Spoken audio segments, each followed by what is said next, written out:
yourself to. But the thing is that people think they compare themselves to their mentors and their heroes, but they don't. Who you compare yourself to is who influences your decisions. So the voices you hear, the voices you listen to when you're about to make a big move, those voices are your actual reference group. And if those voices are not close to your goal, you should not listen to them. If anything, sometimes the best advice in the world is do the opposite of whatever it is that they did to get in their life. If you don't want what they have, don't listen to what they say. Even when you're an entrepreneur. So let's fast forward a couple of years. So there was a point where I started the outbound team. So this is gonna sound super tactical, but I'm gonna zoom out for you. So we at Gym Launch we were all paid ads for the most part. I made content, I had a book, like there were things that were out there. Still 70% plus of my new customers came from paid ads. And I knew that if I wanted to sell the company, I would have to create a second acquisition channel that was very different from the primary one so that I could create more stability. So you don't have one point of failure from the business. And so I remember reading this book about how to set up outbound, and it said it will take a year. And I said, I'm really good at marketing, really good at sales, it'll take me 12 weeks. And it took 12 months, like the book said. And so when I walked through that, what was interesting is it took 90 days for us to get our first sale. And the whole time I'm investing in this team, I'm investing in software, I'm investing in training, consulting to like learn how to get all this stuff going just to get our first sale. But that's not very good for the amount of time and effort we put into it. And then 3 months, after that, we started getting a couple sales trickling in, still not a lot. And I actually had almost like an intervention from my executive team that were like, hey, we think this is a shiny object. They're using my words against it. They're like, we think this is a distraction. It's not, yielding a result for us. I think we should, cut our losses and move on. And I kept thinking to myself, like, this is what hard feels like. Like, we have to just keep inching our way through because we have made sales, which is we just need to get more efficient at it. And then we did another 6 months, and then we got to the point where it became 50% revenue. But here's the thing that you don't see. And so whether you're starting a new acquisition channel like I was, you're starting paid ads, whatever, is that if I tell you in 1 year, I could double your business, right? Let's say you have to pay me $100,000, right? And in 1 year, I will double your business. Many people will probably be like, yeah, sign me up, I'll do it. Maybe I'll take a loan, but even for the 100, like if I know I'm gonna double my business in a year, I would do it. Okay. But then what happens is month 1, they drop 5K and then they lose 5K. And then month 2, they lose 5K again. And then they say, ads aren't for me. Outbound's not for me. But the thing is that the way it actually feels is that you lose 5K, you lose another 5K, you lose another 5K. And then all of a sudden 1 month, you make 25K. And then the next month you make 50K. And you make all of this back and some, but it happens all at once. And so there's a saying on Wall Street that I like, which is it happens slower than you expect and then faster than you can imagine. And they talk about that when it comes to market drops and market explosions. It's like we should be crashing. It hasn't adjusted yet. It happens slower than you expect and then faster than you can imagine. And so you have to be willing to forego that period of time for a long time, understanding that you just want to make progress. And so I think the thing that separates masters from beginners is that masters have more ways to win. So you can measure your expertise in anything by the ways you can measure, equaling the number of times and ways you can win. And so if you're an expert at making videos, then throughout the entire process of a really long project, you have many wins on the way. You know all the little progress markers that occur to create some big outcome. And you approximate those little progress markers for the ultimate goal at the end. When you're a beginner, you only see the output. And all you see is I'm doing stuff and nothing is happening. But you just aren't able to mark progress well. And so if you want to increase your expertise, then you need to increase the number of ways you can measure so that you can increase the number of wins you have in a given time period. And by the way, that is what makes you enjoy your work. And this is how the work itself becomes reinforcing. And so in order to develop that expertise, you have to have education. And people think that education is expensive, but the only thing more expensive than education is not being educated. And so I would say that in my life, I spent more money than I could possibly imagine simply trying to acquire skills and relationships that would make me better. To give you an idea, I think the most expensive thing that I bought for this is not including me messing stuff up and just losing tons of money, but I actually wrote a check for it, was $350,000 at a dinner with a guy who was worth $7 billion. And I got exactly what I wanted from that dinner, and it was incredibly valuable for me. And he kept saying no. I sort of offered 100K, and then 200K, and 250K, and 350K. And when we offered 350K, he said, fine, I'll just have dinner with you. And he didn't ask for the money. But I think he was just seeing that I was willing to spend $350,000 for it. And so I've spent so much money for 1 hour, 2 hours, anything to gain context. Because I heard this close, and if you've watched my channel, you've heard this before, but pick whatever number your income goal is, right? Let's say it's $1 million a year. And let's say you're currently making $100,000 a year. If you value that $1 million goal, the value of the $1 million per year, what's the price you put on that education? The value of that education is the difference between where you're at and where you want to go. And so that's why if I want to become a decabillionaire, then I should be willing to pay everything that I have in order to gain the skills, the experience, the knowledge in order to get there. And so if there's a way that you can spend $50,000 in order to learn $1 million per year skill set, then every year you don't do it, you lose $950,000 that you would have made if you had made that investment. And so the key point here is that we use poor people language when we talk about education, when we should be using investor language, because it should be an investment in an asset, and the asset just happens to be you. You can't sell it, but you can invest in it and you can grow it. If you think about investments, you'll never say an investment is expensive. There's just a cost and a return. But if someone says there's a $100 stock or a $1,000 stock, it could be expensive relative to the return. But if the return is supposed to be good, then no one says that that amount of money itself is expensive. It's just what the cost is for the return. It is the investment. And so if you think about education that same way, it always has to be framed in terms of what you get for it, not how much it costs. It's not about how much you make now, it's how much you're going to make and how much that's worth to you. And for me, whatever my delta is what I'm willing to pour into that without hesitation. And so for the first I lost everything at year, whatever, 6 of my entrepreneurial journey. And I put all of the extra money that I had right back into learning more stuff. And so even though I made profit, my biggest expense was me. But it wasn't on my living and my lifestyle. It was on my education and my network and my surroundings and the skills I wanted to learn. The courses, the workshops, the seminars, the coaching programs, all the things that I did. I'm a product of that world, despite the fact that I think that world overall has a lot of shitty people. I still learned a lot.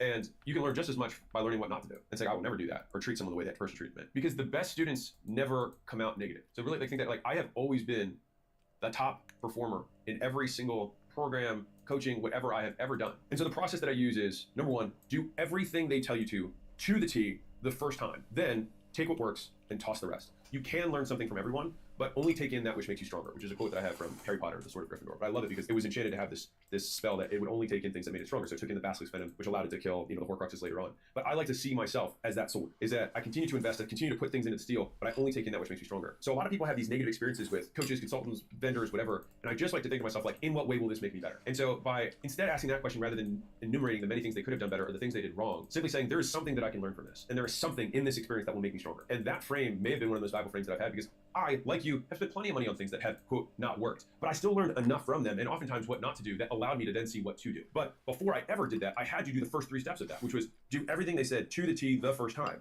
And if for whatever reason it did not work, I would then use my other skills to patch the difference so that I could find a way to make it work. And by the way, if they have a success story, which they usually do because that's how they sold you, is that you find that person and figure out what they are doing that is lacking in the education that the person who's teaching taught. Fundamentally, if you ever buy something where there is somebody who has been successful, then it means there are activities that yield success. And the discrepancy, I'm going to show this to you visually because I think it's important. So let's say there's a bridge, right? And you've got, here's money and here's you, okay? So you've got this path that someone shows you how to do. So you paid money and they give you these little bricks here, right? They give you these little bricks that you paid money for. And maybe these bricks, you had to pay different vendors, different amounts of money for each one of these bricks, but you still haven't made money yet. The thing is that there's a gap here. And the reason that some people are successful with some people's programs or implementations and other people aren't is because that the people who already bought that brick from somebody else before that brick isn't missing. And so if you see the education you have as these bricks on the road, then you wouldn't say that the foundation of a house is in some way a ripoff.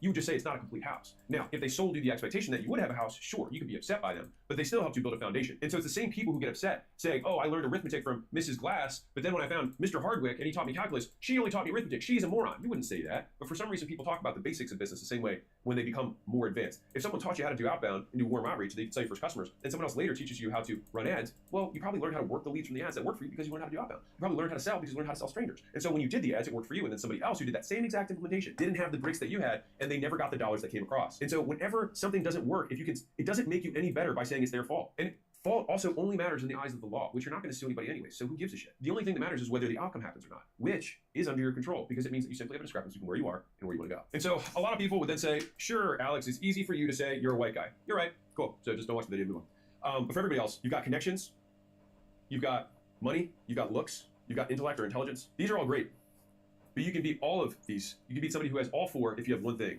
which is the desire to improve.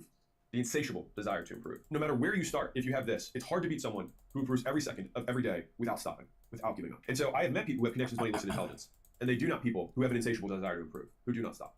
And so if you think about it like this, if life were a race where at the end you die, so gotta finish first, right? There are people who may start at different parts of that race. But what is not measured is the speed that you can move. And so I don't know if you've seen these clips that have gone viral in the NFL where they have like one of their wide receivers start like 20 yards behind a fan and they have to race the length of the football field. And then the wide receiver will usually catch up, like talk to them and then just speed right past them. And so it's far less about where you start because that's where a lot of losers will define themselves. They'll define themselves by what happened to them rather than what they made happen. And somebody else may be here, but it only matters if you think that there's fairness. But I don't believe fairness is something that exists in the universe. And so I don't hold it as an ideal that I proclaim must exist. But there's simply a starting point and a rate of progress. And the starting point you can't control, but the rate of progress you can. And so control what you can control. If education is a change in behavior, that's what you do. If you become educated, you do something different after you learn something. Then intelligence is rate of learning, which means that you can in a very real way influence the rate of learning, the speed of learning. You can influence how quickly you move along this race independent of where you start. And you'll also note that the person here has no influence on what this person does. These two people are independent nodes. The only reason that this person gets upset is that they think it's not fair. And if you just eliminate fairness from your vocabulary and think only in terms of what do I need to do,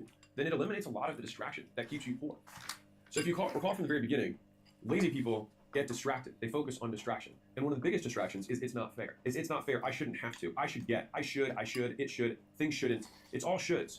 And I will tell you that should, in my worldview, should not exist. Because should creates expectations of an uncaring universe. It says that you demand something, and I promise you that the universe will win. And so all you have to do is watch like baby seals just get immediately eaten by orcas after like a mother's laying there on the ice to be like, wow, life isn't fair. I'm sure that seal could be like, it's not fair that my babies were literally eaten in front of me. Tough, right? Tough. They have brains. We can see that they got some feelings, right? And so if we go back to the Sword of Gryffindor, does demanding that it should be fair make you stronger? Does saying that that person started further ahead of you in any way benefit you? No, because your actions are entirely independent from them. And so the only thing that that does is actually delay your speed of taking action. It makes you dumber. Because if we define intelligence by rate of learning, then it means it takes you longer to learn. It makes you stupid.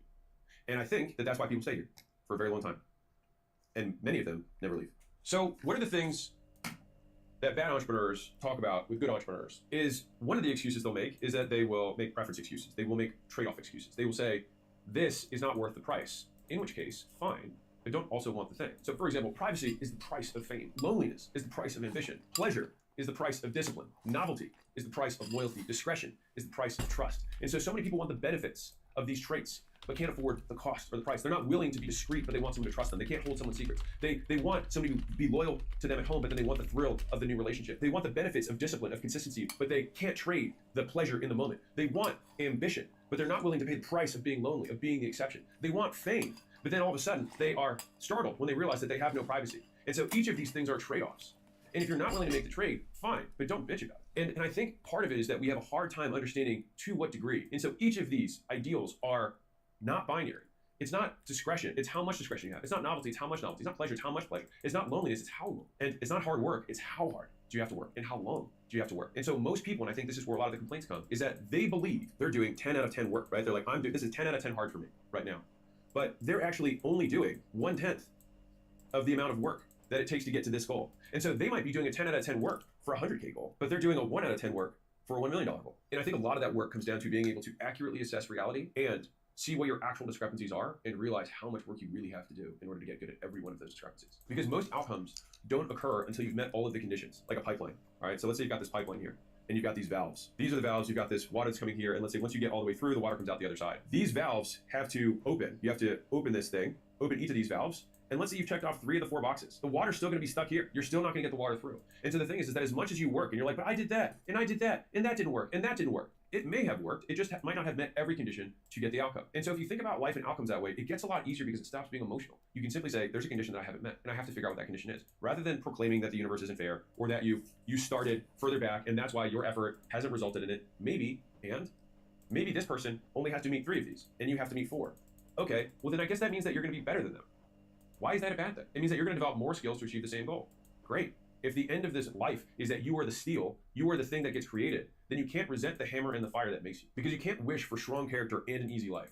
Because the price of each is the other. So either people aren't succeeding because they don't understand that they have to make a trade that they're not willing to make, or the trade that they're currently making isn't sufficient. So they either think that they deserve to get the Nike shoes just for being who they are, and think it's not fair, and think that the store owner should just give them the Nike shoes. And look, all you have to do is look at the news. There's plenty of people who think that way, and they go and try and take it. Right? But that makes them a thief. That makes them significantly worse. It actually does more harm to them, in my opinion. But there are people who believe that. That's the worst, that's the lowest level. The next level above that is people who say, no, I'm willing to pay for the Nikes, but I'll pay 30. It's like, yeah, but they're 300. That's the price. It's like, yeah, but I'll pay 30. They don't understand the extent of the trade-off. And then they complain that their $30 isn't good enough. It shouldn't be so expensive. It is what it is. And so there's a saying that Layla and I say a lot internally, like, it takes what it takes. And so if we want this thing, what often has to happen is you have to keep bidding. It's much more like an auction of a trade-off, because the real world, level 3, is that you see the Nikes and then you bid 30 and then you realize it's not enough. And rather than moan or put your thing down and walk away, you're like, 50? You're like 100? You're like, God. And so that is the pain, is being able to consistently reset the expectations and bid again and again and again until eventually you make it all the way through and you bid $300. You do get your Nikes, and then all of a sudden everyone says, must be nice to be born so naturally good. All you have to do, by the way, is watch one of my very first content pieces, and you think my very first content pieces are the podcasts that I made. The very first content pieces that I made for my gyms 13 years ago. And so it's like, man, you're so naturally good on camera. Watch those videos. Tell me if you think the same way. I had to take shots before the videos because I was so nervous about sounding stupid. In the 4th version, I would say like the highest version of this. So I'll break this down. So the 0 level of trade-offs is should. You just say you should get it for nothing. The next level is too much. So you say it's $30, but it's actually 300, and you say it should. The next level is bidding. So you bid. So you say 30, 50, 100, and you find out that you're insufficient. You keep going up. The final is source, which is where you determine the price. And this is often, in my opinion, where you create your reality. So it's continuing to hammer away at content, continuing to write drafts of the book before anyone else has seen it, because you are the one that holds a standard higher than everyone else's. Because no longer do you accept the approval of others as your litmus test. The market, for sure, in the beginning will tell you whether you're good or not. But Steve Jobs, Henry Ford, right? They would have asked for faster horses, not cars. Is that they demand more from themselves than anyone else does. And by setting that standard here, where everyone else is here, by actually meeting the standards of the market, you actually lower your own. And so this is where your standards become source. And this is where you get into rarefied air. And this is what the quote, rich guys, if you will, when we talk behind closed doors about what people don't understand, it's about holding the standard. And in my opinion, the person who should make the decision in every organization is the person who has the high standards, not the person who's most senior, not the person who has the most shares. It's the person who has the highest standards for whatever it is. Our marketing should be at this level. If the owner thinks it's less, then that person should be the person who's running marketing. If somebody else thinks the product needs to be this good and someone else thinks it to be less, that person should be in charge, whether it's their first day or the 1000th day. The person who has the high standards is the one who should be making the decision. They should become source. And so when you get to that level, the only person you're making trade-offs with is yourself. You're the one who's determining, is this good enough for me to put my name on, rather than is this good enough for them to say it's good. And for example, J.R.R. Tolkien worked on The Hobbit for a decade, and he didn't even submit the draft. One of his friends saw that he'd been working on it for a decade and submitted it, grabbed it from his desk and submitted it for him to a publisher. And then it obviously became The Hobbit, and everything came after that. And so his standards were so high that he still didn't even think it was ready, but it was so good that they ended up releasing it. Now, many of you think that you are J.R.R. Tolkien, but most of you are not. It's actually just very bad. And so once you realize how high your standards really have to be in order to be excellent, what you then have this daunting realization is that you can only do 2 to 4 things in your whole life because of how long it really takes to get to there. And so it's like, I want to be best author in the world. That's not a desire of mine, to be clear. But if I wanted to be the best author in the world, then I know that that's going to take at least a decade of actually working hard every single day to get better. And believing that for me, because I'm special, I should somehow be able to be, my first book is an overnight success, and that is the thing that chains you to mediocrity. It's believing that it should be a different way, rather than accepting reality as it is, and then changing your actions as a consequence. And so this is also why lazy people distract themselves. Because distraction makes you believe the lie that you can try 100 things and then figure out which one works. When in reality, any of them can work, but none of them will work unless you pick one to work on. And then that is you making it work. The vast majority of things with enough iteration can become success. It's just that people underestimate how many iterations they need to have. It's 19 drafts, not 2. It's 500 minutes of editing to make the video, not 50. It's making 1,000 phone calls every week for 2 years, not 2 months. And so most of the times, it's just that our level of understanding, it's here. And this is where a lot of people get stuck. A lot of people get stuck here. They say, I should be better. This should be easier. I've already paid a little bit. I said I was willing to pay 30. The Nike store owner won't give me the shoes. And then you continue, you basically are the same as this person. You just have a price attached. I should, it should be, I deserve, I am worth. It takes what it takes, it costs what it costs. You gotta be willing to make the trade. No matter what your goal is, you will suffer to achieve it. So pick a goal big enough it's worth suffering for. Here's how to achieve that goal. Give me the next 30 minutes, and I'll help you make the most of your 20s and your 30s. So I made my first million when I was 26. A decade later, my portfolio companies generated last year over $250 million in aggregate revenue. And I'm 36 now. And so in this video, I'm gonna give you the real world advice that I wish someone had told me much earlier. So number 1 is you want to take asymmetric bets. If you're under 30, you have no reason not to go 100% all in on your goals. The downside is nothing, and the upside is everything. If you think about life as giving you kind of lottery tickets, right? You can scratch off a ticket, and if you don't win, then what did you lose? The scratch off ticket. But the thing is that when you have nothing to lose, you have nothing to lose, and you only have things to gain. And so the objective when you have as little as you can is to take as many shots as possible, because your downside is 0, right? And so it's the only time in your career where you can take more shots than anyone else. And so the reason, or the fact that people don't take shots, and myself included when I was younger, I was so afraid to take a shot, but the only reason that was holding me back was the belief that other people who I don't even talk to anymore would somehow judge me as a quote failure. You never actually start from scratch ever again, because every time after the first time you start from scratch, you start with an experience. So you still always net a positive. And so that's the beautiful thing about taking shots, is that you either get the big win, or more likely, you learn something. And then that learning compounds. And so the thing is that I had a misunderstanding of how success worked, which is that it's far more stacking many things on top of each other than it is nothing, nothing, nothing, and then something works, right? And so if you imagine success like a bridge, right? So you're over here, and you've got this chasm that you have to get across, right? This is, let's say there's alligators here and lava and all sorts of stuff, right? And then there's you over here who's got, your big smiley face and you're happy and you're doing all the stuff you want. The thing is that I thought that I just kept wanting to jump over this gap over and over again and think, like, if I just jumped hard enough, or if I had the right opportunity, that's what would do it. But more likely than not, it's really like you install these bricks on the path,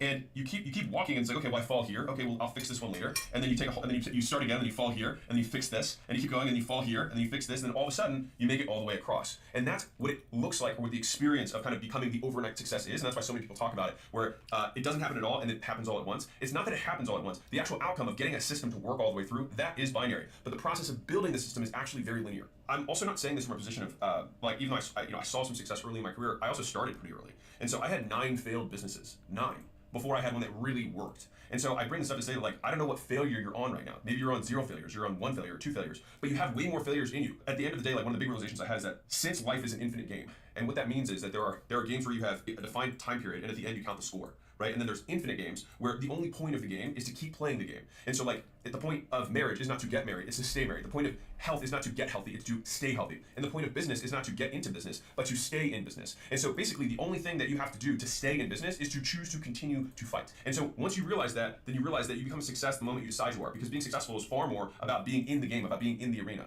And so when you're in your 20s, what you lack in experience, you have to make up for in effort and hours. And believing otherwise leads to a life of, honestly, well-deserved mediocrity. So if you're hearing this, you're like, okay, I got it. I need to take more bets, and I need to take maybe riskier bets because my downside is nothing. All right, well, which bets do I take? So number 2, don't follow your passion.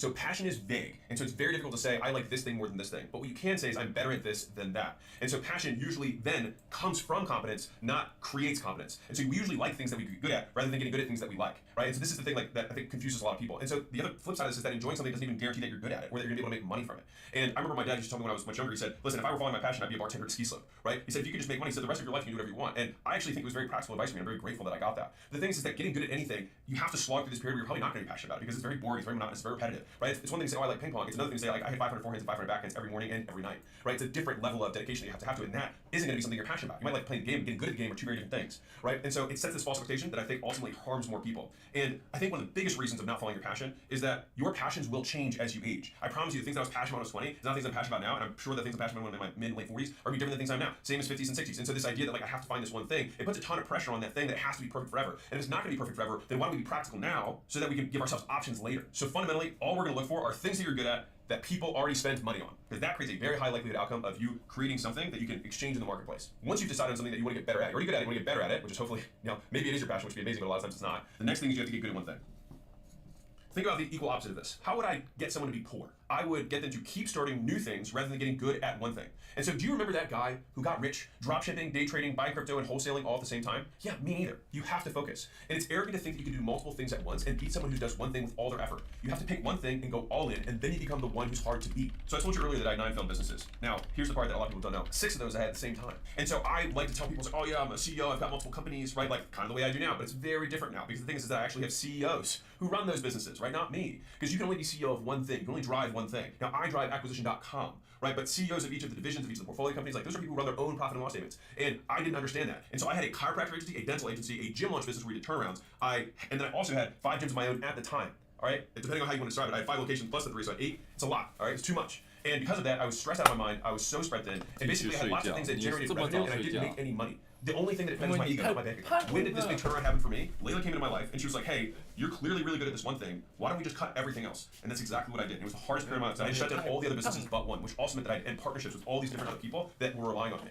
And that was hard. I'm not gonna lie, like, it was not fun. Like, these are people that I liked. But I had to make this decision. I had to cut off the life that I didn't want to have the life I wanted. If you want to impress people who are poor, talk about how many things you know. If you want to impress people who are rich, talk about how good you are at them. Like, at the end of the day, your ability to demonstrate excellence is going to be the only thing that someone who is ahead of you will look at. And so you only fool the people who have no idea. And I'll be real, there's a lot of people who have no idea. So the thing is that this is where the whole imposter syndrome will start creeping up on you. Because you're like, man, I kind of feel like a little bit of imposter. Because you are. You're misrepresenting yourself. You know you're not as successful as you pretend to be. And so if you want to eliminate imposter syndrome, just stop lying. When I say lying, people are like, I don't lie. If you present something in a way that you know is going to be perceived differently than what reality is, posturing, in my opinion, lying. You're misrepresenting. What you want to be able to do is state the facts and tell the truth. Period. And then if those facts and truth are not compelling and do not get you status, then change the facts and change the truth. Meaning, not that you lie about them, but you work so hard that the truth is compelling. And sometimes that takes time. But I promise you, the people who are all in the imposter stuff, the guys that I knew that were, when I was in my 20s, who were kind of like hustle bros, whatever, a lot of those guys faded.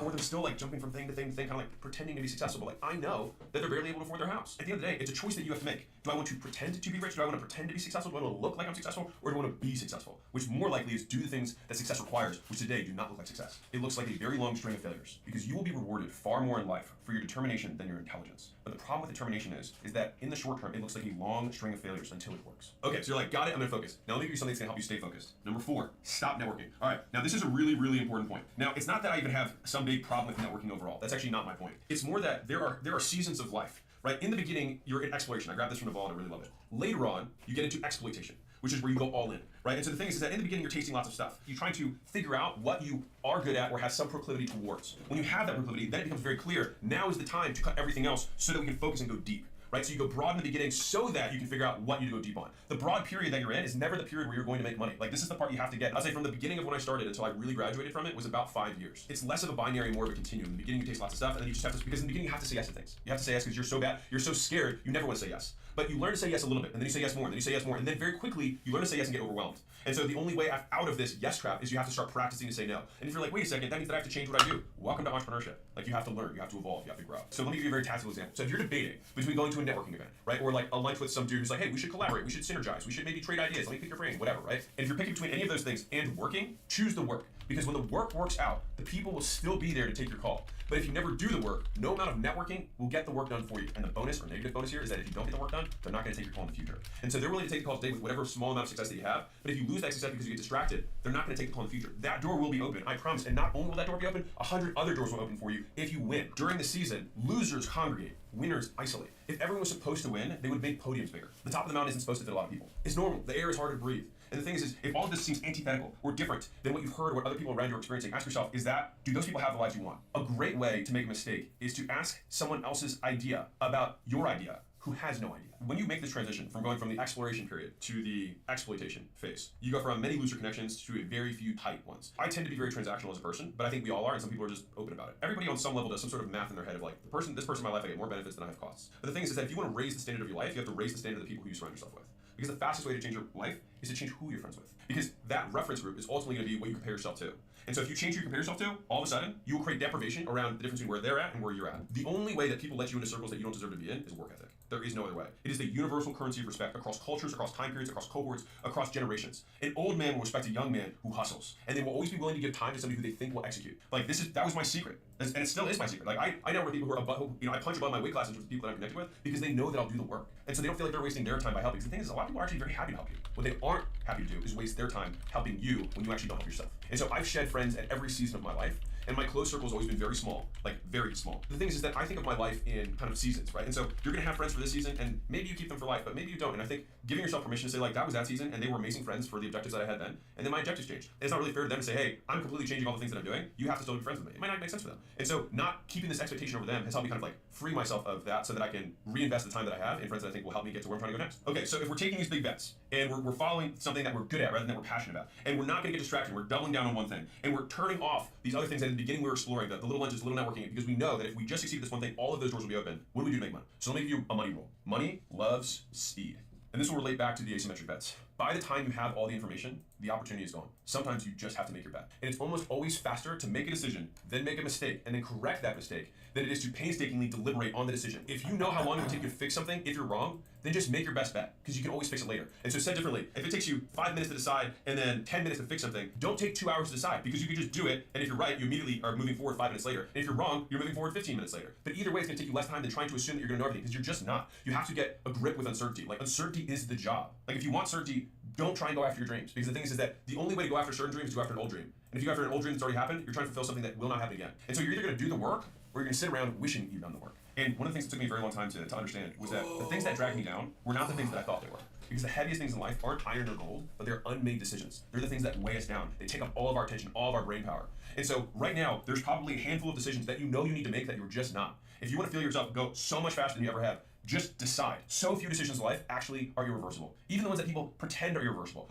Should I buy this car? Should I buy this car? You can buy it and then flip it. It's not like you can't sell it again, right? And so the real cost of the decision is the delta between what I can buy for and what I can sell it for. Okay, well, how much does it cost me waiting 6 months to do this? Probably a lot. And if I need that car to or a truck so that I can like go to job sites or pick up clients or whatever it is, then like I am losing all of the time that I'm waiting to decide. And I'm telling you, where people slow down is at the decision process more than at the doing process. Doing usually takes very little time. It's the deciding that bogs people down in quagmire, right? They just get stuck. They feel like they're trudging through mud because they just hit these walls and all of a sudden there's no action because they're just thinking, they're planning. And I think I had to get comfortable with the idea that there's so many variables that I do not know that I just have to get comfortable with the idea that I just should test and learn, and I'll learn way faster than if I try and deliberate. And that has happened more times in my life than not. I would say that approach has served me with bigger and bigger decisions in life. Like I've made monster mistakes, but the bigger mistake that I would have made is just not being able to make decisions to begin with. And so you can move through life at 7 times the rate of other people by simply changing when you say you're going to make a decision from the end of the week to the end of the day. And if you want to move even faster than that, you can decide at the end of the hour. And if you want to move faster than that, guess what you can do? Decide now. And so sometimes like my team has seen me do this. Well, we're like, okay, so we got to make this decision. And people are always like, yeah, let's kick that to next meeting, or let's circle back, let's go offline for that. It's like, no, let's confront. Let's just choose. Let's pick. Which vendor are we going with? Which website design do we like? What headline are we going to use? What's the ad hook that we're going to go with? Just pick. That's why all of this stuff comes down to bets. If you want to have a future that you want, you have to get comfortable with risk. So if money loves speed, where are some of the money potholes? So number 6, pay off your debt.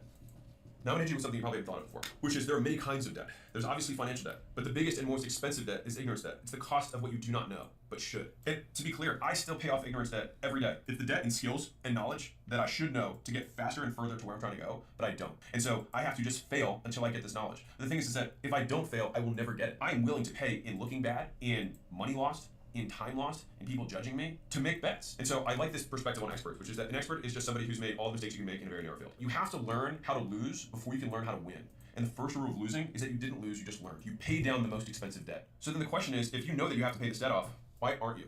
And I think it's because you don't realize how expensive not paying it off really is. And so know the price of inaction. Do you think that the reason that you're in the situation you're in right now is because you struggled to decide in the past? That you've gotten all the way up to the edge, you've gotten all the way up to the precipice, all the way to the front of the line, and then you choose not to. And so the question is, how many times have you run that cycle? How many times have you thought through this decision and then not done something about it? And is the life you have you want as a result of those actions? Because maybe the best thing you can possibly do is maybe see this and then just choose to make that call, because not making that call has gotten you where you're at. If you genuinely believe that you're going to do this sooner or later, right? Make this bet, make this call, whatever, sooner or later, then you might as well do it sooner so you can start enjoying the benefits now. Because you're going to enjoy the benefits either way. But why would you want to delay the benefits of taking action? The real is because you want to delay the costs of potential failure. Real quick, I have the most amazing offer for you, which is all 3 of my books for free. Just cover the shipping. I think it's like $5 or $6 in shipping per book. You get the actual hardback shipped to you. And the reason for that is because, some of you guys may know, we had 3.6 million copies that were donated from entrepreneurs. And I'm doing my part to give the books away, but I'm also giving the other 2 books to anyone who want them who choose to redeem it. All right. Last time I made this offer, it sold out in like 10 days. So I did buy a lot more books. So if you see this, go check it out, go grab them. These are obviously while supplies last, because this lives in the video forever. And if you get there and it's not there, then don't do it. All right. Back to the video. Let's say you have a reason why you haven't taken action, whatever that is, right? Just imagine in your mind like it's a visual thing. Realistically, it's probably 1 or 2 voices in your head. And you probably think about whose voice that is. And it might not be yours. And so who is the person that you're choosing to not live your entire life for? Whose judgment do you care that much about? And so I will tell you the story. I almost didn't sell Gym Launch because I thought that $46 million was not enough to impress a specific colleague of mine. Real talk. I was very, very hesitant to sell the company. And the main reason is because I thought that they would think that that wasn't that impressive. And when I thought about that, I was like, wow. I was like, and this wasn't family, this wasn't friends, this was just kind of a colleague that I respected. When I was able to really listen to the voice, whose voice does this belong to? And what are they saying? And most importantly, is that the person who I want to give control over my entire life? And once I saw that, I was like, well, that's ridiculous. I don't care about this. They're usually subconscious. Like, you don't notice them unless you listen to the voice, unless you name the voice. Am I really gonna let John be the reason that I don't get married to this girl? Is Joe really gonna be the reason that I don't raise my prices? Is Sarah really the reason why I'm not gonna sell this thing? Ridiculous. But people do it, myself included, every day. And look, this isn't going to be easy, right? Building these skills, losing friends, taking bets, taking losses, you might find yourself stuck and then blaming your previous experiences, which is why, number 8, get over yourself. Everyone's childhood was difficult. Get over it. And if you want to win the award for hardest childhood, congratulations, I'll give it to you. You have the hardest childhood. You win. Feel better? Right. No one cares about what happened to you then. Only what you can make happen now. And so the only person that's satisfied with whatever that reason is you. And everyone else calls that reason an excuse. And at the end of the day, do you want to get to your life and have everyone be like, you know what, he wasn't successful, but he had a lot of really good reasons. Wouldn't it be so much more powerful to say he had all these reasons he shouldn't have been successful, but was anyways? Like, those reasons actually give you even more fuel, because you become a stronger story to everyone else. Like, no one cares when the silver spoon kid succeeds, really. And so all of the reasons that you can normally tell yourself why you shouldn't do it are sometimes the best reasons why you should. If you had disadvantages, I agree with you. Like, you're right. It's harder to be successful if this thing happened to you, or if you're born with X, or you're this gender, or this race, or you have this birth deformity, or you speak a different language, or you're born in a different country, or you had abuse, whatever. So the main point is, despite the disadvantage, you only have one choice. What are you going to do? You can take action anyway and become proof to other people, like you, your people, who are also born into your situation, whether it was abuse, whether it was your gender, whether it was your race, whether it was your country, and you can prove to them, or prove to yourself, that you can overcome it, and that they can overcome it too. Or you can do what the vast majority of people do, is that they protect their ego and blink and complain. And to be clear, this is not a pulpit. You can do whatever you want. I support your choice. Go you. But only one of those decisions is going to make you better.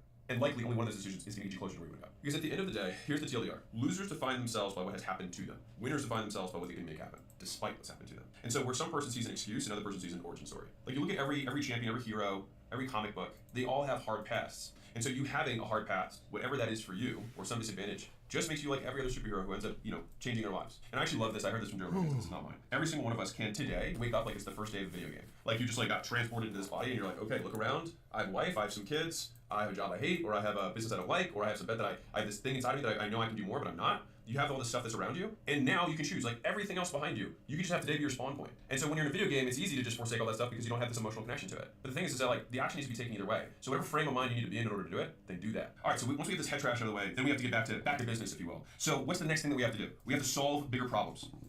If you want to make more money in your 20s and 30s, solve bigger problems, right? If you want to make $1 million, you have to be willing to endure $1 million worth of pain. I'm all right. If you want to make $10 million, you have to endure $10 million worth of pain. And here's the thing, is that most people have never endured that. And so when they start getting into it, the thing is that the nature of the pain changes. And so in the beginning, the pain is, I don't know what I'm doing. Later, the pain is people judging me.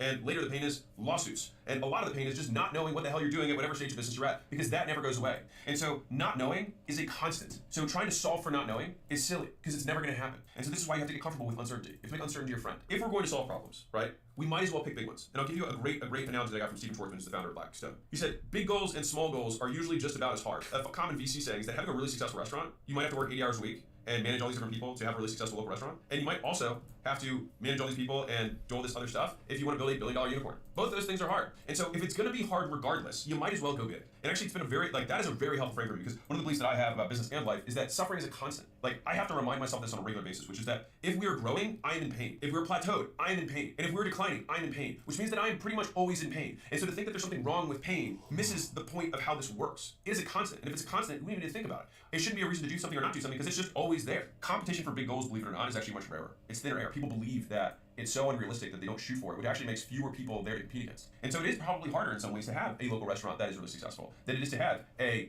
big business. And what I found is that most problems are solvable, which means that most things are knowable. And the reason that you probably haven't gotten to where you want to go is because you haven't actually started trying it. And so you're going to have to be obsessive about it. And I think one of the big things that I didn't understand was just how obsessive I was going to have to be. It's normal to not be like your other normal friends if you want to have extraordinary outcomes. If you think about the reverse, it wouldn't make sense if we do the same things as our normal friends and somehow get something different. It's a positive indicator. It's a green flag that you're living a different life than everyone around you. Like, I had a conversation with my EAs this morning. They were like, man, I feel like if you were a normal person, that's what they said to me. They're like, I feel like if you were a normal person, you would drive this kind of car. I looked at them and I was like, so basically, if I were not me, I would do things that not me would do. Right now, it would make sense that you're going to do things that normal people won't do because you're trying to not have the same outcome as them. 10, obsession is the ticket of entry. It's the price of entry. And the thing is that obsession isn't really obsession. You're actually just trying. No one else tries. Like, that's the real. Is that normal people call what I consider sane people to be obsessed. But sane people, which is what I consider myself, consider everyone else insane because they do nothing and waste their lives. And so we have to be comfortable with reasoning from first principles of like, I am only going to live here for not that long. And I'm only going to have a certain amount of hours to do the stuff that I want to do. Why on earth would I not do it because of some face noise that some person, some other, advanced ape is going to say to me about them having a preference about how I'm living my life? And so you can boil almost all insults or judgments down to this statement. And I think, I hear this, I translate it when I hear, hey, you do not live your life in a way that I prefer. So they're like, you shouldn't. I do not live my life in a way that you prefer. And that's okay, because that's why you live a life that you prefer and not a life that I prefer. And that's why you live your life and I live my life. And so people just get so triggered by this. So when people hate on you, it usually means that they're jealous and believe that you are undeserving of some part of your life. And so to be clear, it's not that they're jealous of your whole life. They might be jealous of the attention you get. They might be jealous of maybe just the money you make, but not the way you look. Or they might be jealous of the body you have, right? And they're going to be like, oh, you're too into that food, right? Or, hey, you work too much, or whatever the little snide remark is, right? But what they basically think is that life has unjustly given you the benefits that they believe they rightfully deserve. And they might be right, but life isn't fair. Here's the thing. People who obsess about work-life balance are typically mediocre at both. And so obsessed people apply their obsession to everything and just call it life. And they also don't consider themselves obsessed. They just consider everyone else unobsessed and just plain and banal. And so I get criticized all the time for work-life balance. People say, like, Alex, you don't have any hobbies, right? I don't want any. They're basically saying, yet again, you live your life in a way that I would not prefer. If I were in your position, I would live life differently. Right, and that's why you're not in my position. So why should I sacrifice the things that I prefer to do in order to do the things that I don't want to do? Right? Just to make your definition of work-life balance happy, which I don't accept. So like, work-life balance is a wonderful goal. I have no hate for it. It's not going to happen if you want to be the best. Like, you probably heard the, work smart, not hard, right? That only works when you're competing against people who are not smart. If you compete against other smart people, the only thing you'll have left is to work hard. If you work smart, not hard, you will get beaten by someone who works smart and hard. And if I don't know about you, I would rather be that person. Because at the end of the day, I would like to just win. And that is point 11, which is work hard and smart. If you extrapolate out what a normal life is like, right? Maybe someone makes, $1 million or $2 million over the span of their entire career, right? 40 years plus. I think there's just a certain amount of work that must be done to generate income. And so what I would rather do is just take that 40 years and just cram it into 4, and then have the other 36 years of my life to do whatever I want with resources far beyond what I would be able to do there. And so I remember Layla had this very early conversation with me, exactly on the first date. She's like, I just want to help people, right? It's like, that's the whole thing. And I was like, do you think it'd be possible for you to help people and to make money? And she was like, well, yeah. And I was like, okay, do you think you could help more people if you made more money? And she was like, yeah. And in that conversation, she shifted from being what I would consider a bleeding heart of just like doing everything, like just trying to just help every single person. The thing is, your resources are so limited. You can't do much. And so if you want to help a lot of people, it's like you got to learn the game. And the thing is, to win that game, it's like you probably have to outwork people, a lot of people, and you have to be called names by people who live lives that you don't like. I want to be very clear about this. When I say work hard and smart, it doesn't mean it's going to be exciting. So 12 here is accept boredom.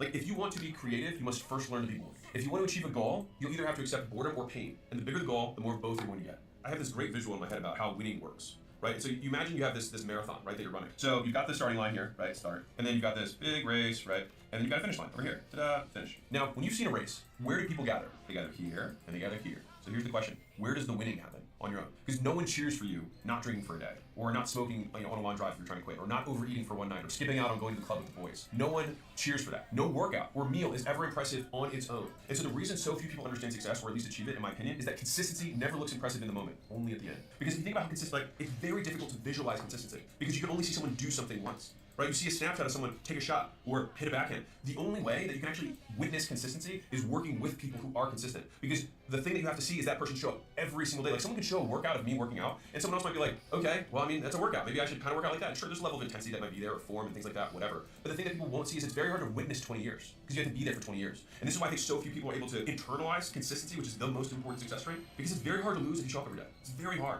And showing up every day is boring. And so if we're willing to accept boredom, the next thing that we're gonna have to be willing to accept is sacrifice. We have to give up some things to get others. And so like at the end of the day, like all we have are trade-offs. We have what we have and what we want. And the question is, what are the things you currently have? Are you willing to trade for the things you want?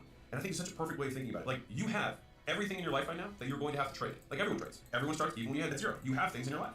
And you have to trade those things for things that you currently want but don't have. There's no perfect way to live your 20s or your 30s, right? You either live them up and become an underskilled 30 or 40-year-old, or you work them up and become an underlived 30 or 40-year-old. You just have to figure out which you'd rather be and accept the trade-offs and know that there are no do-overs. And that's okay. And when we're really thinking about sacrifice, right now, no human will ever get more than 24 hours per day. We all have that, right? And so fundamentally, everything that you spend your time on that is not you pursuing your goal, you are determining is more important than your goal. And so if you look at what you did every single one of these hours, and then you actually surface it and say, you know what, watching Netflix, doom scrolling TikTok and Instagram, hanging around, doing nothing, surfing the web, or whatever it is that people do these days, that is what's actually more important to you based on your behavior. And so is it really a sacrifice to give that up for what you want? Because the thing is that a year from now, you're not gonna look back on today and be like, man, I'm so glad, like those clips that I watched really changed things for me. You probably won't even remember any of the clips that you saw. They did a great research study on this where they did short form versus long form even, and people remember like 11%, like 24 hours later. It was a tiny percentage. And so we have to accept that the things that we spending our time on, most of the time is just wasting our time on.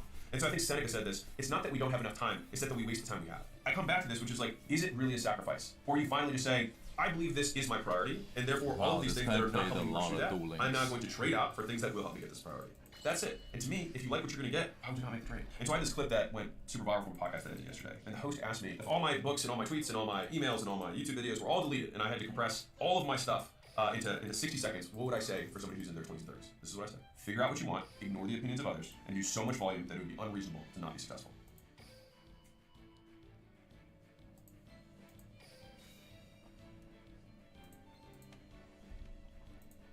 I put together the most valuable lessons that have helped me achieve more out of my life. Hopefully, they're useful for you too. Enjoy. This is brutally honest advice for Portland. I've been there. I had to pay rent. Every night I would think if I didn't wake up tomorrow, I'd be okay with it. And I don't want that for anybody. I get it. I was just going through all these old files yesterday, and I saw a goal that I'd written, which was to make $10,000 a month income. And so it was 13 years ago. And so like, I viscerally remember what that was like. And I know I was in so much pain during that time that I get it. And so like the reason we make this stuff is because I've been there, and I don't want that for anybody. Like I missed my 20s. Like I didn't have them, as people traditionally say it. Like it's weird because in today's like internet culture, like I started my first brick and mortar business, like store front. I was 23. Like I didn't know shit about fuck. Like I knew nothing, and like I didn't know you could hire employees. Like it wasn't a thought. Like I didn't know anything. And so like I cleaned, I did the billing, I did the sales, I taught the sessions. Like I fixed the equipment. Like I did everything because I didn't know you could. And I didn't know, and I didn't have the money, frankly, to afford anything else. And so I get it. Like I get it. But to get out of that, you have to take steps. And the first step is saying that it's my fault. The second step is that you have to use what you have. And so in the beginning, I was reading self-help books and all this stuff, and none of them really hit for me because a lot of it was like power of positive thinking and like affirmations and like all this stuff. The reason I make the content that I do now, which is now almost become like a shtick, countering that is because it didn't work for me, and I'm not trying to speak to everybody. If that works for you, then like awesome. Like people mistake me saying this is what worked for me with this is what I think everyone should do, and it could be further from the truth. I'm saying if what you have been doing hasn't been working, then consider this, which is that like I remember because I just read this yesterday. The intro of the book, I say, I wish I could tell you that the reason I was able to make it out of the gym was because I was like really passionate about changing people's lives, and I love fitness, and I love my clients' faces when they light up and they step on the scale and they lose weight and they like fit in their high school clothes again. It was none of that. It was just the sheer anger that I had at the idea of being wrong and having the people back home be right about everything. And I still can barely tolerate it. And so, I mean, I took, in some ways, and this isn't I don't know if woe is me is the right term, but like, I had an otherwise very successful career. Like, I was in a white collar job, and sometimes it's hard, like, I mean, hey, I don't know, I haven't been in the other situation, but taking a step down and humbling yourself to minimum wage after you've been in a white collar situation, not easy. And I remember I had clients who walk in and be like, oh, did you go to college? And they were saying that, patronizing. And mind you, everyone here, at least in this channel, is I don't give a shit. But they were saying it to basically like, when I was gonna like write something down, like, am I literate? And in those moments, again, it was like I could do whatever to be rich. Like I could try and humiliate them back because the pain of what they just said made me feel. They probably didn't intend that. Or I can be like, yeah, I went to school. I'm very grateful for it. And they're like, so what are your goals? And I can just move right past it. And so you develop that skin because I had to fucking pay rent. And so, I mean, I tell stories about having a kid drawing marker on the wall while I'm trying to close his mom, and he's writing a permanent marker. And I'm trying not to lose my shit with the fact that I'm going to repaint the wall. Like, she doesn't have a parent child, but I needed to close the card to pay for the paint. And so it's like I could scold the kid and lose the sale, or I can close the sale and keep my cool, and then eventually clean the wall. And so like you only get that stuff by doing it. And so if you're in a place right now where you don't have a lot, you only have one thing, which is time. And so you have lower leverage. I'm not gonna lie to you and say that there's this one play, this one secret. No, it's sheer brute force. Like you have to will yourself out of it. Like it's a huge amount of soul driving energy that you have to do outside of what you normally do. So it's like you have to live one person's normal life. You have to do your normal work, your normal job. You have to eat, you have to sleep, you have to clean, you have to do whatever else. And then the workday starts. So that is how you eat today, but you're trying to get ahead and you have to eat tomorrow. And so you have to eat the glass so that you can take the pain today, and you're trying to take as much of the pain from tomorrow as you can today so you can get ahead. And like even the concept of getting ahead, I think about this visually, which is like if you have this timeline of life that you can pull towards you, and it's glass in the beginning, and then it's slightly less coarse, and then less coarse, and then it gets neutral, and then it starts to get a little bit sweeter, and a little bit sweeter, and a little bit sweeter. But you have to get through that glass period where you pull it towards you. And I do have this theory that like on a long enough time horizon, if we could live 1,000 years, everyone would eventually be successful. But people wait too long and they die too early. And I say die too early on a long timeline. And so I have to live today and tomorrow and the next day, so I can live 3 days at a time, so I can get to my second and third life's benefits now. And so that was what, like, I remember the only times that I took off when I was at the gym. And one of the biggest things that I was grateful for at the gyms is that I moved across the country. And so I knew no one. I was at Huntington Beach, I was from Baltimore, like no one. And what would happen, so one of the gifts of that was that once the week was over, my Saturday sessions were done at like noon, my phone didn't ring. No, like in some ways very sad, because like no one wanted to see Alex. You know what I mean? Like no one was inviting me out. But I was like, fuck, like I gotta make this work. And so I'd sit there and I'd be like, how do I sell memberships? How do I market? How do I everything? You know? But that was how I got ahead.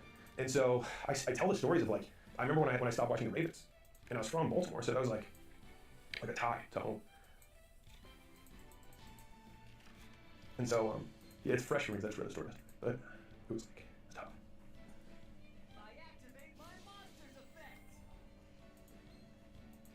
I'll catch my breath. So all that to say, the sacrifices that I encourage people to take are not sacrifices I did not make. And I don't say that there's no ways to get there. I'm just saying that this is the way I got there. And if this path works for you, then maybe it works better than what you're doing right now, which is I had a lot of pain. And so I tried to use it. I just used what I had. I was just angry. I didn't want to fail. And so I just kept going. And so there was no there just wasn't another option.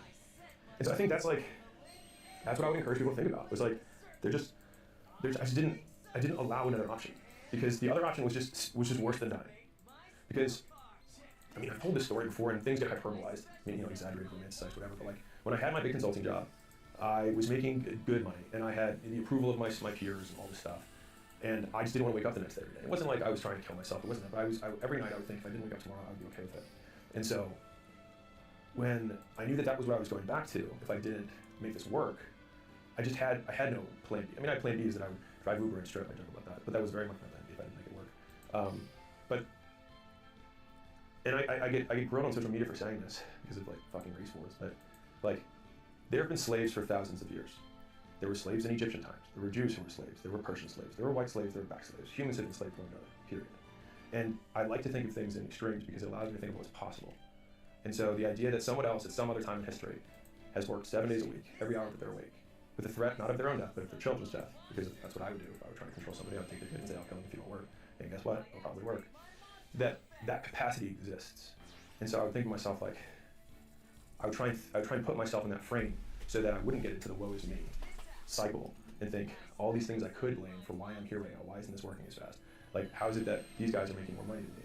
Like, why don't these people give me the respect I deserve? Blah, blah, blah. And just say, like, what can I do now? And then just every hour of every day, well, what can I do now? And so it was, I have to learn how to market. I have to learn how to sell. I have to go to these groups where other gym owners are, and I gotta learn their stuff. I gotta go to these seminars, I gotta save up so I can learn some stuff. And that's what I did. And so that's how I got out of it. That visual of life is this like bloody game of tug of war, yeah. Where like most people their hands just get too yeah. cut to keep holding onto the rope is like it's stuck in my head. Yeah. It was tough. So the first $100,000 is the hardest, And I know that that sounds like an unfathomable amount of money. It took me 5 years. Like, I get it. So, like, you just have to save it $1 at a time. Like that's what it is. Now, obviously, I talk about other things like there are smarter ways to make money for sure. Like if you can sell expensive stuff, you can just move the decimals. Like, I mean, like the thing is it is factually true. It is spiritually false, and I don't even believe in spirituality in general. But like, it is tough to sell a $10 million building and make $1 million commission or $500,000 commission when you are broke as fuck. It is very like you would have to become a different person, which is why most people's first sale is not that. But is it technically possible? Yes. A lot of people watch YouTube and the internet for complex money-making skills, and they haven't even mastered showing up on time. And so it's like they want to go straight to calculus, but they don't know how to do simple addition. But the thing is that like simple addition is foundational to that, and none of the other stuff will matter unless you can do the basics. But the basics doesn't make them less important. Usually they're the foundation of building, which makes them arguably more important. They just are simpler to understand, but not simpler to do. And I think that's the big disconnect a lot of people have, is that they think because they understand something conceptually, that they feel like they have already mastered the skill, which are two very different things. And so one of the most common traits that people who are poor have is that it's always tomorrow. And so they never talk about anything in terms of today. And so it's about starting tomorrow, the diet on Monday, next year, my New Year's resolution. It's always pushing off. So rather than delaying gratification, they delay pain. And so rather than trying taking pain now for pleasure later, they take pleasure now and pain later. And so they flip the equation. And so they're surprised when today is later from yesterday that they're in pain. Because if last week you were like, I'm starting my diet this week, then it is now this week, and you've delayed the pain to today. And that means that the body you have right now is a result of the delayed pain that you are now forcing yourself to endure. And so they're somehow surprised when the bill comes due that they pushed off from the past. And so the first lesson of getting out of poverty is 2 words. It's my fault. It's I have to own that. I think my fault you can kind of extrapolate to right now. Not like you basically have to own everything that passed to this moment. So all the pain that I've gone through, all of the Mondays that I've missed, all of the diets that I've skipped, all of the savings I haven't made, all of those are not my dad's fault, my mom's fault, my circumstances' fault, the country I was born in's fault, the zip code, any of those things' fault. It's just mine. And the thing is that people have this belief that because they have a strong argument for why it's something or someone else's fault, that somehow helps them. And it just doesn't. Because whatever you cast blame to is where you also cast power to. And so if I say, I can't succeed because my mom didn't love me, guess who controls me? My mom. And so if you also like replace my mom with a race, a gender, a political party, whatever the thing, like I can't succeed because of Trump's laws, I can't succeed because of the radical left, because of wokeism, because of whatever. You actually give that thing more power in your life than you give yourself. And so it's complete, the thing is that, and this is what's so deceiving about it, is it's very self-fulfilling, is that you get more evidence, and you get more confirmation, you get more evidence, you get more confirmation, the more your life sucks, the more you're confirmed that you were right. But like, do you want to be right about the fact that your life sucks? Or would you rather, like there's I think it's an old Zig Ziglar saying, so you can either be right or you can be rich. And I mean, it's simple, but this is what he was getting at, is that you can say, you know what, you are right. Your dad kicked the shit out of your whole life and you don't have any confidence because he told you you're a piece of shit every day. You're right. But in order to be rich, you need to let that go. Because every day you say that I'm not successful because of this, it means because this now owns you. And for me personally, that realization that the thing that I hated most in the world, the things that I blamed for why my life wasn't the way it was, I was their bitch. And just realizing that made me angry. But through that anger, I was able to say, well, fuck them. Like, I will succeed despite the fact that my dad said this, or my mom said this, or Barack Obama said this, or Trump said this, or the woke left says what. Despite that, despite the fact that the chips are stacked against me, I will still. Why does saying my fault contain like the necessity about top of the moment? And so if we think about success in terms of layers, like foundations, right? The base level, like when you're digging the building, where you put the hole and you pour the concrete in, the base of the entire thing is who is in power, who is source. Because if it's anything but you in that base layer, all of the other things on top of them will topple down. It's a foundation of sand otherwise. You can't build on top of blaming other people. There's nothing that stands on it. You see, like, I want to learn sales, but I can't learn sales because I didn't get hugged enough as a kid, and so I don't like people. And so as long as you keep holding on to that, you have sand as your foundation. But if you want to learn how to sell, or you want to learn how to market, or you want to learn how to do whatever, until you say, well, it's my fault that I don't know it, and because of that, it's within my power to change it. It's not sales books, it's not meeting offers, it's not At the very beginning, you have to accept that, which is the first 2 words, my fault, my responsibility, all me, I am source. And then once you can accept that one thing, and what's crazy is that one foundation is where 90% of people literally aren't. They're not there. They can't do it. The reason my girlfriend left me is because of this, not me. The reason I lost my job is because my employer was a dick, my boss sucked, whatever, the economy. But it never serves you. Like, give me one instance, one example. This is to anyone who's listening to this. One example of when you blamed something else and it made you better. One. You can't find it because it's fundamentally not true. And so you cannot both desire to get better and also maintain blame. You have to pick. When did this really hit home for you? Was it when you lost money? No, when I was 19 years old, I had to write an essay about depression in an intro to psych class And I used to, I don't talk about my mother very much, but I used to harp a lot. I was an equal opportunity angry person. I was angry at everybody. In other words, I blamed everyone. And so I blamed her for X, Y, Z. And I remember having to write this essay on depression, and you had to do it from someone else's perspective. So you had to say how would the environment and their upbringing, things like that, contribute to the outcomes in their life. And so by writing the essay, true or not, to be clear, about my mother's upbringing and how hard she had as an immigrant coming here, getting beat up as a kid, getting beat up for not being able to speak the language, all that kind of stuff. And this was in the fucking 50s, when like it was more accepted to be foreigners rather than let them in. Anyways, so she had a tough time, and so it made sense. And when I framed it like that, I was like, maybe she's actually a massive success given where she started. And so then I thought to myself, now mind you, I still wasn't over it, but it was in this process that the first thing that happened is when I went back home for fall break or winter break, I remember she said something to me, which would normally just like be the beginning of some big fight. And you get into these routines, like I'll say this thing that we both hate, and then we'll just get into this fight about it. And she said the trigger, and I was just like, I understand you. I'm sorry you went through the stuff you went through. And she just like looked completely shocked, and then just like started bawling. And so I was like, we're cool, like you don't envy me anymore. And I think for the most part since then, like that's been more or less the dynamic that shifted. But leading into that was also the idea that all the relationships that I had that I blamed for not working because of the dynamic that I had with my mother, I was like, I am giving her this power over my love life. Ugh, that's gross. And so I was like, well, I'd rather just say it's on me to change and not have my mom or parents at all involved in my relationships. And so that was me taking, it's her fault that I can't make these things work. I have commitment issues. I don't want to get close to people. I've been hurt before, blah, blah, blah. So like, okay, well, let's take it to the natural extreme. Great, you're right.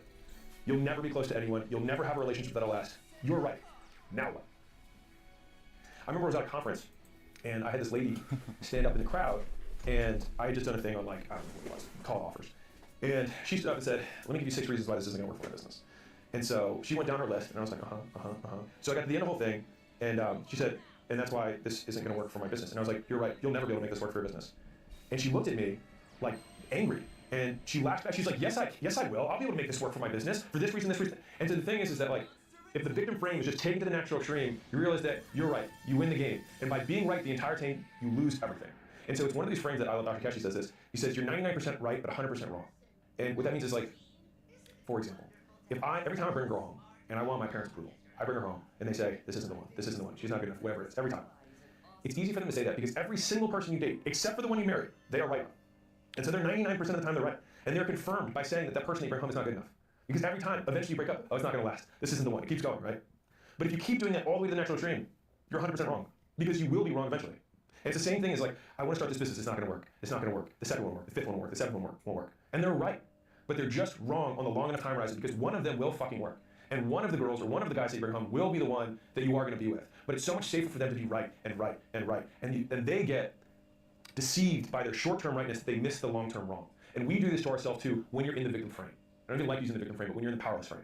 You give the power away, and you get to be right over, that's why it didn't work, this relationship won't work, this job won't work, it's not gonna work this time either. Because you get to be right over and over, and it makes you feel good in the short term, but in the long term, you guarantee the loss. I think there's also like social reinforcement. We love to complain about the weather. It's literally the same thing as never investing. Like if you wanna invest your money, right, and you have all this big pile of savings.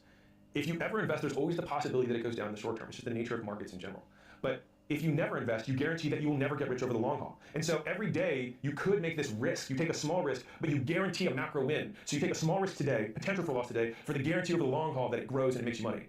But the flip side is you don't take the small risk of loss today. You take the comfort today for the guarantee that you get the long loss. And so many people flip their life to that same thing. Is that they flip the pleasure for today, and they just forget the second half of this, which is pain for tomorrow. And that today is also yesterday's tomorrow, and we're living through the pain that you cast, like you own this. And until you're like, this is my fault that I'm in pain today, because the decisions that I put off pain for tomorrow, today is tomorrow. When you're broke, every dollar means so much to you. But, and you want to see the dollars in your bank account go up. But I never made that my goal. I made the amount of money I made every month my goal. Because I saw that as my potential energy versus stored energy. Not to get, whatever, physics, you get what I'm saying. And so I was willing to take that stored energy and reinvest it to take $5,000 a month in income to make it $6,000 a month. Because I knew that over a year, I was gonna make 12. And so if it cost me 2 to make the 12 in income, I would make that trade every time. And so whenever I'd save up a small nut, now obviously, I've always been pretty good about spending money. I haven't had that habit. So again, foundations, first, it's your fault. Second, spend less than you make. Third, take all of the excess and spend it on making more. Because if you're making minimum wage, I'm gonna say what you probably already know. You're not gonna get ahead. You're not gonna save your way there. You're not. Everyone loves to tell the story of that one girl at McDonald's, but you know what they don't tell? the other 100 million people who worked at McDonald's over the world who didn't make it. And like the outcome they're talking about is like she made $8 million over 4 years working at McDonald's. Like you can shoot for more. And so like take the money you make, live on nothing, and the hard part is just swallowing the pride of the fact that in the short term everyone's going to be right when they say that you're nothing to nothing. And that's the tough part. That's the glass that you have to swallow, you have to pull towards you. And there's just no other way. Like you have to learn the skills. Now, I mean, to be fair, YouTube didn't exist when I was doing this, and like Instagram was like a new platform. So like all this stuff, like the stuff we have today is crazy. Like these videos and this podcast, like all the stuff that didn't. Like I remember when podcasting came out. Like I was already a business owner. Like none of this stuff existed. But at the time, I just took all the money I had, and I want to make this point again: is that people think that the money is about buying courses and stuff like that, and you can. Like there's nothing wrong with it. I've learned a ton from a lot of stuff that I've bought, to be really honest. But I think that I've always had an amazing return on education because I always did it. And I think like I always wanted to be the best student in every class, and I was good at school, and I just took business as another type of school. But part of the expenses that come into like what you take that money for is experiments that fail. And so one of the things that happens when you're broke is that you bet on stuff and it doesn't work, and people feel like they're back at zero, but you're not back at zero. You're at where you were plus 1 experience, plus 2 experiences, plus 3 experiences, plus 4 experiences. But when you have plus 18 experiences, all of a sudden, oop, you level up one. You get experience points. There's a reason video games called experience points. So you didn't trade for nothing, you got an experience point. And then with enough experience points, you get to the next level. And so I think if you just even thought about it like that, it's not a loss, but an experience point. You could bridge the gap between your current income level and the income level that you want to get to. And then guess what? There's more experience points that you have to get there. And those experience points also cost more money. Because when you take a bet in the beginning, and when I say cost money, it's like, if you run an ad and it doesn't work, it costs money. If you want to set up a Shopify store or an e-commerce store, and you spend 30, 40, 50 bucks a month, whatever, it costs money. And it does, like all of these things cost money to start. Now, mind you, it costs a lot less than it did in the 20s when you had to mortgage your house and guarantee that you'd win or you'd lose everything forever. So like the bar hasn't ever been lower than it is now, but there still is a bar and you have to go over it. And I still think that the vast majority of the shit that people are trying to get over has nothing to do with the difficulty of business, but the first step, the foundation, which is it is my fault that I am here. And in it being my fault, I'm the one who can get me out of it. It sounds like in a stage 3 when you start experimenting and investing in that, and let's say the kid who has a failed adoption experiment or starts a school group and they want to win the school game because they don't, their measuring stick for whether or not they're doing well shouldn't be how much money they're making. Or should they be thinking about money at that point? Or?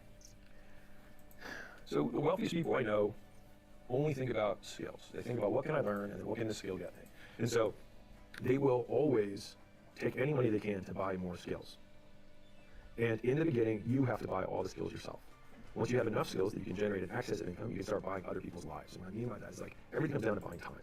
And so at some point, you're 10 years into your career and you have a handful of skills, but you can buy someone else's 10 years of skills by just paying them to do something too, so you don't have to learn all those things. And so you do need to get good at stuff, and then eventually you generalize to be good at people. And that's pretty much always the path for everything. Maybe the thing is like a lot of people who are wanting to make money don't know what the avenues are. Yeah. So a lot of people who want to make money don't understand how money is made. And so it's made by getting it from someone else. And they have to give it to you voluntarily or it's theft. And so assuming you don't want to steal, then you have to give something to someone else first. And then by doing that, they give you money in exchange, which is why I love capitalism. It's a voluntary exchange between two parties. And both parties say thank you at the end because both parties think they're better off from the trade. And so the idea is what you want to be able to do is find something valuable to trade. And so you can either trade stuff, you can find a place where you can get stuff, and then bring it to other people where it's convenient for them so they pay you more than you did when you had to go find it in some back alley. Because, suburban mom doesn't want to go in the back alley, you get X, Y, and Z, but you'll give it to her. Man, that sounds like I'm explaining drugs, but, well, there's a reason to make money. But anyways, the point is that you can sell stuff at a margin, and a part of that margin is going to be convenience that you deliver them. And either you're selling stuff that someone else manufactures, or you create your own stuff. And if you're starting out, you're probably going to sell someone else's stuff. And I do think, I'm saying this right now, I do love the concept that the first thing you sell is not the last thing you're going to sell. And so learning to sell in and of itself, the best way to learn to sell is sell something. And that's why referral programs, ambassador programs, affiliate programs for different types of businesses, once every business I've ever owned has an affiliate program, it's great to enroll in those. I'm not going to say the names of the companies that we have because I'm much like, it's not about that. I want you to, if you can just, because then you only have to figure out one skill. Like if I just sell someone, if I just promote, I get paid. Cool. And I can do it over and over again. Now over time, you're like, man, I want to make more of the nut. Cool. And then you eat up more of the responsibility. So you can either sell stuff or you can sell skills. You can sell outcomes. And so that's where you develop certain expertise. So like in the beginning for me, and like the first time the first money I ever made from a stranger was that I had a lady at the gym. It's a real story. I was in really good shape. I don't think so. And she said, will you meet me and do a nutrition consultation? And she didn't even say that. She said, will you help me with my food? I think that's what she said. And I said, sure. And so we met at a pizza place, ironically. No, this was after college. This was after graduating from college when I was still a consultant. So we met at a pizza place, and I was like, okay, well, what are you currently eating? And she was like this, and I was like, well, what do you want to do? She's like, I'm trying to lose weight. And I was like, well, this is something I eat for breakfast. It's less calories than your thing. It's pretty good. Try this and try this and try this. And it took like an hour. And then I had like a notepad and I gave her the notes or whatever. And she took out her purse and she wrote $200 on a check and she handed it to me. She was like, thanks so much. And I was like, just like looking at the check, looking at her, looking at the check, looking at her. And I was like, okay, no one acts surprised. And I was like, oh, thanks. And then she left. And I was like, holy shit. I was like, I just got paid for, like realistically, I was competing. So I'm winning, I had state records out. Like I was in shape, you know what I mean? And I think she knew I was a state record holder because the gym that I was probably thinking. But I had done some stuff. I had gotten some level of authority on some tiny thing, and people were like, oh, can you help me with that too? And to be really honest with you, my entire life, I'm saying, like, there's many paths, but like my life has been learn something, get good at it, have evidence that you were good at the thing, and then people ask you for help on that thing. And so in the beginning, people asked me how to get in shape, and then I started a business around getting people in shape, and then people who had businesses around getting people in shape asked me how I was getting my businesses that were getting people in shape to work, and then people who had businesses that were national scale, that helped people in a specific niche or industry, started asking me how I was helping people in a specific niche or industry, and then people who had really big businesses just started asking me, how did you get a really big business? And so like my entire life is simply doing as hard as I fucking could to get good at something, and then do it enough times, and to be really like very clear with you, every time I did it, it was not to move on to the next step, it was to just get good at the thing, and then by getting good at the thing, people asked me about it. And so it wasn't like I lost 10 pounds and then tried to start selling, weight loss advice. I had multiple state records, and I looked good, you know what I mean? Like I was in very good shape. And then people started asking me about it. And then I didn't have one gym and start telling people, hey, here's how you run a gym. I had 6 gyms by the time I was 26. And then people were like, okay, you're 26, you have 6 gyms, you did all cash flow, like you're doing something right. And then people started asking me about the stuff. And then when I had the licensing business doing $4 million a month, people who had other bigger businesses were doing $1 million a month or 500,000 were like, how do you get to $4 million a month? And I was like, well, this is what I did. And so like I've just tried to figure it out. And it's like the path has always been revealed as I took more steps. And so I think a big fallacy in the early on days is trying to think that you're gonna figure out the entire path before you even take the first step. It's just not true. Real quick, I have the most amazing offer for you, which is all 3 of my books for free. Just cover the shipping. I think it's like $5 or $6 in shipping per book. You get the actual hardback shipped to you. And the reason for that is because, as you guys may know, we have 3.6 million copies that were donated from entrepreneurs. And I'm doing my part to give the books away, but I'm also giving the other 2 books to anyone who wants them who choose to redeem it. All right. Last time I made this offer, it sold out in like 10 days. So I do buy a lot more books. So if you see this, go check it out, go grab them. These are obviously while supplies last, because this lives in the video forever. And if you get there and it's not there, then don't give it. All right. Back to the video.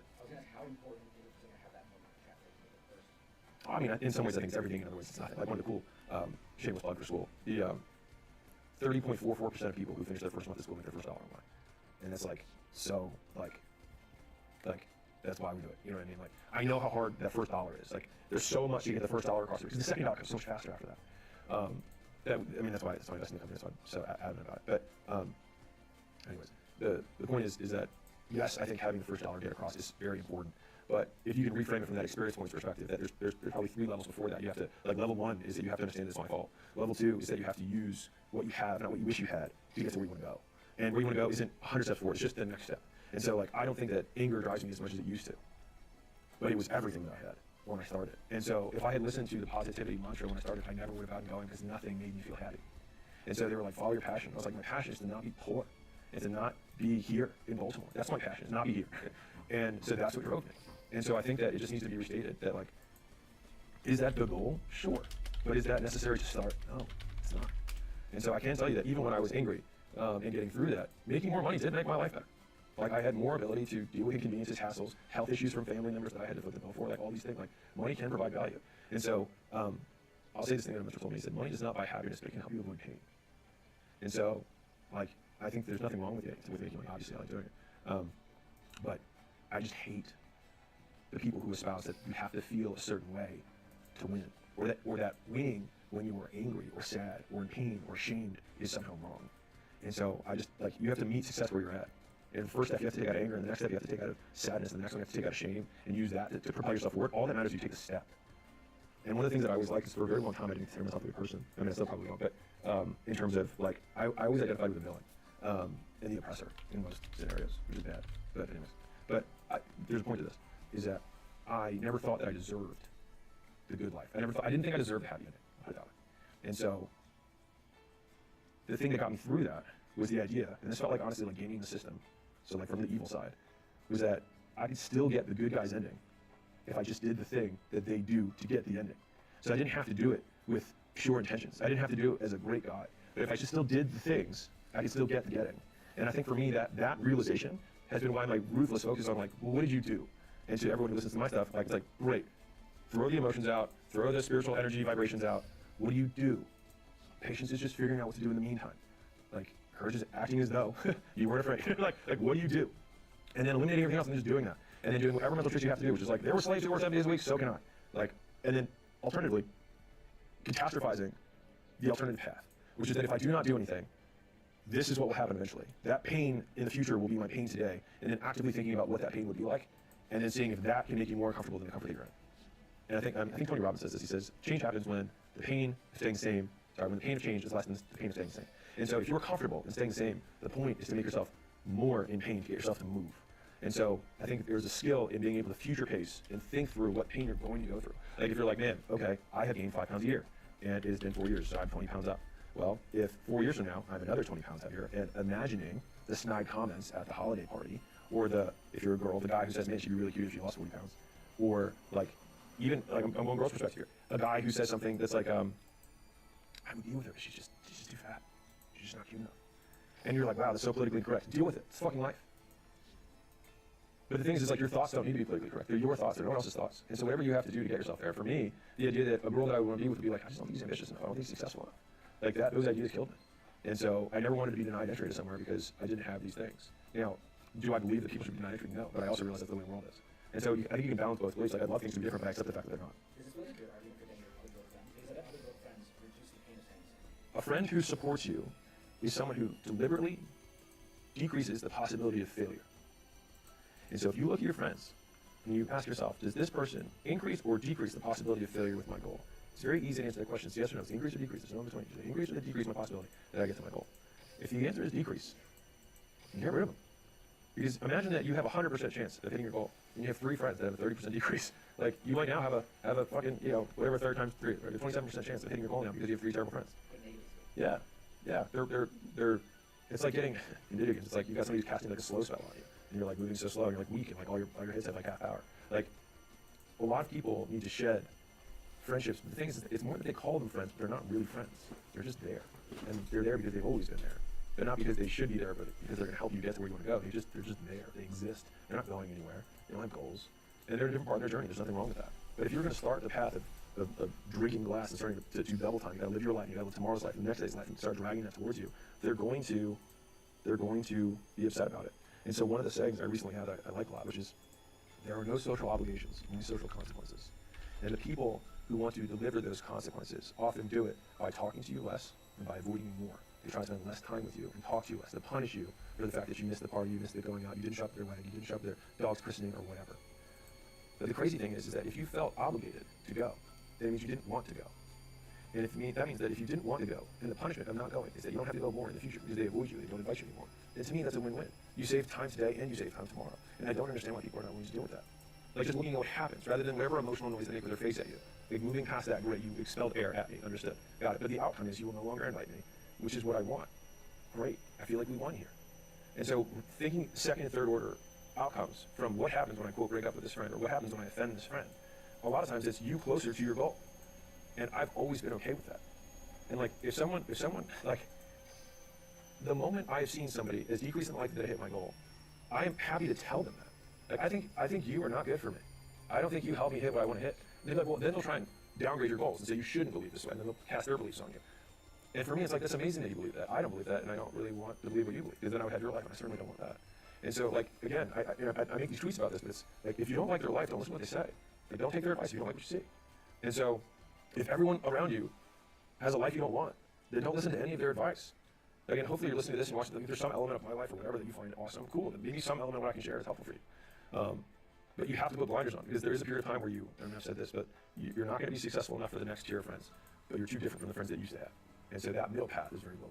But the good thing about loneliness is you've got time, and right now time's what you need, because you got to learn stuff. You got to get the skills so you can start trading that for more and more money, and then you can take the money and trade that for more money. But in the beginning, you just have time, and that's what you have to spend. And so if you are broke, or you are poor, and wish to no longer be broke or poor, the first is owning the fact that everything that has to do with your life is your fault. And a lot of people will reject that. And you're right. Stay poor. You're totally right. You'll never be successful. You're totally right. I believe you.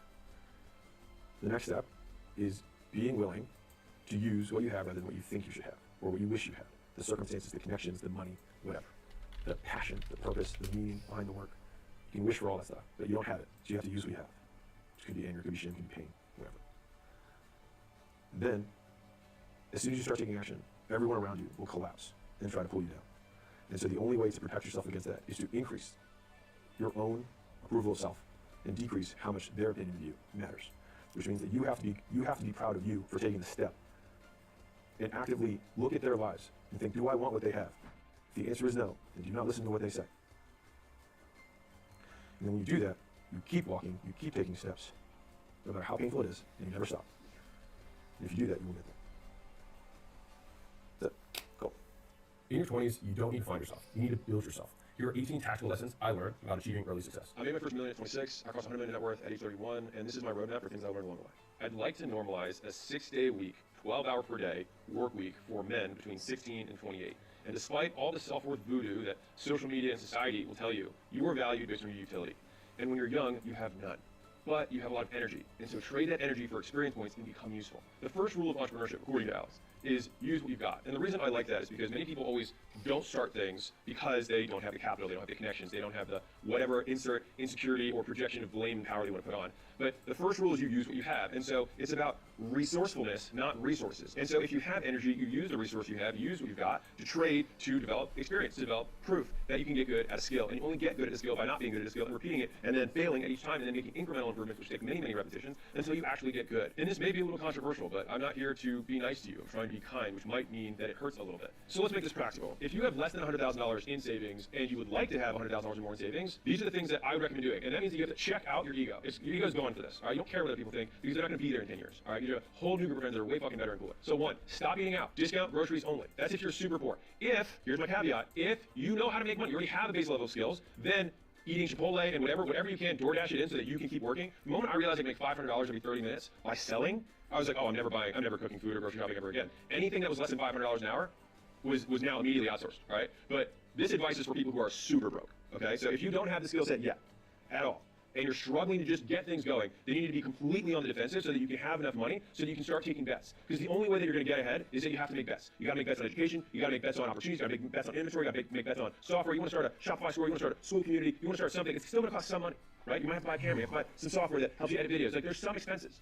All right, and so having a big stockpile allows you to be patient. The more money you have, the longer out you can think because you don't have to worry about tomorrow.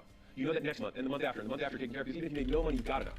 That's how you can start thinking long term. People are like, think long term, but like unless if you have payroll and you've got rent or you've got groceries to pay, you can't think long term because you're in survival mode. And so I'm trying to get survival to be as low as humanly possible for you so that you can get into thrive mode, but it's all relative. If you make 40 grand a month and spend 40 grand a month, you're in the same survival mode. But if you make 40 grand a month and spend 4, you're gonna have every month you make 10 months worth of income. And so in 2 months you've got 20 months saved up. You're good, and then you can get super aggressive that other 36 and start really betting to double down. All right, so here's the very broke 5-6 things that you can do to immediately spend way less. 1, stop eating out, discount groceries only. 2, stop buying new clothes, go to Goodwill only. 3, only attend free friend events. All right, so think about what I just said. Think about all the events that friends will tell you to come to. Weddings, bachelor parties, birthdays, just nights out because it's Thirsty Thursday, whatever. Only attend free friend events. And if they don't support your goals, they're not your friends.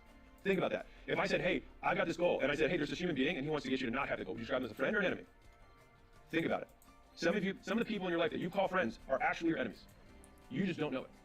Now, 4, take the rest of the time that you have to A, apply to jobs that make more than your current job. B, pick up side hustle work. C, learn skills that you can trade for a higher hourly rate than you currently do. When I say trade, I mean you make more per hour than what your current skills pay you. All right, and then 5, find the hardest worker in the room when you enter that new job or that new place, and then double their level of input. So if they knock on 100 doors, you knock on 200. They make 100 dials, you make 200 dials, right? When I had Jacob, my young neighbor, I gave him this exact advice. And he was expected to, on his team, do 100 dials a day. He did between 300 and 400. And so guess what? He got better faster. And then once you follow all of those steps, this is what you need to do next. Wait 36 months. And this is what I mean by patient with your outputs, impatient with your inputs. And the crazy thing is that you can change your life in one decision. I can get drunk, drive a car, and change my life forever. Right? I can happen like that. But it can happen just like that the other way. It's just that the outcome's delayed. That's the only difference. You can change your life today in this moment by making these decisions, and your life path will have beard. You will have change direction. Your tree of life will move. It's just that it takes time for that new direction to bear fruit. Whereas you can poison the fruit in a second. You can kill a tree real fast. You just can't grow one real fast. But it doesn't mean that if a seed's planted and you're watering it, it's not growing. It just takes a second to get above the surface. I think you can solve a lot of male problems by getting in shape and making money. You'll still have problems. They'll just be smaller, and you'll have more resources to handle them. So let's talk about the making money part first. Fundamentally, in order to make money, you have to provide value to someone, either an employer or customers. But either way, you have utility, which you exchange for money. And so by making that a goal, then it means that you're going to increase your own usefulness. And so somebody who is more useful all of a sudden develops other ancillary skills around that utility that they can use in other parts of their lives. If you're good at sales, guess what you can do when you're talking to girls? You can use the same conversational skill set. If you're trying to negotiate a purchase for a car or a house or whatever, like those skills generalize, they transfer across domains. And so a lot of people think, well, when would I ever be a salesperson or when would I ever be an outbound, whatever? Like, it doesn't matter. It's not about that thing. The thing is, it's like real life skills actually do generalize. Like this isn't elementary school or middle school when you're learning calculus or algebra or whatever and thinking like, when am I going to use this in real life? 1, it is real life right now. 2, these skills do get used across domains. Of all of my friends who are centimillionaires and billionaires, to a person, they started in what I would consider a high volume sales environment. So that's either door knocking, cold calling, or some sort of in-person business where they had many conversations with strangers on a daily basis. And I think and I'm talking not like a month or 6 months, I'm talking like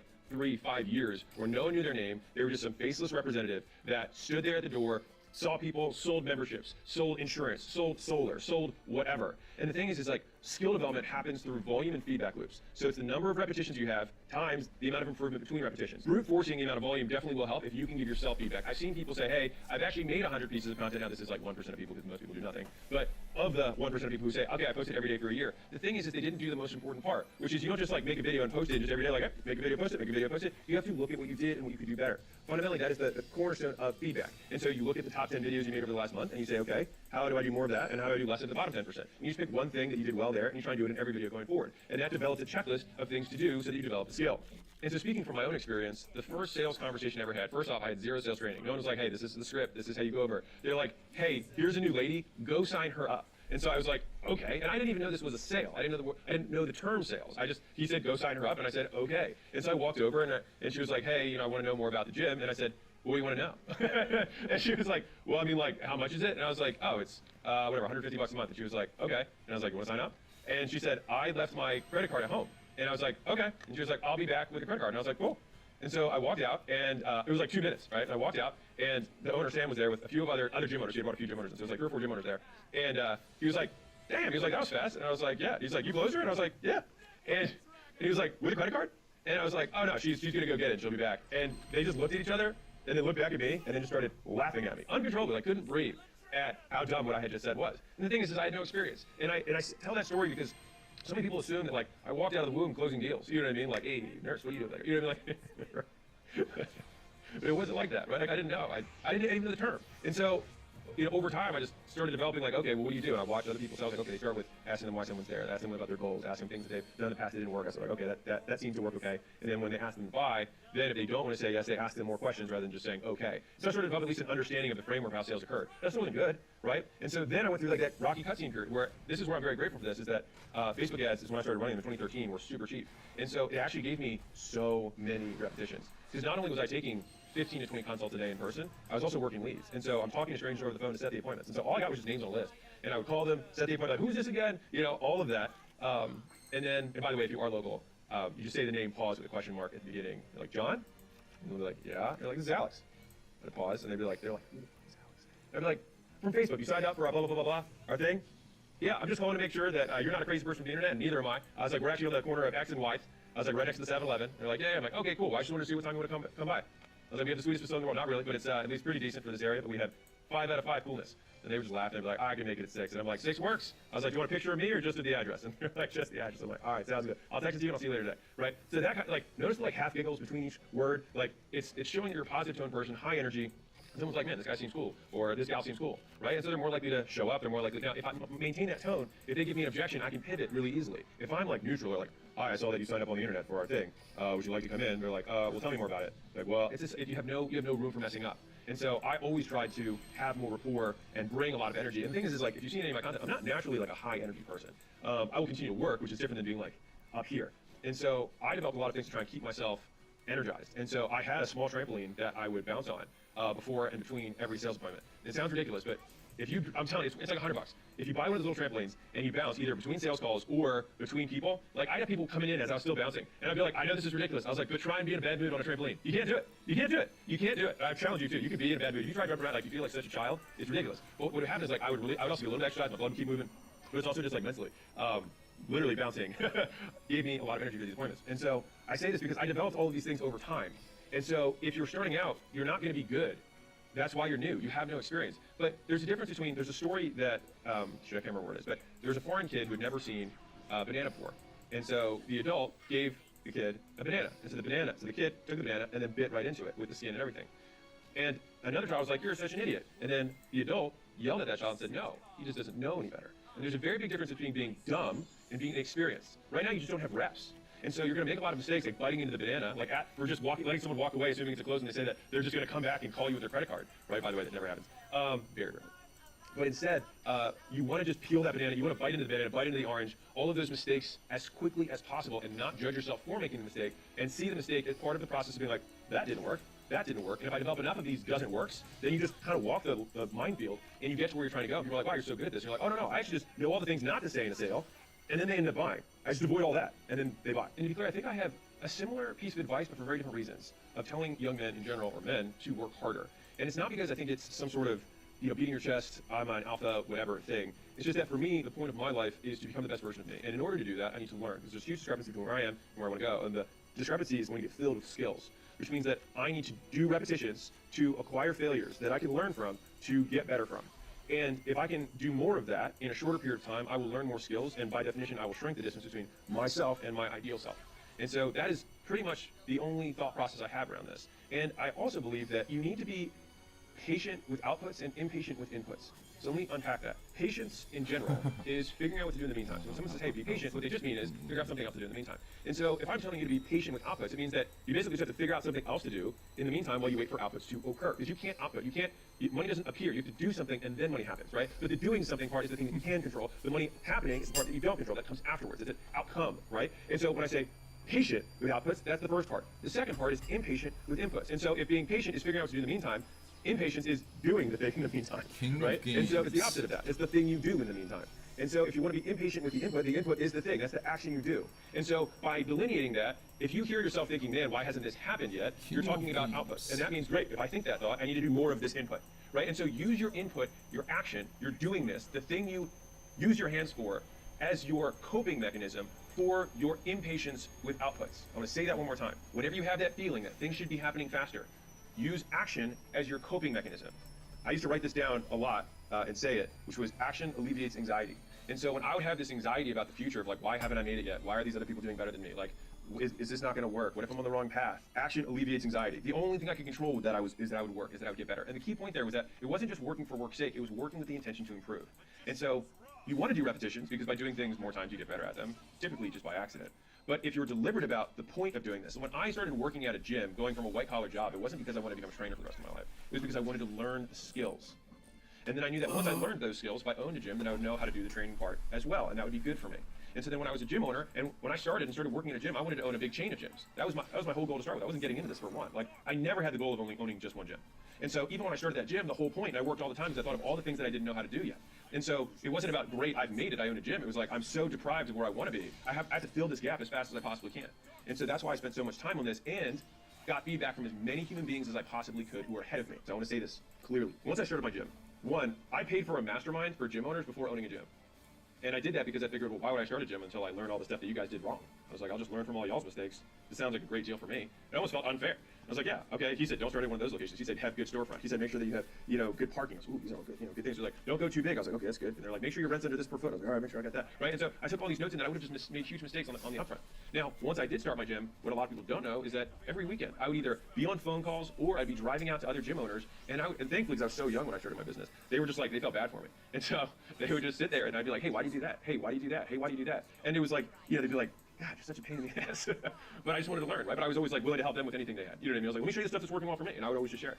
And the thing is I would go there and they would say they did something and I'd be like, huh, that's weird. That's different than the other guy. And I like that way better. It didn't mean I take everything as fact, but I got a lot of ideas from that. And then I would use them. And if they didn't work, I would just toss them out. And if they did, I kept it. And that's how I quickly iterated the gym model to become much better than a lot of people's models, despite me being younger. Because I was able to leverage everyone else's experience as fast as I could and jam it into my own. And so I think like the people who move faster than life learn faster.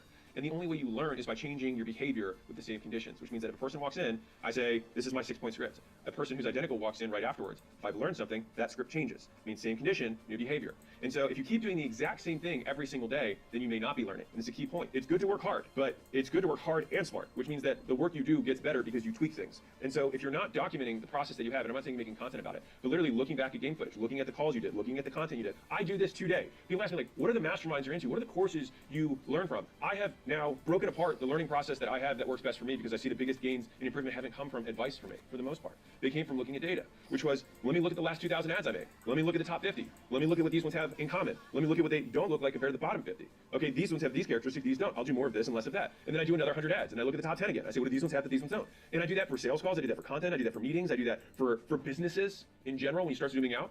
And so that process of do a lot of volume, Then look at the outcomes that were good, look at the activities that led to those outcomes that are positive, do more of those activities, look at the bottom percentages, look at the things that led to not having that happen, and do less of those. And if you're younger, and this is specific for everyone who's listening to this video, if you're probably sub 30, sub 28, maybe, right? If you're in your 20s or less, you can probably get away with this, which is that people ahead of you are more willing, believe it or not, to feel like they have status. So you can give them status by saying, be a mentor. And the thing is, a lot of young guys have a lot of ego, right? Because you're trying to prove yourself, trying to be a man, whatever. The thing is that if you humble yourself, it's not like there's some fucking massive scoreboard where it's like who humbled themselves to whom across the whole U.S. It's not exist. It's just one dynamic, right? And so if you go and say, hey, I don't know anything, I'm happy to learn. If you do that, then a lot of people are like, oh, well, he humbled himself. Well, yeah, I'm happy to teach you. And the thing is they'll give you advice that's worth thousands of dollars, years of your life for free. If you just say, you're better than I am at this. But the thing is that at the end of the day, none of it matters, but scoreboard would be the thing that matters in business, right? And so the only thing that precedes the scoreboard is your learning. I've spent ego points. I've spent dollars. I've spent time. I've spent social capital. I spent every resource that I had to get more learning faster. Because fundamentally, the only thing, and I think this is probably one of the biggest gifts my father gave me, is believing that I am the asset I am investing in. And the cool thing is that you are the permanent hold, right? You can't sell you.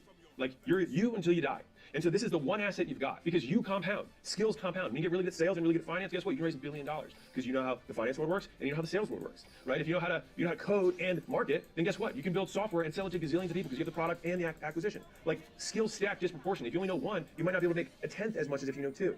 Now, obviously, those are big bucketed terms that have many, many, many skills underneath of them. But fundamentally, when you think about it that way, you become a weapon. Real quick, I have a gift for you. This is the $100 million scaling roadmap. It's something that my team and I put 200 plus hours into building and breaking the stages of scaling into 10 steps. All right, and so what we did is we broke down everything that basically got us stuck and what we did to break free at each level of the business. And if you'd like to know what product, marketing, sales, customer service, IT, recruiting, human resources, and finance look like at the stage that you're currently at, this is a free gift. So all you have to do is go to acquisition.com/roadmap. You can plug in your business information. And if you want our help, you want my help to help you break through whatever level of scaling you're at, this is not a promise. I'm just saying I'd love to help. On the thank you page, you can book a call. Every month we have a workshop out here at my headquarters. You actually talk to my real team that does our marketing, does our emails, does our ads, does our copy, does our sales, does our finance, does our recruiting. The real people are doing this at a very high level. And what's really cool about that is that they can typically find and spot what the constraints are in a business like that. And so it's one of the most valuable things that I can possibly do. Obviously, space is limited based on our actual headquarters. But that's interesting. On the thank you page, you can book a call. No pressure. This is a gift either way. It's absolutely free. So let's tackle the second part. I said you can solve a lot of male problems by getting in shape and making money. And so let's talk about the getting in shape side.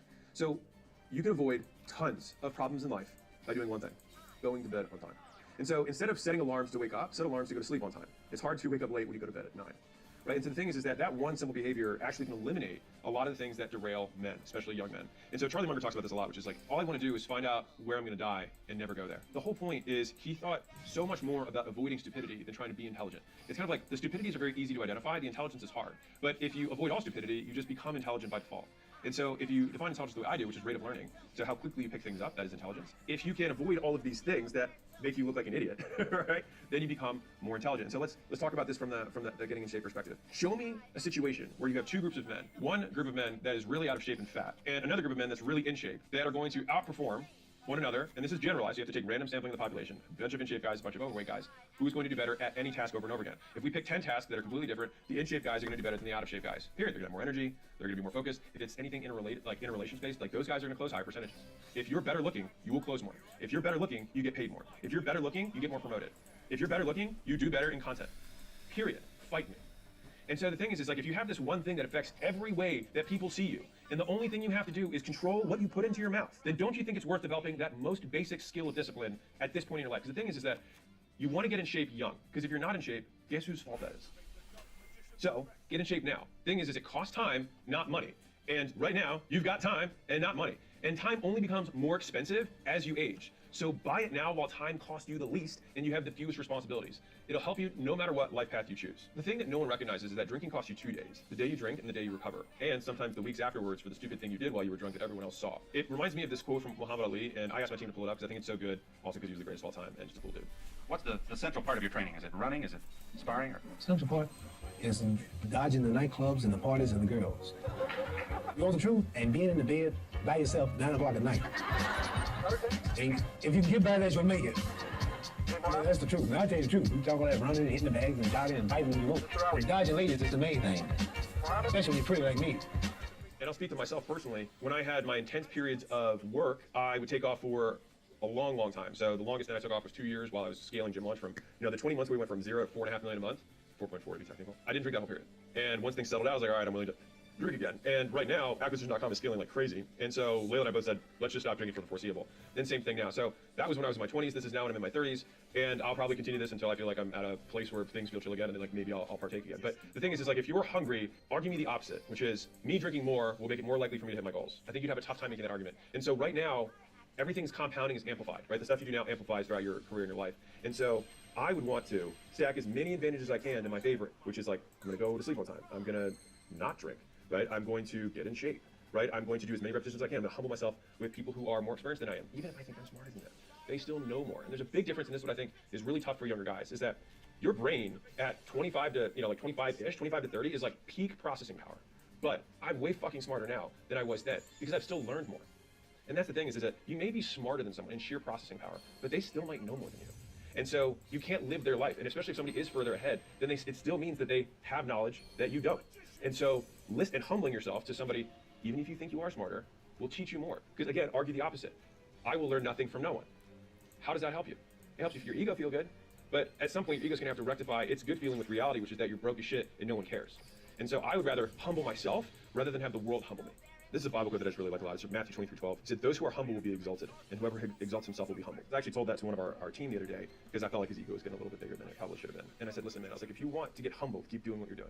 I was like, but if you want people to talk you up, I was like, humble yourself, let your work for you, and then everyone else will exalt you. And so I think most men want to be respected. They don't have respect, and so they compensate by exalting themselves because it makes them feel better in the short term, but you look like an idiot in the long term. And think about it like this, like for some reason, I don't know why we're wired this way, but we say nice things about ourselves and we feel good, but everyone else feels bad, right? If everyone else says nice things about you, it doesn't make them feel bad to say it, but it makes you feel good. Think about those people in your life who always like talk themselves up. It's like, what do you see? You're like, this guy's so insecure. It's obvious. And you look that way. You don't feel that way, but you look that way. And some of the things that you develop as you get older is the separation between how I look and how I feel, which is like, oh, even though this feels good, I look dumb doing this. Your feelings can lie to you in terms of how well this behavior is serving you with your goals in the long term. And while we're talking about your friends exalting you and your friends saying you're cool, how much do their opinions of you really matter? Because now this is going to take a completely different direction than you expected, which is you being humble is a description that other people would give to you, but it relies on you caring a lot of what they think, which is a double-edged sword. And the younger you are, actually at all points, it hurts you. It's kind of like the stock market. One person, two person, 1 day or 2 days in the stock market, it's just about sentiment. But how big the stock goes over a decade is about how good the intrinsic stock is.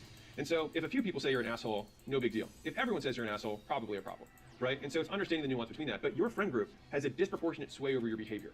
And so your reference group is one of the #1 correlations with how big your life gets, or rather, the goals you achieve. Now, they've done the studies in terms of finance because it's easy to quantify, but your reference group, the 5 people you compare yourself to, not necessarily spend the most time with, but compare yourself to, are the ones that determine your future.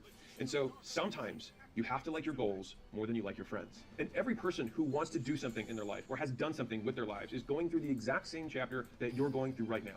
And it's the lonely chapter. It's the chapter where you don't fit in with your old friends, but you don't have the achievements yet to fit in with a new group of friends. And you're doing all this stuff, right? The fruit tutorials, you're watching these videos, and you're reading everything you can get your hands on. And you're trying to set up whatever your podcast is or your content thing, right? And you're going through it and you're thinking to yourself, like, is this even worth it? Because you're not seeing any signs of success. But the sign of success is the hate that you get along the way. It is the leading indicator. And what you can't do is bend the knee to their hate and try and fit back in and conform because it's comfortable and it's warm.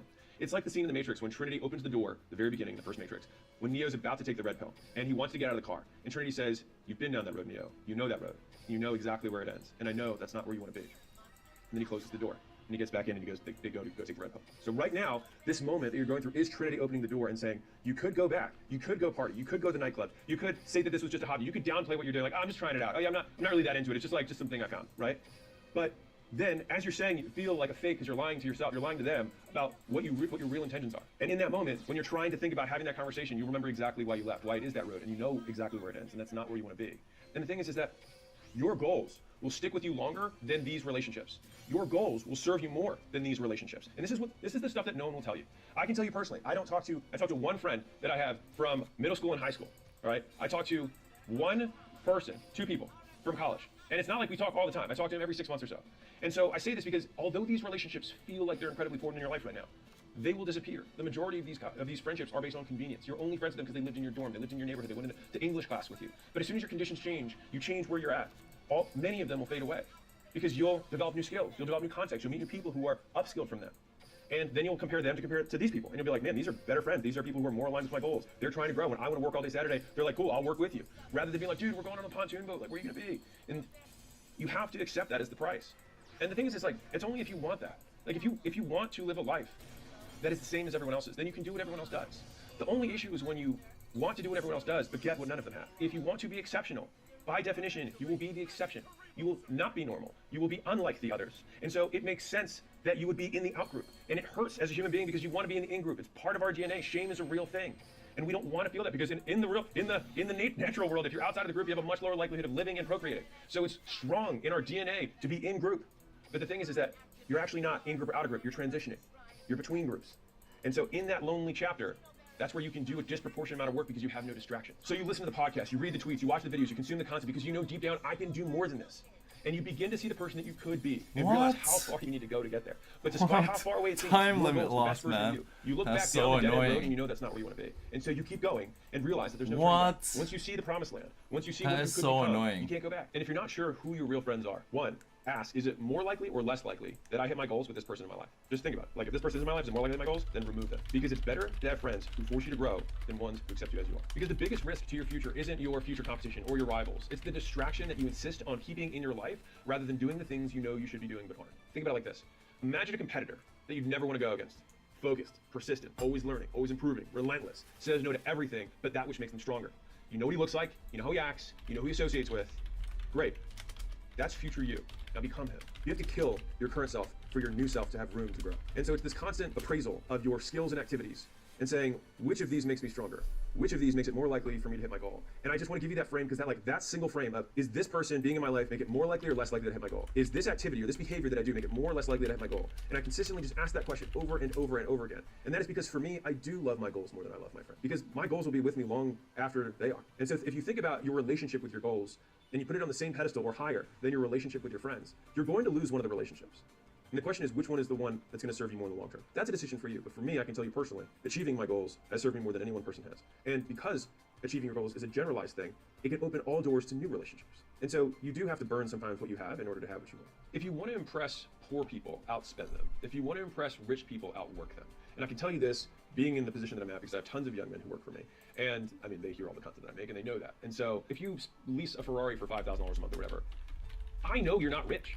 And every rich person isn't impressed by that because we know what it costs. You only impress poor people. And if you do it really early in your career, every rich person's like, man, you should be reinvesting that to get way fucking bigger. Now, if you're like an aficionado and you want to have lots of cars, that's like, again, that's different. It depends on the reason you're doing it. It's like, you shouldn't be cooking your own food unless you love cooking. But if you don't love cooking, then you should outsource that shit as fast as possible so you can get your time back. It's understanding the context of this, which of course this will be taken out of context. But hopefully you watching or listening to this can at least get it. Layla and I both collectively started buying nicer things. So living in nicer places, having nicer cars. I bought my home, which was a nice house in Austin. I think it cost me $1.7 million. I bought it in cash and I bought it off 1 month's paycheck. And so I put that in context to like, was it a ballin' house? Totally. It was sick. I was super happy to be there. But where I lived before that cost me $1,200 a month. And so you're like, wait, 1.7. Right. We spend money, but by percentage, the amount of money we spend is inconsequential. If you want to buy the toys and you want to buy that stuff, I'd say, sure, understand one, whatever you spend, you're taking away from the future. Now, there is always a point you have to balance between consumption and investment. If you never spend anything, you live your entire life and you end up with a big pile of money and you didn't enjoy any moment of that. I don't think that's the way to do it. But I do think there's a ratio there. And I think that ratio depends on you as an individual. I tend to always over-index on investment because I want to become a really great version of me. And I think that's going to cost money and it's going to cost time, and I like to be ready for those opportunities because the opportunities get bigger and have more zeros next to them. And there's no masterminds you get to at a certain level. You just do a deal with someone, and for me to pony up for the deal, I might be like, hey, you got to write a check for $10 million. I'm like, all right, I got to have that ready for just like on the sidelines waiting for opportunities, right? And so the idea is being on the defensive so that you can be on the offensive. It's living far below your lifestyle so that you can more heavily invest in the growth of the business. And so your lifestyle is your competitor's opportunity. There's you and other version of you. There's Bizarro you, right? And Bizarro you wants to live this great lifestyle and has the Ferrari, the nicer place, and whatever. But when an opportunity comes along, Bizarro doesn't have any savings because he's trying to show face, right? The thing is everyone's trying to show face for hates him anyways because it looks like he's bragging. But also, they know how much he makes relatively, and they're like, God, he's got to be spending his whole paycheck. He looks irresponsible. There's zero advantage to being accurately judged. If you are strong, you want to appear weak. You want to have more money than people expect you to have. And so for me, when we did buy the Bentley, which I bought because I'll be honest, I got pressured into it. They were like, dude, come on, you make all this money, like buy something nice for yourself. And I was like, I guess people buy nice cars. So I bought a car, bought a Bentley. And I returned it 6 months later, and I lost 20 grand on it. And I was like, this is just a complete waste of everything. Like, I just don't care at all about this. Because you only need 3 things to win. You can write this down. The balls to start, the brains to learn, and the heart to never quit. And the good news is you already have all 3. You're just not using them. Because fundamentally, if you found somebody and they started and they continue to get better and they never stopped, they would win. Just think about it from fundamental basics. Like if I said, okay, think of a person who only did one thing and all they dedicated their entire life to was doing that one thing and getting better and better at that thing. And they did it for 50 years. Do you think that person would not be incredibly successful? Of course they would be. Then why aren't you doing it? The problem is it's never been easier to start a business. It's also never been easier to do nothing at all. And this is what I mean by your distractions are the things that are getting in your way, preventing you from doing the things you already know you should be doing tomorrow. Right now, if I were to say, hey, go get in shape, what do you need to do? What you want to say is, oh, I'm going to go do some research to find the best program and find the best diet. But if I just said, no, you can't look, make a guess. What would you say? Probably like, well, you probably like go to the gym, probably do some weights, probably do some cardio, move a little bit. But I say, do you want to stay at the same weight? Do you want to stay at the same cardio pace? Or do you want to move those up over time? You probably say, I want to move those up over time. I'm like, okay. And then food-wise, like, do you want to probably eat more protein and eat less shit? Probably like, yeah. Like, well, why don't we just start there? Most of the things you need to do, you already know what to do, and you delay doing them by under the guise of having a better plan. But the reality is that your plan is always going to change as soon as you get new information. And so the point is to start, period, and learn. And it's giving yourself permission to have the humility to start a role that you know is not going to be your end game, because you just see it as one tile on the painting that's going to become the version of you that you want. It's like, I got to start at this corner. I'm going to paint this corner up because I know that this cornerstone of experience in door-to-door or cold calling or media buying, whatever, is going to be something that I can build my whole career off of. There are maybe trillions of dollars, but at least hundreds of billions of dollars that are being made and dedicated every day to getting you to do nothing. It's not a fair fight. I want to be clear. It's not a fair fight, and they're winning. And so I love this from Andy Frisell. He said, personal excellence is the ultimate rebellion. And so I think, like, you want to be a fucking rebel, be excellent, and do it for you. Like, you want to stick it to the man now, just be great. Fundamentally, the point of entertainment is to get someone to pay attention to it. That's all entertainment does, is pay attention to it, right? And so that means that you're not paying attention to the thing that matters more to you in the long term. And so every dollar, every minute of attention you pay to entertainment, whether that's pouring alcohol, going out to clubs, all of social media in general, motivation porn, if you will, all of that is you not doing what you need to do to get to where you want to go. You just have to be able to do things without seeing an immediate reward. Like, if there's one meta skill that overshadows all of this, it's your ability to delay gratification. It's to delay a moment of reward. That's it. Like, that's all you have to do. And in the beginning, you just have to be able to do it long enough to get one reward. And that reward is typically outsized in its strength. And then that will reinforce you sticking with it. Because the people who do work really, really hard, it's not like they're made of different flesh and blood than you. It just means that they had a short period at some point where they said, I'm going to shut everything else off, and I'm going to go all in on this. And then when they do get that first feedback loop, like, holy shit, I made my first sale. Holy shit, I got my first lead from ads. Holy shit, I got my first, 100 followers. Whatever, it doesn't matter. Like, you have some feedback loop for whatever it is that you're trying to go after that then encourages you to do more. And you're like, oh, this can work. And then as soon as that turns on, you can get obsessive. If I had you sign a contract right now to be that you guarantee that you'd be a millionaire in 10 years, but you couldn't make any real money between now and then, would you sign it? Every person I've asked says yes. And so maybe if you are listening to this and you're not going to say, okay, from 30 I'm a millionaire, yeah, that sounds like a great deal. By the way, that's like 0.00 whatever 1%, like no one is. But if that's you, a lot of stuff takes much longer. And the problem is that when you're 20, you've only been an adult for like 3 seconds. And so the thing is that 3 seconds feels like a very long time. But I have this belief that older people are more patient, not because they're actually more patient. It's just because your perception of time speeds up. I can be more patient than a 5-year-old because for me, 1 year is not 20% of my life. So my perception of time shrinks. I might have the same patience as a 5-year-old. It's just that more time passes. And so if you are younger, then you have to just understand that your perception of time will speed up. And so you will be able to exhibit patience. You'll keep being able to do something else in the meantime because the meantime will pass faster. And so you have to over-index on it when you're starting. I mean, I've got guys on my team who are like, hey, what's my next career move? And they're like 30 days into the job. I'm like, give it a second. Like, you still suck. Like, you went from suck to proficient. Like, you're not great yet. Calm down. The real world's very different from school, which you've already, if you're watching my stuff, you already kind of have an idea about that. But I want to give you the more behavioral definition around it. Is that with school, you have very clear directions and a clear outcome with a clear timeline, and you get a grade immediately. So that's kind of like the reward feedback loop, right? And sometimes it's pop quiz, same day, next day you get the feedback loop. Or even you finish the quiz, you go outside, and you're like, hey, what'd you answer for 6? And you're like, oh, fuck, I got it, or whatever, right? But the thing is that the world is completely opposite of that. And so the thing is that beginners are paralyzed to make a decision because they assume the real world works like school and only has one right answer. But reality is that there are many right answers with only one wrong answer, which is doing nothing. And that's the answer that most people pick. So I was talking to Neil Patel, who's a friend of mine, and he just made this big tweet about this, but he and I had a conversation about it earlier. He has 2 friends. One who's a public CEO, found a company, took it public. He's got another friend who found a company, took it public, took it back private, and then now only does private deals. The guy who does public and made all his money public is like, you gotta go public. And the other guy who took his company public and it was a big mess and then took it private again is actually richer than the guy who made his company public. Both those guys are billionaires and both gave advice and they had differing advice. And so I don't see it as one is right or wrong. It's that there are many right paths, but only one thing will prevent you from achieving all of it, which is the only thing I'm trying to conquer in this video is getting you to not do the one wrong path, which is fear. Fear of not making it work, fear of other people's disapproval who don't matter anyways, that you aren't cool anymore, or because you don't show up to social events, or because you don't blow money on stuff that doesn't matter anymore, or you're not wearing the brands that they think are cool. Is all of that worth you for the rest of your life having the crushing feeling of mediocrity knowing you could do more? And I say, and I can describe this because I've lived it. That's why I say it. I'm not saying that stuff's not going to happen. It absolutely will happen. It might even be worse than you imagine. But you will not die. And if you use the frame, does me losing all of these relationships and having more time increase the likelihood that I get to my goal, or decrease the likelihood that I get to my goal? All of a sudden, when you use the goal frame of the best version of you, all of a sudden it starts to make things a lot clearer. It's like, no, me going to this bachelorette party does not increase the likelihood that I hit my goals. And I'm not saying that you have to make that sacrifice every time. But the thing is you're making a sacrifice either way. You're either sacrificing your goals or you're sacrificing that relationship. And so some of you guys are like, oh, Alex, that sounds unbalanced. I'm going to get a couple, comments from the fucking online therapists. They're like, I think emotional well-being and mental wellness is super important. Well, first off, the pendulum's swinging back. No one gives a shit about the soft stuff anymore. Thank fucking God. But at some point, everyone who wants to achieve great things realizes that balance is a myth. And once they realize that, they become someone who achieves great things. At some point, every person who wants to achieve great things realizes that balance is a myth. And once they realize that, they become someone who achieves great things. And so there's this whole misnomer, this whole idea. Think about what mediocrity is. It's about being in the middle. It's the medium. It's being right in the middle, right? Balance. But anybody who is imbalanced is another way of saying more focused on the one thing will be better at that thing than you. And the question is just whether or not that thing that they choose to be better at will give them more leverage over all that other stuff later.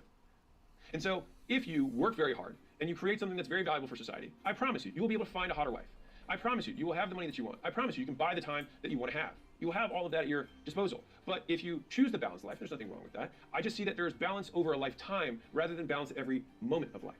And so you might have seasons, like I took basically a year off during the last year of gym launch. I just didn't really do a lot. So I had more time than anyone, and money, right? But I had seasons before that where I didn't take any time off. And so I think if you expand your time horizon for what balance really means, so this is a softer way of explaining it, then I think that will, make you sleep well at night. But real talk, I work all the time because I like to do it. And I think that once you get a fast feedback loop with the work that you like that also propels your goals, then you're not going to do anything else. And it's not like I or some of the people that, it's not like the people that you look up to have some sort of Herculean work ethic or discipline that you don't. They like things that happen to also bring them status.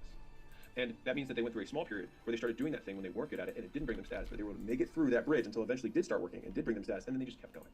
So you just need enough gusto to start and just get through that period, to just get through your friends saying you suck for a little bit. And everything you start will not be fun because you'll suck, but getting good is fun, getting better is fun. And so I get excited a lot of times when I see how bad I am at something that's new because I have enough generalized reinforcement for learning how to get better at things that you learn the skill of getting better. Like that's a meta skill. You learn how to learn. And so just see it as an opportunity to learn how to do anything better. So if you have a first thing, then that's the first thing that you get better at. And then you'll learn the skill of getting better and you can apply it all over the place. So if you're a business owner and you'd like to scale, I'd like to invite you out to my headquarters for one of our scaling workshops where we help identify and solve your number one constraint so you can start the year with lots of momentum. And so if that sounds at all interesting, click the link below, book a call with my team, and if you're fit, we'd love to see you. Some of you guys are listening to this and you're like, okay, this is great, I'm feeling awesome. The thing is that people, maybe it's you, are waiting for this perfect moment, but it doesn't come, right? It happens the moment you decide that you're fed up with waiting and decide to take action. And it only becomes the perfect moment when you look back on it, because today it just looks like now. I had a conversation with a young man yesterday who said, listen, I have demons. And I was like, bro, you don't have fucking demons. I was like, shut up. And he was like, the thing is, I was so visceral with my reaction because I used to say that kind of stuff. Because I thought it made me hard. I thought it made me complex. I thought it made me mysterious.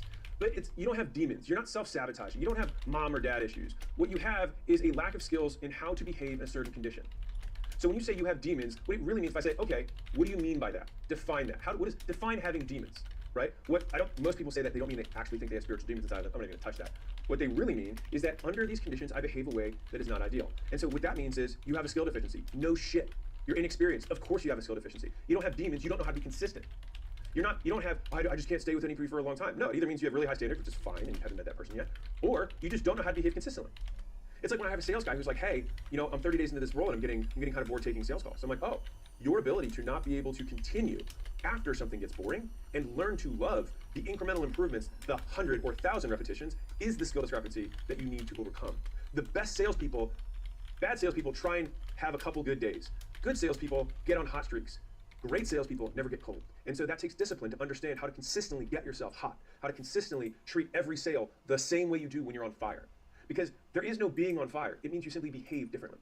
It's not like you have magic. You pause differently. You take longer spaces. You ask the question. Your tonality shifts. And those are skills because you can learn them. And so this whole thing of like, this is this young man, I'm traumatized. First off, you don't know the fucking definition of trauma, all right? Trauma is a permanent change of behavior from an aversive stimulus, meaning something bad happens and forever it changes how you act. Now, if we understand that as the definition of trauma, is trauma bad? Well, if I touch a stove and then I never touch a stove again when it's hot, is that trauma bad? It permanently changed my behavior from an aversive stimulus. Is that trauma bad? Well, it prevented me from burning the house down, from permanently damaging my hand in the future. No, I would say it was good. And so this whole appraisal of your past being tough, or you don't understand, bro. No, and no one cares either. They don't understand, nor do they care. And so all anyone is going to care about is how you act, how you behave, what you do based on a series of conditions. And so you just need to expose yourself to the conditions so that you can get the repetitions, so that you can learn how to overcome it. The thing that determines whether it's good or bad is whether it creates a behavior that's conducive to your goals. And so that means that fundamentally you can have a stimulus like touching the stove that creates a behavior that is conducive to the goal. In that way, trauma was good. So, by the way, parents, when you punish a child, the hope is that you traumatize them, is that you permanently change their behavior from an aversive stimulus. It's just that people don't define words and they just shout them all over. They say it's stored in your body, it's energy. It's like, no one even knows what the fuck that means. Show me on someone's body where it's stored. Give me an x-ray. Show me where this, no, come on. Like, you're saying you're storing your emotional trauma from your father and your liver. Like, I can just say words and make things up and get people to nod if I say them with conviction. It doesn't make it's true. And so you may have been fooled, because sometimes it's more convenient to say you can cast your power onto this thing that happened that was outside of your control as the reason why you can't be successful, because it's easier to say that than to say that I chose not to do anything about it anyways. And again, listen, you can do whatever you want. you can just keep wallowing in that. You can keep saying that that's the reason, and wherever you point is where your power is, right? But the only time that you have more power is if you say it's on you, period. Because all of those things may have happened, and they may have all been terrible. And what are you gonna do about it, right? Because the only like no one cares, like the world doesn't care. You care, which is fine, but like no one else does. And the sooner you realize that, the sooner you can start doing something about it. And so, also think about this as the equal opposite. If trauma can create good things, then it also means that good things can create bad behaviors. And so, if you win the lottery and then you have all these behaviors that happen afterwards that are negative, then was it good for you? Like we talk about these rich and privileged kids because it creates behaviors that actually make it less likely that they achieve things later.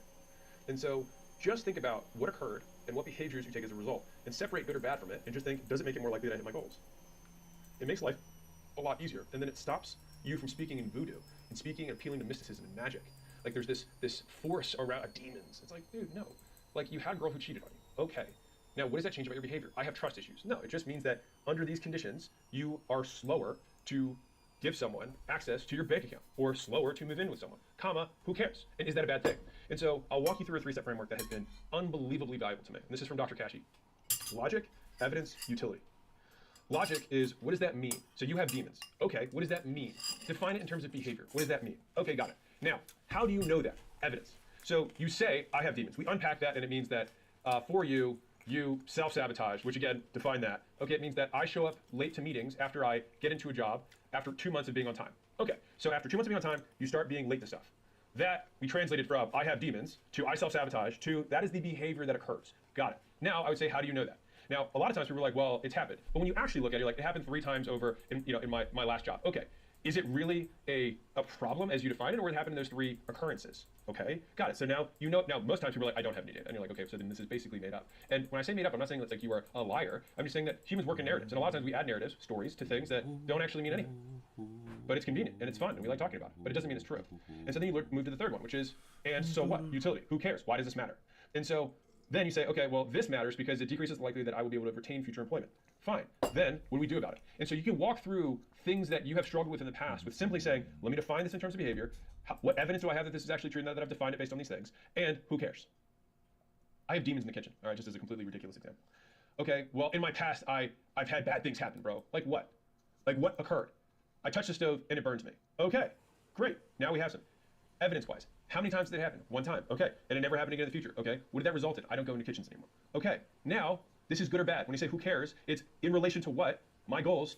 Does you not going into the kitchen prevent you from achieving your goals? Well, if you want to be a chef, yes. If you want to be an entrepreneur, no. If you want to be a kitchen entrepreneur, probably, right? And so the question is just, who cares? Why does it matter? And so much of our time and effort goes into explaining things to people that don't matter at all, that you could literally just move on from and just literally forget about. You could get over that quote trauma by changing the behavior that it changed aversively.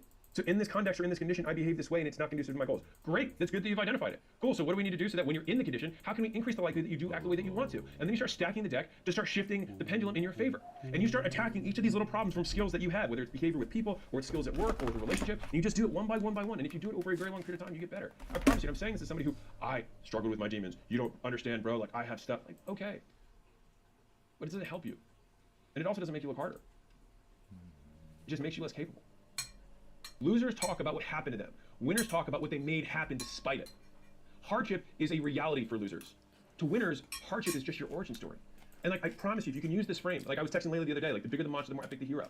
It's the story that you're gonna someday tell. When you're 85, you're not gonna want more boring stories, right? The idea is that if you're going through hardship now, that's the story that you're gonna tell. And if you believe yourself to be the hero that you want to someday become, then the harder it is, you're like, bring it, this is my story. This is the Spider-Man getting bitten. This is him getting beat up by the bullies. This is the origin story. No one cares about a hero who never had it hard. I bought a lottery ticket years and years and years ago when I was in college, because it was like a billion or something like that back then. That was when $1 billion meant something. But I was in college, and my girlfriend at the time, I was talking to her, and the drawing was that we bought it for fun. We bought one ticket. I wasn't expecting to win. It was just basically I was buying it for the conversation. And I thought about it as like the drawing got closer, and I realized I had this big pain of anxiety because I was like, what if I win? And I had this moment of terror because I realized that if I won, that I would never be able to achieve anything that anyone thought was my own. And that thought terrified me. And thankfully, I didn't win $1 billion. And I got to make the life that I have. And so I think Epictetus says this, but it's something to the degree of what a shame it would be for someone to never encounter hardship because they would never be able to see who they are. And so I think that if you have gone through hardship, or you are going through hardship, this is the opportunity to prove to yourself, not anyone else, that you are who you say you are. And you are made of what you say you are made of. And you can choose to allow that hardship to make you harder, to make you more resilient, to make you more persistent, to make you more relentless, to make you more driven towards whatever you want to do, or whoever you want to be. Or you can allow it to be an ankle weight. You can allow it to be your trauma, right? That is your demon that you're fighting every day. But the thing is like, everyone has demons. Everyone has hard shit. And I want to tell you this frame that'll hopefully change someone's perspective, which is that your hard stuff may have been harder than other people's hard stuff. But if I take a human being who's never encountered anything, and then I poke them with a needle, that will be a 10 out of 10 hardship for them. And so I believe personally that humans experience pain the same way. It's why when a man feels disrespected, it hurts just as much as someone else going through another crazy hardship. And you know what? Even if that guy's white, a 10 out of 10 pain still feels like a 10 out of 10 pain. Now, could that pain be less on the absolute scale of worst scenario? Yeah, it could be. But also, who cares? And so my point here is that every single human being on earth has gone through their version of 10 out of 10 pain, which normalizes pain across the spectrum, which then leaves you with the only natural thing you have left, which is, what do I do now? And if you want to design the perfect version of you, the savage competitor, the gladiator at the end of the life that has the scars and the scraggly beard, but has been through shit, has done things, and has realized their potential, what would you do to maximize the likelihood that you become that savage hero? Would you give them the padded lifestyle? Would you give them the immediate win? Would you give them the easy life? Probably not. You would probably put you through what you're going through right now to become that person. And so why would you resent the chapter you're in because it's a requirement for becoming who you say you want to be? Let's say you've gotten over your little demon thing. And when I say gotten over, you just stop giving it power by saying it now is the reason that you can't be successful. Awesome. So what do you do now, right? So you got to start figuring things out. And that figured out muscle is probably the most powerful muscle you can build. It's just like, oh, I don't know how to do this. I will figure it out. Why? Because I figured out things in the past and I can do it again. And if that person can do it and they're no smarter than I am, they have 2 hands and a brain, I can do it too. So the next time that you say you can't figure something out, just set a timer for 20 hours and actually try for 20 hours before you quit. What you'll often realize is it's not hard, you just haven't even tried yet. If you can shrink the time between saying you want to learn something and beginning to try the thing, and extend the time before you say, hey, this is hard, then you will be able to accomplish way more than you think. You can learn most things in 20 hours. The problem is that most people delay the first 20 hours by years. And if you really measured yourself by the amount of action you take, not your desire, not your deservingness, or even your effort, you might actually be embarrassed because what you're looking at is reality. It's about what you do, not what you say you're going to do, how much you want the outcome from what you're doing, how much you think you deserve the thing that's going to happen after you do it, or how hard you try. Because 1, no one cares. 2, reality doesn't care either, because the only thing that matters that you can control is input. And you would be absolutely astonished at what you can accomplish when you give yourself no choice. Every third time I do a Q&A, I get asked the question, what keeps you going? When things were tough, like what did you think about? And I could come up with something that was really compelling. But the honest truth is I just never considered quitting. It was just not on my choice of options at the table. Because for me, the idea of going back to Baltimore as a failure was so much worse than anything else that I could encounter that it just wasn't even a consideration. And so the only natural option I had was to persist, was to endure, was to continue. And so I think if you use that frame as there have been people who have gone through significantly worse than what I'm going through right now. And for those of you who claim the demon card of like, I've been through shit, then prove it.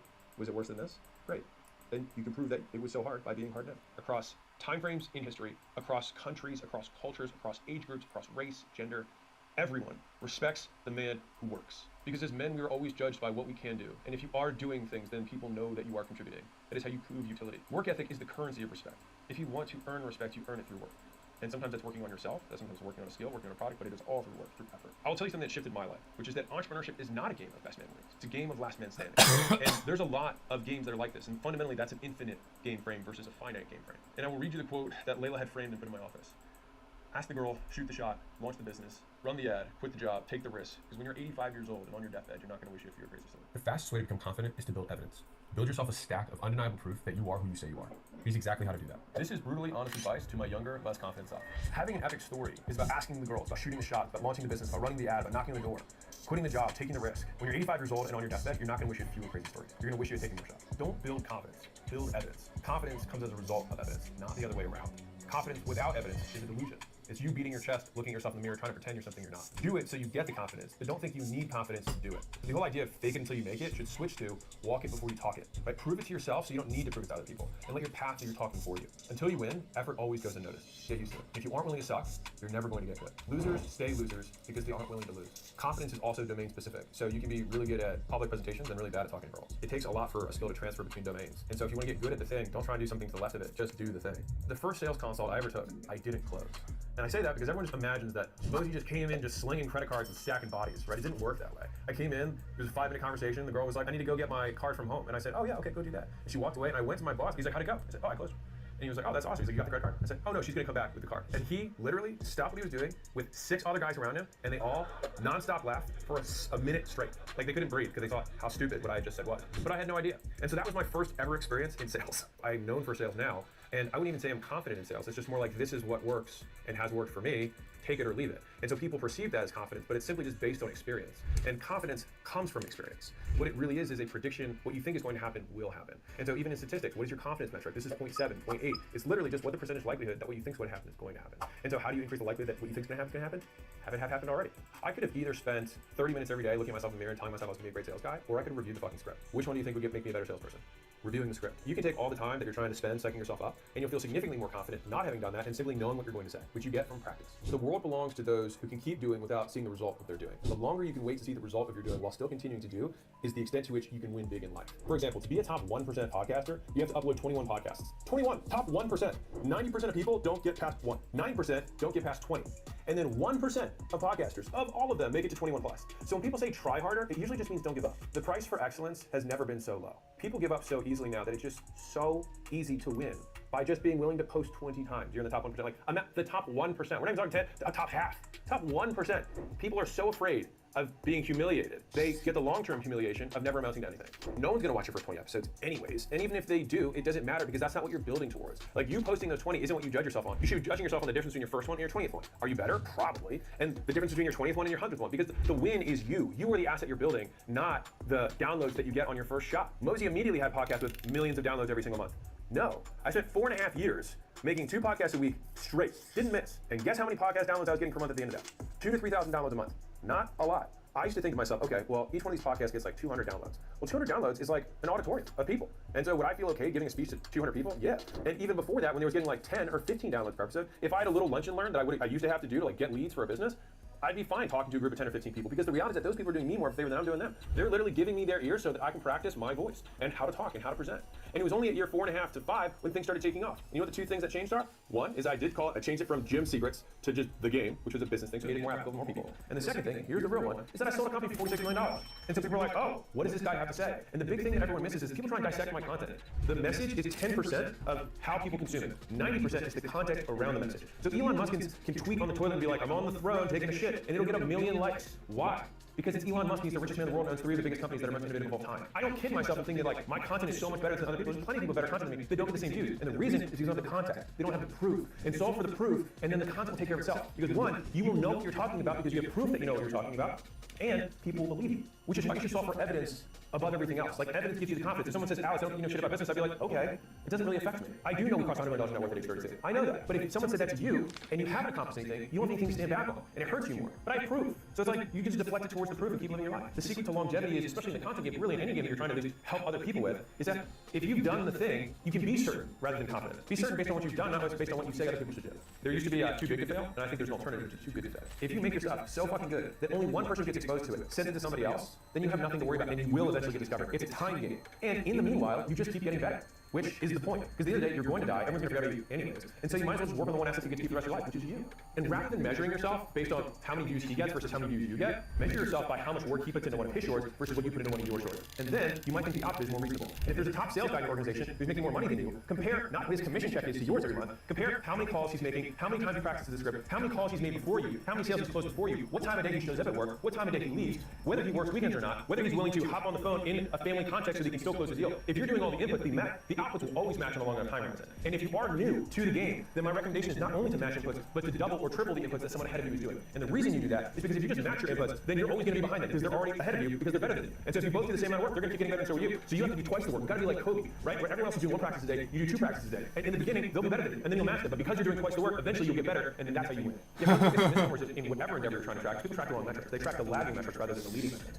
Lagging metrics are what happened. Those are the outputs. And if you want to track those, fine. But the real things to track are what you're doing to create the outputs. So I don't want to necessarily even track sales. I want to track how many calls I'm making. If I'm trying to get in shape, I'm not necessarily going to track the weight I'm doing. I'm going to track how many calories I'm eating. And so the more ways you measure, the more ways you can win. And so the idea, the ultimate win at life is where you can shift things that are out of your control that you deem winning to things that are under your control which you deem winning. Because if you're measuring on whether you lost the fat or not, sometimes people take longer, some people don't. That's something that you actually can't control. What you can control is the input. And so if you say, based on this, if I do this one thing every day for a long enough period of time, I'll eventually get there. The real winners cut out the I'll eventually get there and say, if I do this every day, I have won. The thing that I try and focus on now is the delta between how hard I tried and how hard I can possibly try. And if I know that the gap between those two is 0, then I have won. And I've decided to spend an inordinate amount of effort trying to make that my definition of winning, is that there's nothing left in the tank. If you get into a harder career path, or one that takes more reps to get good at, or more reps to get into, then every day you can win based on saying, like, everyone else does 100, I do 250, and I have nothing left to give, I won. And that should satisfy you. And if you're obsessive on the external thing, that takes too long, and you will give up too soon. One of the things that took me too long to learn was the finite and infinite frame. And so the finite frame is where you have known players, agreed upon rules, and a way to win or lose at the end, and the game is over. In infinite frame, you have known and unknown players, no agreed upon rules, and the point of the game is to keep the game going. And all the greatest games that I've ever participated in, marriage, health, business, you don't win at marriage. The point is to stay in marriage. You don't win at health, the point is to stay in shape. You don't win at business, the point is to stay in business. And so, by default, if you don't give up, you win. And so that's the big frame shift, which is why leaving everything on the field is the way you have to define winning if you want to win in the long term. Anything worth doing takes great time. If you stick with it and you make that the win, you'll notice that the external win will just happen on its own. And if you really commit to that perspective, it won't even mean much to you. Because if you make that everything, it's the same thing with the guys who win the golds and then kill themselves, or win the championship and then go to these massive depressions. It's because they're playing the wrong game. When Kobe was asked shortly before he died, like, do you think that you're somebody who's afraid of losing, or do you think you're somebody who loves winning? He basically denied both frames. He said, I'm paraphrasing, I just love playing to the best of my ability. And that's what he measures himself off of. The fact that the world chooses to measure him on the fact that he's won so many games, that's the world's problem, not ours. It's saying, I'm game master, not a player. I choose to play by these rules, and as long as I'm playing, I win by default. It's because I'm not accepting the world's rules for winning, I make my own. An easier analogy here is, and this is a Naval Ravikant quote, he said, what looks like work to other people should feel like play for you. If you look at an artist and he's painting, you're like, hey, how soon are you going to finish that painting? The point for the artist is to paint. He'll finish that piece and he'll start the next one. But the process of painting is the thing that they enjoy. And so the idea is that if you can commit, and the broader you can generalize what you're committing to, the easier it will be to stick with it. So you might be like, I love making calls, but I hate entering things in the CRM. Well, both of those are required for the role of sales. And so I prefer to chunk up a level and say, I prefer to do hard work because of what that work does to me. Then, whether I'm putting shit into the CRM or editing a document or having a hard conversation, all of those things are difficult, and I see those as all contributing to the person I ultimately want to be until eventually I die and it won't matter anyways. And so the only asset that you really get to keep with you is your character, and that's the only thing you keep building. And so if you make the character the W, at the end of the day, did or did I not contribute to the character of the person I want to become? If that's the W every day, you can never lose. If you have your menu option of things that you can do in life, just remove quitting as one of them, and then try your next thing. And if you are in that Rocky cutscene, and you're 2 months in, 3 months in, remember that the Rocky cutscene in the movie lasts a couple seconds, and the Rocky cutscene in real life might last a few years. And so whenever I get to a low point where I think, why do I even bother doing this? I just like to remind myself, this is where most people stop, and this is why they don't. And as hard as this is going to sound, the best thing that I ever did was not listen to other people's opinions about my life. They don't want the best version of you. They want the version of you who best serves them. And unfortunately, the closer people are to you, the more similarly they'll see themselves in you, and the more your success will make them feel bad about themselves. And I can promise you this from somebody who might be a little further. I have more people who root for me now that I've already won than people who rooted for me along the way. No one is doing as well as you think they're doing. So by comparison, everyone's better off than they think. Because the cumulative median, visually, is probably 3 times higher than what the actual median is. And so if you're like, oh, I'm average or slightly below average compared to the perceived median in society, you're probably way above average. And that's okay. And being above or below average doesn't even matter anyways, because you've got a lot of innings left. There's a lot of quarters left to play. And so like until the day you die, you still have hope, you still have a chance, you can still keep moving forward. Whenever someone gives you their opinion about what you should do with your life, it's really them saying, this is my preference of how I want to live my life. And I say, great, live your life that way, and I'll live my life this way. Because me living my life has no effect on me. So live your life the way you want to live. And I don't want your life either. They make those statements because they feel uncomfortable, and so they have to like release it, and so they say that to you to make themselves feel better. And that's their problem, not yours. I think I've learned a lot of frames around not caring about other people's opinions out of necessity. Because I was so crippled by the opinions of other people for what felt like such a long time, that I always had to face my death in order to get myself to move. And so I talk about death a lot because it has actually been one of the few things that actually motivated me to change my behavior. And so when I had done all the things that I thought would impress other people, one, I realized that they didn't really care. And secondly, I realized that I deeply cared about how much I could keep my life. When I was like, is this what winning feels like? Because if this is what winning is, then I don't want to play. I think I'd rather be dead than continue to play this game. I was forced to change the game I was playing. Which was like, well, what is the game that I would like to win? Well, I'd like to win a game that is by rules that I set out, and there are things that I can control. And then those people, because you break their mold of what they're supposed to be doing, they might be miserable too, but they're not willing to take the risk that you're willing to take because they care about other people's opinions more than you do because they haven't gone through that little journey that you just went through. Fine. You do it your way to do it. I mean, I went from prodigal son, my father's super proud of me, graduating Vanderbilt in 3 years, president's fraternity, vice president of the powerlifting team, management consultant, to minimum wage employee. Like, that's a pretty significant drop in status. I have these frames because people will do whatever they want, but for me, that relative drop in status was a lot. I went from about as high status as you can get as a 22-year-old to about as low status as you can get. I mean, I remember having people be like, so did you go to college? And I was like, yeah, I went to college and I fucking murdered it and I did everything. And because the implied question is, why are you here? And so that's what, in the beginning, hurt a ton. But then I just realized that they just didn't know. And they were asking genuinely. And all of my judgment around that was just my own problem. How I'm perceiving this question is affecting my mood to such a great degree. What if I applied this to every question? All these people are asking me things, and I'm either getting offended or getting complimented, but the statement doesn't change. So that sounds like a me problem. And so the more I started diving into things like that, the less bothered I became by everyone else's opinion, because they also have no context. Even if they did mean it as an insult. So what? If they're saying, well, I'm better than you, I'd be like, yes, you are. A lot of even really successful people frame their success around trying to prove someone wrong. right? But when you try and create your entire existence in opposition to someone, you actually give them complete control over your life. It means that because of the things that this person said, I will choose to change all of my behavior. Which basically means that the direction that person have commanded you to do whatever you do. And if you'd like to be a free person and want to be somebody who accepts their own volition, then I choose to accept insults so that I can live my life rather than living in contrast to them and giving my control to the person involved. That would mean I put me changing your mind above my goals, which I don't. My goals are more important to me than changing mine. I'm super sensitive to I am statements, labeling statements like this. Like, I am a neat freak. I'm the type of person who. So whenever you're dating someone, you're getting to know someone, people like to blanket I am statements really early on to set the stage. Like, I'm the type of person who likes to show up early, I like to clean things, I'm a labeler, I'm a whatever. And then, and this is the insidious part, they then say because. And then they insert a reason that they made up or that sounded good in the past that people nodded their heads and agreed with. Because my mom never loved me enough. Because I didn't get enough hugs. Because I gave a speech once and everyone laughed at me. Because you don't know. And the reality is, you will never know. All we know is that you do a certain type of behavior. That's it. By giving these because statements all this power, you actually put all the power into something that is unchangeable in the past, and so you have to keep dealing with it. Whereas if you just said, I do these things, period. Now, if I want to change what I do, then I should just reward myself with doing something different. And that makes it a lot more malleable, and it makes your identity and what you do as a result, or rather what you do and your identity as a result, something under your control. You don't want to blame the things in the past that you can't change. You want to blame things in the present that you can. So if you said, I have trouble getting close to girls because my mom and I aren't close, one, you give your mother all the power in your love life. Ugh. You give power to something that happened in the past that you can't change, to things that are happening in the present that you can change. And so would it be more useful to say, in the past, I have struggled to get close to girls, period. Now that could be for a number of reasons. The thing is that you don't know what reason it is. Because I could say, let's say imagine all these things happen. You struggled with your mom. Let's say you had a bad breakup at some point in your life. You're not in shape. I could say, I struggle getting close to girls. And I could use any of those three as my reasons. But which of those served me? None of them. All we know is that you struggle to get close to girls. Okay, well then just look at what it would take to get close to girls and then do that, rather than having this other thing that's attached to the behavior that you can't do anything about. It just makes changing who you are and what you do a lot easier. Sometimes people are such douchebags. They will tell a young child, you will never have a successful relationship with a woman because you don't respect or love me. A mother. Or the reverse could be true of a father. They're a fucking douchebag for saying that because they are labeling you with something that you can't change. But that's their problem. It also is no basis in fact. When people are like, look at how the son treats the mother, that's how he's gonna treat his wife. Why the fuck would I treat my wife like I treat my mother? Dear God, ugh. That's just a statement that sounds good, but has no basis in fact. You treat your wife like you treat your wife, you treat your mother like you treat your mother. They're different people. People want to have problems because it gives them a reason to suck and it be okay. It gives them ego padding so they can protect themselves for the reason why they're not successful, for the reason they haven't accomplished what they said they were going to accomplish. And so they lean on their potential, and their trauma as the two reasons that people prop up. I've got lots of potential, but I have all this trauma, and neither of those matter. I've gone through 3 stages of like mental development in terms of how I see changing my behavior. In the beginning, I attributed my behavior to my past traumas. The second phase was that I chose to change the story. What if my mother was just trying to feel better and it wasn't my fault? So then I changed my behavior in that sense. The third phase, which is where I'm at now, maybe there'll be a fourth phase. The third phase was I behave this way, period. The because statement in the second half is completely irrelevant. 1, because I don't know it. 2, because I can't change it. So I might as well just choose to do the thing that I want to do. Irrelevant of my past. The single strongest predictor of my behavior is what will make the more epic story. I've thought about that frame a lot, and it's still continued to win out. And so when I'm forced to make a decision between 2 things, I prefer to choose the one that's the more epic story. Because either you have an epic story of failure or you have an epic story of success, but no 85-year-olds are regretting their epic stories. They are regretting the stories they never told. Our minds are meaning-making machines, and they have to be because they create associations between things we know and things we don't know. And that's how we learn. The problem is that our brains will make wrong associations, and then they will plague us for the rest of our lives, but we can just redefine what the association means for ourselves to make our lives easier. Because whether you miss the game-winning shot when there's a huge crowd or you miss it when no one else is there, the only reason it hurts more is because you choose to let it hurt you more. Now, there are things that you can do prior to the game-winning shot that can increase the likelihood that you make it, which is that you practice way more in high-stakes conditions over and over and over again. And if you do that, it increases the likelihood, your confidence, that you'll be able to make it. Why? Because you've made it before.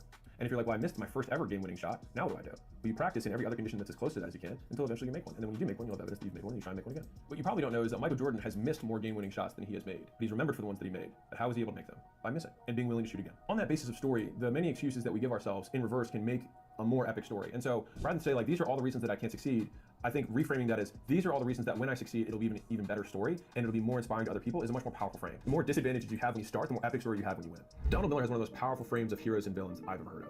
Heroes and villains always have the same backstory. It's pain. They're always an orphan, right? Or the villain has some sort of disfigurement to show that they went through hard times. The difference is what the character chooses to do about it. Villains say, the world hurt me, I'm gonna hurt it back. Heroes say, the world hurt me, I'm not gonna let anyone else hurt this way. So heroes use pain, villains are used by it. And so I think all of us have the choice to become our own heroes, our own villains in our own life, simply by how we choose to deal with the pain that we all inevitably experience. So pain is a constant. The choice about how we react to it is the thing that dictates the path of our lives. You know, there are certain rules of playing the game that have served me really well. One of them is, and that's okay. And I probably use that frame more than anything else, which is, I'm not close with XYZ relative, your parent, your mom, your sister, your brother. And that's okay. I spent a lot of my mental effort trying to untangle stories that I told in the past about things that were my fault or were a problem. And the easiest way that I found to solve problems is to decide they're not problems to begin with. I have a handful of pictures that I took for the first 5 years of sucking during business. And I use those pictures all the time, every day. And the zillions of pictures after I became successful, I barely use any of them. The time to document your life is when it sucks, not when it's great. Because those are the stories that you're going to tell. And those are gonna be the reminders that you use in the present day of things that you have been through and prove as to who you really are. Because my favorite line in the Matrix is in the second or third Matrix, when Morpheus is standing on the hill and he's looking out towards everyone. He said, I stand here truthfully unafraid, not because of the path that lies before me, but because of the path that lies behind me. And so the struggle period that you may be in right now is the path behind your future self that you are building, so that that man or that woman can stand on the pulpit and look at you straight dead in the eyes in the mirror and say, I'm confident and I stand truthfully here unafraid, not because of what I said my goal is going to be, but because what I've been through to get here. And so here's my advice to my younger self. Document your life more. Otherwise, you'll forget the details, and the details are what make it worth remembering. It's the times you're sleeping on the floor. It's the time the person walks out and you miss the 7th sale that day. It's the time when your bank account at its absolute lowest. It's when your car breaks down on the side of the road and you're like, what am I gonna do now? I can barely afford this, right? Those are the moments, the ones that you want to ignore, the ones that you want to look away from, that are the ones that you need to capture, because those are the moments that you will tell in the future of things you got through, because no heroes are heroes without epic monsters. And the bigger the monster, the greater the hero. When I was poor, I didn't need motivation. I needed someone to give me tactical advice. If I could talk to my younger, poorer self, this is what I would say. This is more brutally honest advice to my younger, poorer self. This advice is only for somebody who wants to make more money, grow in their business, grow in themselves. People obsessed with their morning routines make less money than people obsessed with making money. People work, sacrifice, and then they get rich. Then they fill their time with weird routines. Then they forget how they got rich in the first place. And then they tell other people the weird routines made them rich rather than what they actually did, which is whatever it took, not some 3-hour morning routine.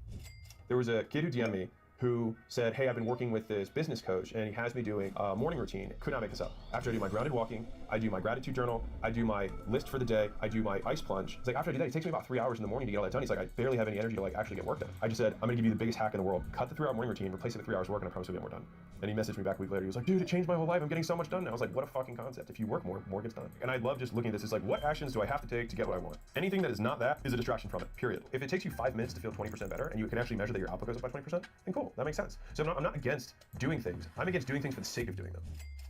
And so one of the biggest issues with learning and education, as humans do it, is that we make correlations to things that are approximate or close to one another. Tall people play basketball. I should play basketball to get tall. We make these very mistaken correlations. What we should look at is what it took to get there, not what they're doing now. So the better advice is to look at what someone was doing on their way up in the grind, mirror that more than what they're currently doing at the top of the mountain. So it would be like assuming Warren Buffett is rich because he drinks Coke. I drink probably 5 12-ounce Cokes a day. All you have to do also on the corollary is, are there other people who drink Coke who aren't rich? I've had probably 10 different podcasts seed the premise. You think that the fact that you had a hard childhood has created the success today?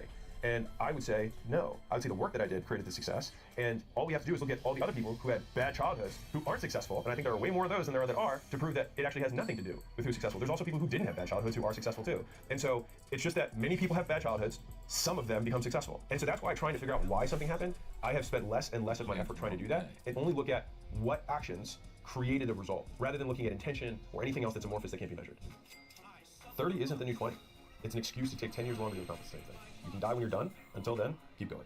In your 20s, you're young, you can fuck around, it doesn't matter because life is long. Number one, that assumes that you're not gonna die. If you're in your 30s, you know someone in your high school class who died. And it's not just the drug overdose people, it's the people who got shot, got in a car accident, had a weird brain cancer. I've had all of those things happen to people that I went to high school with. In one way, I think it's a little bit arrogant to assume that you're just going to live, because it means you can waste your life, and I wholeheartedly say against that. The second translation around that I think has hurt a lot of people is that they can do what I would consider dead-end jobs. And that means jobs that don't have any direct correlation to your personal growth. It has nothing to do with pay. You can work for free and grow more than anyone else. This is not saying that you need to go into a season of earning in your 20s, but you do need to be setting yourself up for growth, in my opinion, if you want the big ultimate outcome. And so most people that at least consume my stuff, they want to be better. They want to grow, they want to get in better shape, they want to have better relationships, they want to have a better business, they want to be bigger in every way, they want to expand. If you spend the decade of your 20s not growing and not investing in your skills and your education, if you do that in your 30s, you're gonna be further behind than somebody starts in their 20s. You're gonna be a decade behind. Nowadays, there's kids who are starting out the entrepreneurial journey when they're like 13. And so when they're 23, they're Mr. Beast. He's young, but he's actually pretty old in business terms, because a lot of people start their business journey in their mid-40s. And so if they're 50 years old and started their business 5 years ago, Mr. Beast has twice the amount of time in the ring under the bar that they do. For me, I want to start my time clock on paying down my ignorance debt as fast as humanly possible, because the debt is a constant for everyone. All of us are trying to pay down that debt as fast as we can, and taking a decade, arguably one of the most productive decades of your life, and not paying down that debt, you just sit in such a deficit compared to your peer group. Some people might watch this and be 30 or 40 or 50 and be like, well shit, I took the wrong advice from the wrong guy. Guess what? You're gonna die, it's not gonna matter anyways. Big deal, whatever. The best time to do this was start when you were 10 and get born to an entrepreneurial parent who got you in their small business and invested in all of your education as a homeschool student and taught you all the ways of the Jedi. But you probably didn't have that. And so the second best time is to start now, because let's play out the alternative. How much does it serve you to just say, I guess I have no chance? Okay, die.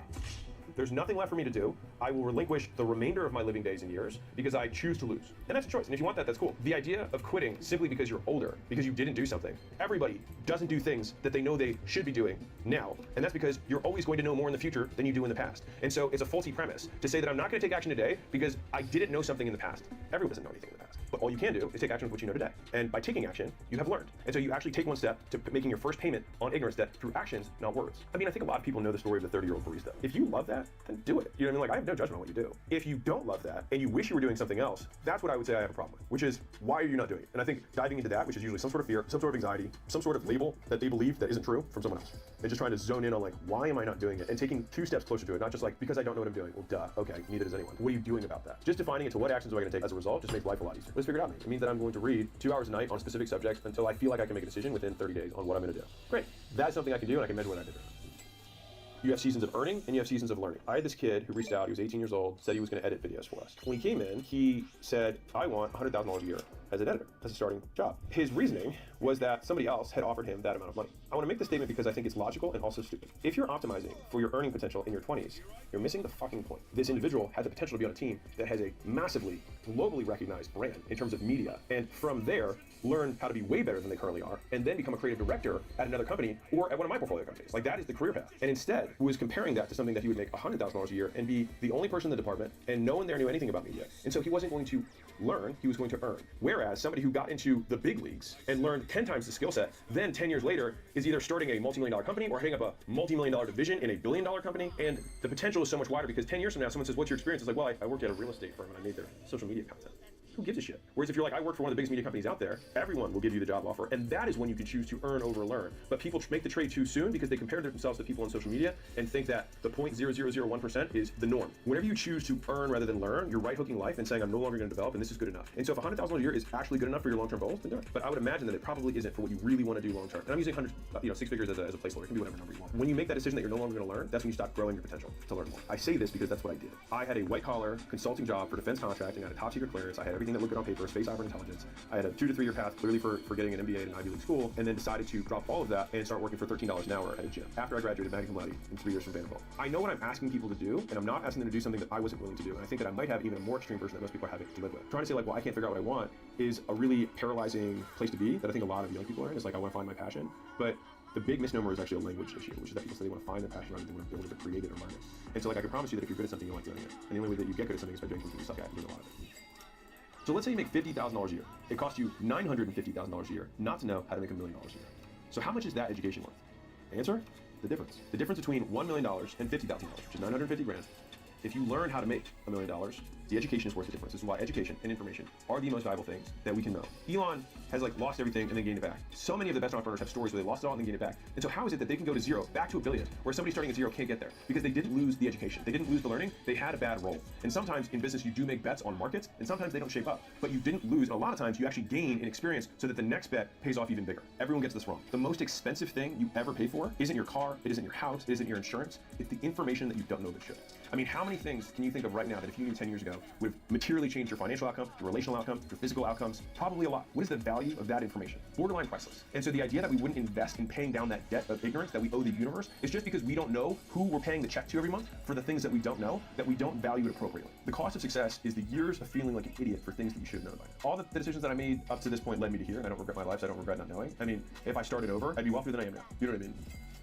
I can't go back in time, but if I could go back in time to talk to my 20-year-old self, and it wouldn't change the outcome of my life now because I would never roll that dice, is I would say there's 2 things that you don't understand that will massively change your life. You don't understand brand, and you don't understand product. Because I was obsessive in my 20s on sales and marketing and what I would consider fast money. I had fast feedback loops. So I'd get better at sales, and then I'd immediately make more sales. I'd get better at marketing, immediately make more money. And so I had this very fast feedback loop that gave me the misinformation or the false belief that this was the right path, but I was actually just playing the wrong game. Because it's kind of like in the Matrix when Neo says to Morpheus, so you're saying when I'm fast enough, I'll be able to dodge bullets. And he said, no, I'm saying when you're ready, you won't have to. Me being obsessive about sales and marketing was me trying to get faster and faster in the Matrix and not being the one and seeing the code for what it is, which is that if you make a product that's good enough, people will do the marketing and sales for you. If your brand is strong enough, people will make the association that they want to buy your stuff regardless of how good your copy and your headline and your landing pages and your conversion rate optimization and your media buying are. I kept getting really good at a game that if I knew how to master the big things that mattered would make those skills almost irrelevant. When $100 million offers came out in the book, I didn't make it for anything. I made it for me. And it was originally intended to be an internal document, and so I just wanted to make it exceptional. And what happened once I released it is what shocked me the most was that I posted once. So I just said, hey, I wrote this book, hope you guys like it. And then we sold out in minutes. And I was like, that's weird. The next month, more copies sold.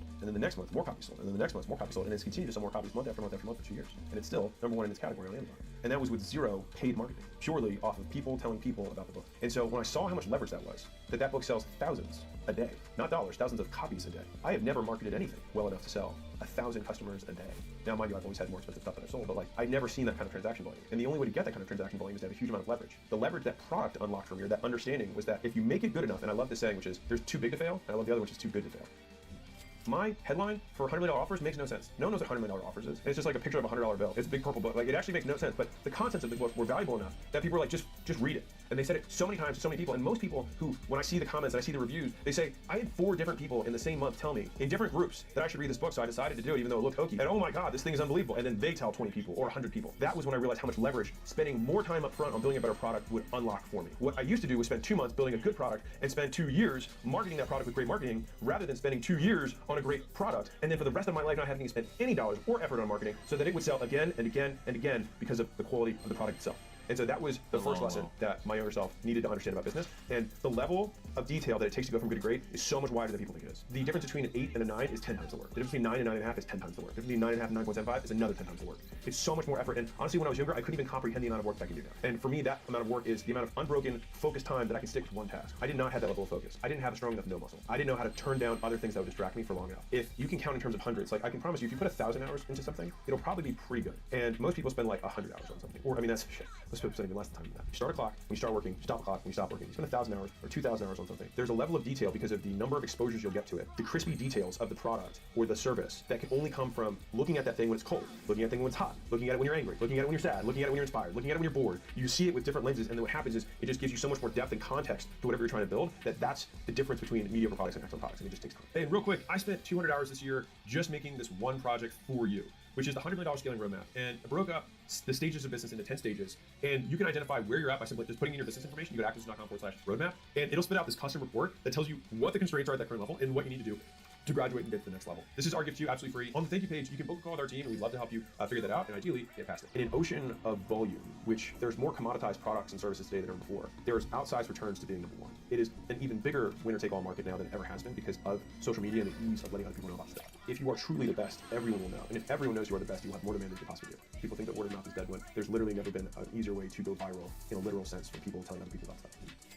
I said the second lesson was brand. And so I had to look at a company or brand as a learning tool, as what are people going to learn to associate my brand with, the tangible and the intangible ideas. There are many people that I associated with when I was younger that I would never associate with today. Even though I would say, well, I don't act that way, I don't live my life the way they live their lives, people would still make that association. If I did nothing but talk with porn stars on my show, people would still make a very different association with me. And so I want to embody certain values that I want my brand to associate with. And anything that is not those things, by default, detracts from it because it dilutes the association. Branding is like curating a garden, where pretty much anything but the flower that you're trying to grow there is a weed. Even if it's a daffodil, even if it's a sunflower, even if the flower itself is fine. Like I said, I have no issues with porn, the sunflower, whatever. But if I'm trying to grow roses, then anything that's not a rose doesn't belong. Being so vigilant about defending that garden of association and reputation gives you so much leverage, because the reason Warren Buffett now can just do deals that no one else can do is because his handshake means more than the US government. If he says he will pay, we know he will pay. If he says he will be there to insure your entire city, we know he will. He can do a deal on a one-page agreement for billions of dollars because people trust and they know that his reputation matters more than anything to him. And so trust is leverage for deals, it's leverage for sales. The first experience I had with having a strong brand was when we were probably a year and a half into Gym Launch. I launched what would become Alan, my software project. And when people heard I had launched a new thing, the clients that I had were sending screenshots of their credit cards to my customer support team saying, I don't know what it was, but if Alex made it, I'll buy it. And so all of the ideas and the obsessions around how I was going to market it and how I was going to position it, the thing that mattered most was what they had already received from me and how much I delivered on my first promise. And so when I realized that, I was like, all of this sales and marketing stuff gets you one sale. Delivering exceptional product and exceptional reputation around your products gets you every other sale after that. And you will always be able to sell the next thing provided you delivered on the first thing. And that's where there's this obsession with marketing, because there's always more people to sell to. It's a very, in my opinion, tiring life. You always have to go get new customers. If you make sales to get customers rather than get customers to make sales, you make the customer the goal. And then you get to keep that relationship. And then next year you still have that customer. If you got a customer just to make a sale, you have to go get another customer to make another sale next year. But if you make a sale to create the relationship with the customer, then next year that customer will buy again and the new customer will buy. And the third year you'll get the first 2 years and the third customer, and then that's how you create a compounding vehicle. And so both of those things, brand and product, are actually underlying one concept, now that I'm saying it out loud, which is I didn't understand compounding. I thought that it was normal to have to go out, bang doors, call phones, DM, run ads to get customers every single month. And that next month, I'm gonna have to get another 20 just to keep the lights on. Rather than having spent more time on my reputation and the quality of my product so that when I sold the first 100, they would never leave again. And then they would send me the next 100 and I wouldn't have to do anything. And then I would be able to fend people off, and then I'd be able to raise my prices and be able to take people on my terms. But I didn't understand any of that. And part of that is because I wanted money so fast. And building a great product takes longer. Building a great reputation literally never stops until the day you die. leaning into that lesson, the first book I launched, I think it did 2,000 or 4,000 copies sold its first month, something like that. The second book that launched 2 years later sold 250,000 copies in its first month, which for context, the average New York Times bestseller sells between 10 and 100,000 in its first 12 months. And we sold 250 in the first month. The only way that can happen is if the people who bought the first book buy the second book, and everybody they tell also buys. And that book still continues to sell at twice the rate of my first book today. Here's how to spot friends that are worth cutting. They only talk about your past, not your future. So if you go and you hang out with your buddies and all they can really reminisce with you on is the things that you did together, but none of them are talking about what they're going to do or what you're going to do, for me, that's a telltale sign that they're living in the past. They're not even living in the present. Their best years are behind them. And for most of us, we want our best years to be ahead of us. And we want somebody who's also looking at the same goal as us, which is growth, which is moving forward, which is making progress. If you are a growth-oriented individual and you feel like you're not sure about your environment or if it's conducive, the easiest litmus test is who talks about the future and who talks about the past. Keep the ones who only talk about the future, cut the ones talking about the past. The best thing that I ever did was not listen to other people's opinions about my life. They don't want the best version of you, they want the version of you who best serves them. Now, when I first said this, I got flack from a bunch of parents. They're like, I really want the best for my kids. I was like, that's not true. You want a version of your children who serves what you think will make you look the best. Family, I would say, more often than not, has a closer alignment with your long-term goals than strangers do. And so it makes sense that family would have more aligned interests, but not completely aligned interests with you. Because the only person who has completely aligned interests with you is future you. Keeping that as the litmus test of whose opinion I'm going to listen to, although it's more difficult, has ultimately been very fruitful for me. Because if you're looking at even two parents, you can disprove that concept by saying, okay, well, both parents want different things from me. Of the things that both parents want, which of the things help each of the parents individually out? Because I can promise you that the thing that one parent wants doesn't hurt them and help the other parent if they disagree. It's usually something that's more aligned with their worldview, their belief, or what they will get status from in their community for you doing. And so all of the things I just described have nothing to do with you. So why consider it? I'll say this up front. I hate why questions because who knows why. But I would say that if I had to make a guess on why we care about other people's opinions, it's because we've learned to care about other people's opinions. And when we're children, we learn to orient ourselves to the world through other people telling us what is what. Literally, when you're a kid, you point and then you say, what's that? And then they say this. And so you have to listen to other people on the way up. The problem is at some point you have to turn it off and say, some of the people I was listening to had no idea what they were saying. But you don't know they have no idea because you don't have a context to make a judgment. You have to learn to become human and then you have to learn to become yourself. And I think that at that turning point, you then have to analyze the beliefs that you've been given and then keep the ones that you choose. Most parents are risk averse rather than risk taking for their children. So we're willing to take more risk for ourselves oftentimes than our parents are willing to take on our behalf. And I think that's normal. We want to keep you alive. There's a lot of evolutionary drive behind that. And so they're playing not to lose, but if you want to play to win, you have to take different bets. I think a lot of younger people get really confused because they spend a lot of time talking about ideas and very little talking about doing actions. And so if you just define the world by only things that occur in it and not things that occur in your mind, there's a lot less noise. And so it becomes easier to see the forest for trees. Let's say I have an employee and I want to hop on a one-on-one and they said something in the meeting before. And I say, I think the intention behind your statement was that you wanted me to do this. And this is how I was feeling about your statement. And this is probably where you were feeling. Everything I just said is a complete waste of time because all I know is that they said this. And so just focus on the facts. And if you can do that, it actually makes living life a lot easier or navigating life a lot easier. At least it has for me. Because those are the only objective truths. An easy frame for that is would it be admitted to a court as evidence? You saying you were offended is not evidence. John said this to Sally, these words, that's evidence, indisputable. And so just look at the things that are beyond reproach, look at the things that are indisputable, look at the things that are fact, that are observable, and the world gets a lot quieter, and you also realize that most people are full of shit and don't know what they're talking about. I mean, if someone was like, hey Alex, why did you get into business? I could make up an answer. It just, how do we know it's true? Trying to figure out someone's intention is bullshit. If someone asks me, why did you get into business? I can make up an answer. Anyone can make up an answer. Why do you like making money? Why do you like sales? Why do you like marketing? Why are you good at this? I can make up any answer. All I know is that these things have occurred. And so we can look at my actions and we can look at the results. The rest of it, of which had what influence on what, I can't relive my life and I can't run the experiment. And so trying to determine why, was it because my mom didn't hug me? Was it because my dad hugged me too hard? Who knows? I can give anyone and someone will nod and say, great, because we trained ourselves to answer when someone says, why do you do that? You give the words and they nod and say, oh, that's interesting. But it doesn't mean it's true. And so I just try and skirt the whole conversation because there's no point. So when someone's like, well, I'm the type of person who, I'm like, just stop. Then they start using this label to decide whether or why they can or can't do something. I wouldn't be successful with that because I'm a neat freak. Why? Because you take trash out of your car regularly? Why does that have anything to do with whether you can do this or not? I used to think and told people I was bad at math until I was 25. Post-college, post-consulting job, all of it. And then I decided that I was not going to be bad at math. And so I was like, okay, well, I'm not going to use a calculator. And so then I started getting better and better at doing math problems. And then lo and behold, when I took the GMAT, I was like, okay, I have to study twice as hard for the math section. And I did just as well in the math section as I did on my verbal. But my whole life, I had said I was bad at math. And so I didn't study as hard because I was bad at it. Everyone who's listening to this has something they say about themselves. They're like, I'm not organized. I'm an early bird, right? We have these labels we give ourselves, but why do we have these labels? If you needed to wake up early, fucking wake up early. If you need to stay up late, you stay up late. The labels change our behavior more than we change the labels. I really abhor labels overall because I feel like it limits my action. When I get on podcasts and I have talks and people try and label me, you'll probably actively see me break the label almost every time because I'm really aware of it. But a lot of people aren't, and I don't think people do it on purpose in a bad way. I just think that they will speak things over you, which is why I hate going home. Because no one speaks shit over you more than your family and the people who knew you in high school. Alex has always had short temper. You're a hothead. Literally. People from home describe me that way. I was like, okay, I'm a hothead. They will say that. And then I feel like I have to really put up my mental defenses to be like, this is not true. Here's the evidence that this is not true. What would a hothead do in these scenarios? That is not the way I behaved, therefore. Right? And I have to basically unwind that shit whenever I go there. And so that is why I've been an advocate of if you want to change your behavior, change your environment, because they're not going to reinforce labels that you then also perpetuate in your own mind by the actions you take as a result. And the only reason I want to label is because it's shorthand for other people to understand, not because it's true. They just want to say he had a bad childhood. And so they take your whole life and they say bad. That's not true. There's more nuance to it. I prefer to think of ideals and think of taking steps towards those ideals. And since ideals are not binary of like he is courageous or he's not courageous, but how courageous is he or how patient is he, not impatient or patient, but how much, then I know the values that I want to embody. And then I just take steps towards those every day with the actions I take. My success can be boiled down to elimination of distractions, getting started, getting better, and never stopping. Here's how to do that. There's 4 steps. Eliminate distractions, get started, get better, never stop. Number 1, elimination of the things that are distracting you. When I was young, my father gave me this advice. Rich people buy time. Poor people buy stuff. Ambitious people buy skills. Lazy people buy distraction. I can give you the first and easiest 2025 prediction. Look at what you spend money on, look at your calendar, and wherever you invest is what you will get more of. So many people are surprised when they look at their bank account next year and it's lower than they want it to be. They look at their accomplishments from that year and it's not the things they set out to do. But when you look at their calendar and their credit card expenses, it's very obvious why those things didn't happen. Because we vote with our dollars about the things that we care about. We vote about the type of person that we want to become. And as the first thing that you can do today for next year is actually comment below this video, and I rarely ask for this, the thing that you're actually going to do today. Not what you're going to begin doing next year or what your resolution is going to be, but if it's important enough to do for future you, it's certainly important enough to do for current you, because current you, by the way, is the only you that's ever going to enjoy life. I'll give you this story. So I remember when I was a few years back, I was walking with Layla and we went to Sephora, which is like a makeup store. So we walked inside, I'm sitting, standing there awkwardly, because I'm like, I don't know what I'm supposed to do here. There's this lady with the smock who like helps out, and she had these 2 girls who were young. They must have been maybe, well, about this old. I'm guessing between 9 and 40, who knows. She's leaning over and she has these 2 paintbrushes in her hands, and she says, okay girls, now that you guys are women, you need to start budgeting for this stuff because you're gonna be spending money on this every single month to do your makeup. And so the girls grabbed them, they were super excited, and they went to go check out. And I saw that exchange as actually a really beautiful lesson when it comes to identity. Our priorities we dictate by what we spend, not by what we say.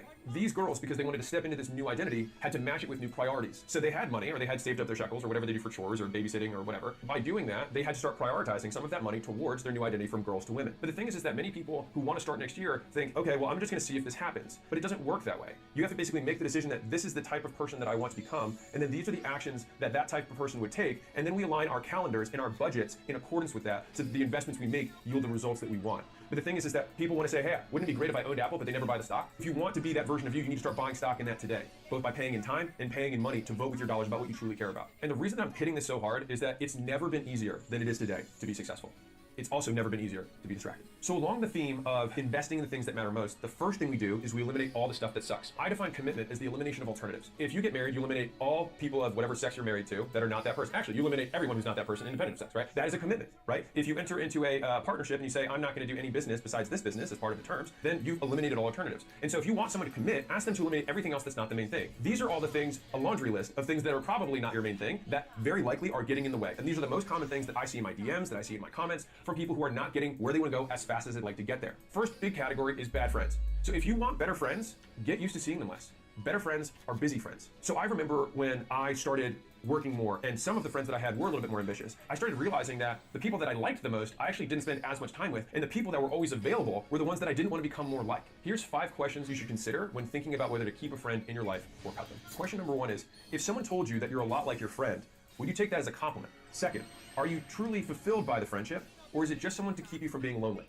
Third, are you able to be unapologetically yourself, or do you feel the need to act differently to please that friend or to be around that friend? Fourth, do you like who this friend is right now today, or do you like the idea of the friend and who they could be someday? And then finally, 5, would you want your future or imagined child to be friends with someone like this person? And I think it's a really wonderful litmus test because it forces you to take a look outside of yourself in order to have perspective from a third-party angle on the true quality of that person. But the reality is that rare people are by definition rare. It's normal to have fewer of them. And so if you only have a few friends or one good friend, then that's normal if you want rare and exceptional friends. If you have many friends, it's far more likely that the bar for your friendship is too low. And to give you a filter that I actually used for the most important friend in my life, Layla, I like to think, does this person have the same scale of goals that I have? So it doesn't mean that they have to have the same goals as you, but it has to be the same level of goals as you, because at least you're going in the same direction. So that's number 1. Number 2 is, do they have the same level of dedication and commitment to those goals? Because I don't know about you, but I had plenty of friends who were like, I want to be an NFL player, I want to be a really rich tech entrepreneur, I want to be a touring musician, right? And they have these goals, but I'm like, dude, I see you just playing Fortnite 4 hours a day, and you practice guitar once a week. Like,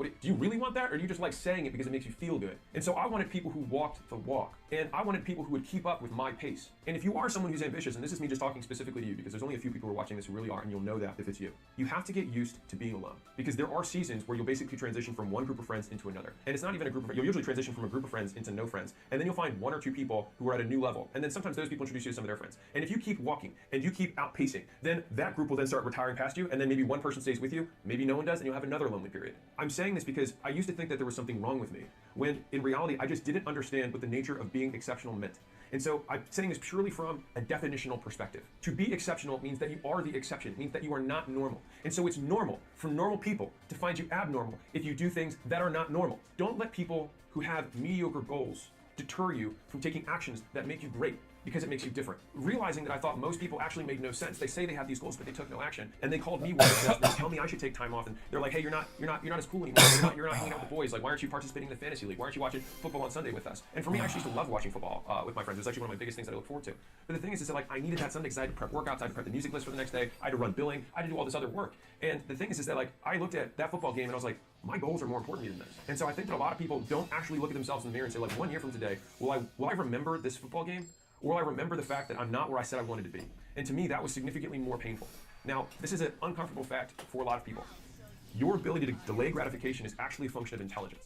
And so your ability to learn at a longer and longer delay is something that comes, I mean, we're talking from primates all the way up. And so basically, if you want to teach a monkey how to do something, you have to say, hey, do this thing, and immediately give them a reward. And the longer that period goes on, the less trainable they are. The sign of intelligence is that you can actually expand the reinforcement window and they can still abstract it back to the original action. If you want to practice intelligence, then being able to actively delay your need for a result or reward from the work you do will make you a more intelligent person, because your rate of learning will actually increase, despite the fact that your reward rate will decrease in the short term. And so to give you full transparency on what 2025 might look like if you accomplish your goals at the end, you might have a different friend group or no friends at all for a season, because you don't become like the people you admire. You become like the people you want to impress. Harvard made this wonderful study years ago about the best predictor of someone's long-term material success was what they called their reference group. Now, this has been misquoted in places by the 5 people you spend the most time with, but it's actually the 5 people you compare yourself to. And that's a very big difference. Now, I want to take it a step further, because I think to myself, what are the things that affect our behavior? And so it's really about the people that you want to impress, not necessarily even who you compare yourself to, because it's the people whose voices you hear when you're about to make a big life decision. And so when you make a big life decision, you don't listen to the people closest to you. You should listen to the people closest to your goals. And some of them may not be in your neighborhood or your city or your state or your high school or your college. They might just be people you follow on the internet. And you have to abstract, what would that person think about this decision? Not my mom, not my homie, not my uncle, or that person at church. And so I think this is a great transition of thinking through, instead of necessarily even having mentors, having heroes, and transposing what you think their decision-making calculus would be onto your life. And so what's interesting is that I will have conversations with entrepreneurs, and they'll say, hey, here's my current condition, this is my desired state, this is what I perceive my obstacle to be. And I say, okay, well, what do you think? And they're like, well, I think you're gonna say I should do X, Y, and Z. And I'm like, you're right, why aren't you? And they're like, well, and the thing is that basically what they answer with after that well is, in essence, other people's opinion who aren't at the place they want to be. Here's the uncomfortable truth, which is that winners focus on winning, losers focus on winners.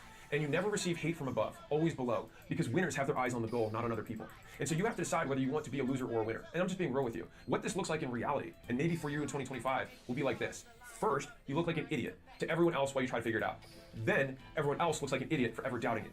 Seasons. And so everyone takes a different amount of years to stop giving a fuck about what everyone else thinks. And if you're going to get there eventually, you might as well start today and enjoy the benefits longer. So if I'm 85 years old, I think about what that man cares about. And that man cares about very, very little. All you have to do is talk to an elderly person or a grandparent and be like, what do you think about this? A lot of people are like, who cares? Like, doesn't matter. Life is literally too short. They literally don't have time for it. And so I think to myself, if that's the ultimate version of me, if I'm going to get there eventually, and that's what the wisest people think after having the most life experience, then why would I not try to cheat code that into today and then not have to go looking back from 85 and think, man, I wish I knew then what I know now. Look forward to 85-year-old self and say, I am going to choose to learn the lesson I know I'm going to learn and act as if I knew it today. Because the difference between them and you is that what they consider work, you consider life. And so you have to accept that you have a fundamental different understanding of how life works. And I believe that is a more accurate view of reality. The reason that the rich can get richer is because they see the world differently than the poor.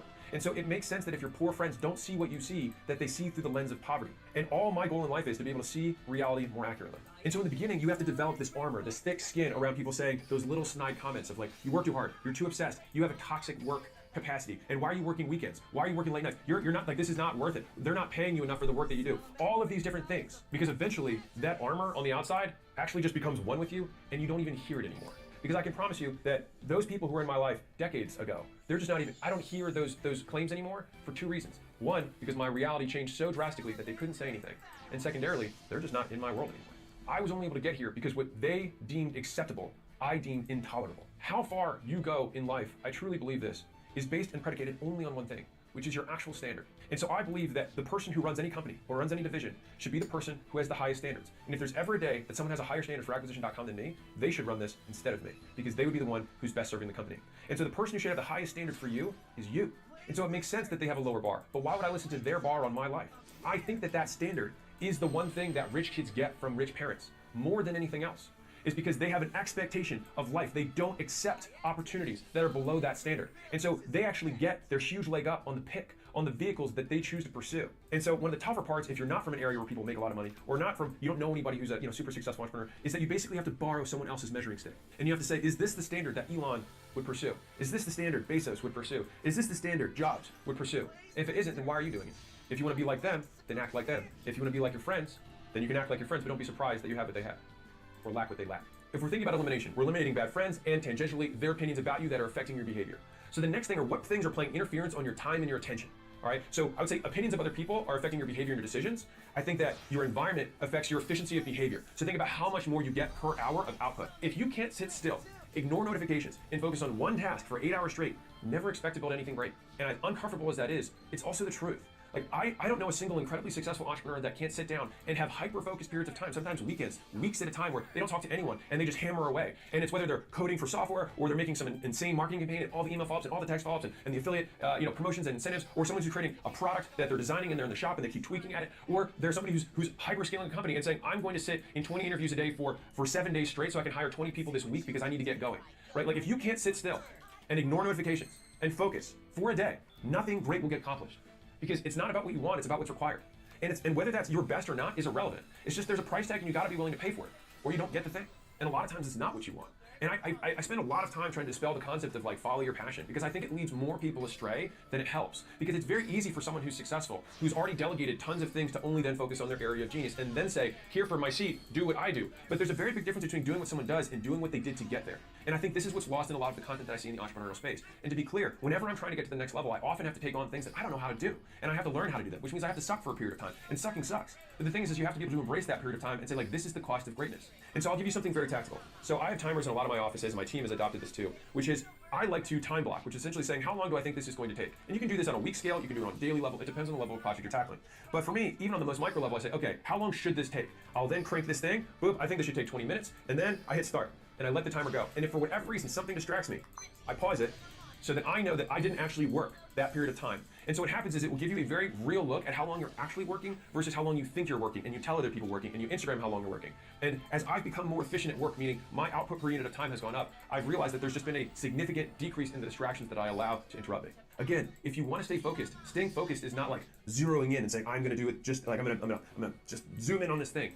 It's more that focus occurs when you remove everything else. What's left is focus. And so Jerry Seinfeld has this famous process that he talks about with writing. And I think writers are also wonderful people for talking to for deep work because of the nature of the work they do. One of the things that he did, and he has done for years for his stand-up so he can script it out, is that he locks himself in a room that has no windows and has nothing but a yellow notepad and a pen. And he tells himself that he has to go in that room and he doesn't have to write, but he can't do anything else. And so what ends up happening is that writing occurs as a default. And so focus kind of works the same way. You eliminate everything else to create focus. You don't try and push harder while also having these disruptions. So there's 3 easy ways that I make my phone less distracting. The first is I switch it to grayscale. And so grayscale decreases consumption across all people by 30%-ish, and that's research backed. It's pretty cool. The second thing is turning off all notifications across all apps on your phone, because you never want your app to be dictating when it's convenient for the app to disrupt you. Like, how ridiculous is that? But we let apps have that permission. Most phones and people want to push notifications to you. I want to pull them when it's convenient for me. The third thing is other people. And so I have a mode on my phone where no one can get through. And when I do that, then I can reach out to them when it's convenient for me. Because if it's actually an emergency, call 911. And if it's not a true emergency, then it can wait. And my team wanted to remind me that I don't email. I heard in, I think it was like 2016, that Bill Clinton didn't use email. And I was like, if he's the president and he doesn't use email, I cannot use email. And so my team doesn't contact me via email. And so if you can eliminate entire channels, that's also an easier way to concentrate fewer flows of communication. And here's the thing, it's always harder, takes longer, and costs more than you think it will. That is a reflection of poor expectations, not that reality is bad. And so it makes sense that it would be harder, take longer, and cost more. Because if it didn't, then everyone would have it. And if everyone had it, then it would be worthwhile.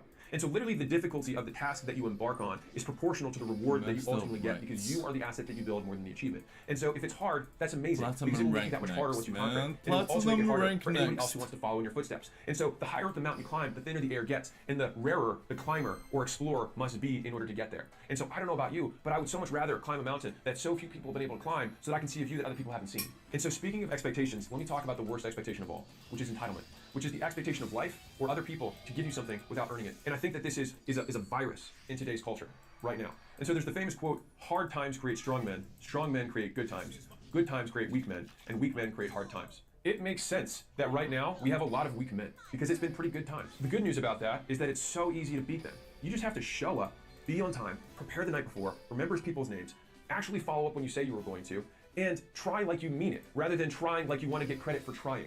And I see this thing that's pervasive right now is that people will comment or they'll DM me and they're like, hey, I'm trying really hard, as though I'm supposed to give them credit for trying. The world doesn't work that way.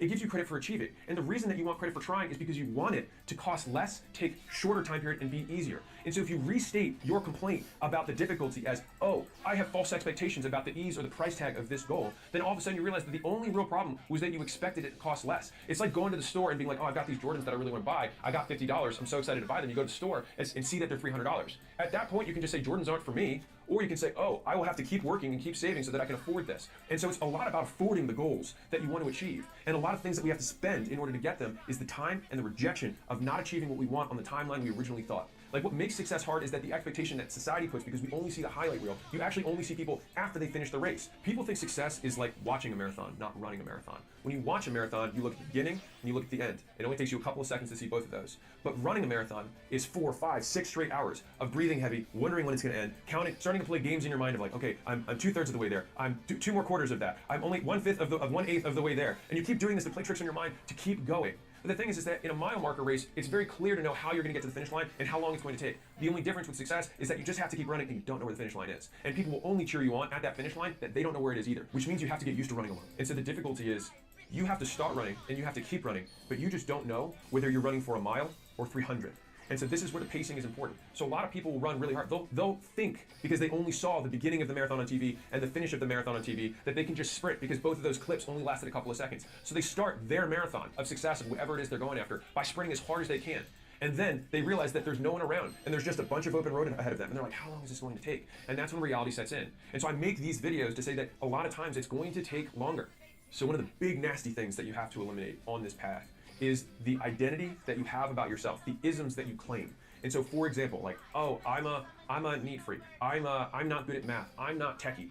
And so you make these statements and they don't serve you. Fundamentally, you should have one razor that rules all decisions. And this is pretty cruel, but it's also the reality of the world, which is, does this thing, person, belief, make it more or less likely that I hit my goals? And so if you run every single thing you do, the actions you take, the people you hang out with, you having your phone in the room, you saying, I'm not techie, does this increase or decrease the likelihood that you hit your goals? And I'm not saying this to preach because I had one that I dealt with for a long time. So I always considered myself to be bad at math. I remember I was decent at math, and then in 9th grade, I had a really bad teacher, and it basically put me back a year. Basically, after algebra, I didn't really learn anything because the year after that, I didn't have the foundations from the year before. The difficulty was, I kept saying after that point, I'm just not good at math. But when I was in my 20s, I made the decision that didn't serve me anymore. And so I was like, okay, well, what would I have to do to feel like I was good at math? And I was like, well, people who can do math in their head, I think that's a pretty cool thing. And so I didn't use a calculator for anything for years. And then I learned, I made a lot of mistakes in the beginning, but then I got better and better at doing math in my head. And I would check it, obviously, after I was done, but I always let my head try and do it first. And so nowadays, if you were to ask people, man, is Alex good at math? They're like, dude, he just rattles off numbers like crazy. But the thing is that until I was in my 20s, I thought I was bad at math. And so it's like, we are so much more pliable than we think we are. And we had something that set us on a trajectory a little bit earlier in life that just gave us maybe a little bit of disadvantage. Fine, because you just have to get over it. Everyone's childhood was difficult. And if you want to win the award for hardest childhood, congrats, you win. You feel better? Right. No one cares about what happened to you then. Only what you can make happen now. Identity is a lie. We only describe people about who they are by what they do. Doing is being. And so if you want to be somehow different, you have to do different things. And then only afterwards will people describe you based on the actions you take. Think about back in the day, the actual names people had was, he's John the carpenter, he's John the stonesmith, he's John the mason, right? People literally had their names based on what they did. That hasn't changed. The first thing you do when you meet somebody is you find out what do you do? And that gives you indication. And if you want to describe who someone is, what do you say? You describe what they do. And so this means that our identity is 100% under our control because we control what we do. And then only after the fact will other people describe you in that way. So we covered environmental things like with the phone and having a timer. We covered interpersonal things in terms of our identity and voting with our dollars and time about the things that we care about. We eliminated the bad people and their opinions about us that affect our behavior. And so we've eliminated all these things. So now we've made room to get started. And the good news is you only need 3 things to win. The balls to start, the brains to learn, and the heart to never give up. And the best thing is you already have all 3. And for the girls, you have gonads, so it's fine, it still counts. And so my ask of you is to make the commitment. Now this is, again, the elimination of alternatives. To make the commitment to never stop. And so it doesn't mean that I'm asking you to commit to be successful. I'm asking you to commit to keep running, to keep walking the marathon. Even if you have to pant and you have to slow down, you just can't stop. And so the best way to hit next year's goals is to not wait until next year to work on them. It's to start now. Because I'll tell you this, if you feel like you need a special occasion to begin making your life better, then it assumes that a special occasion must always be there for you to want to improve yourself. It shows that you don't think today is worth improving.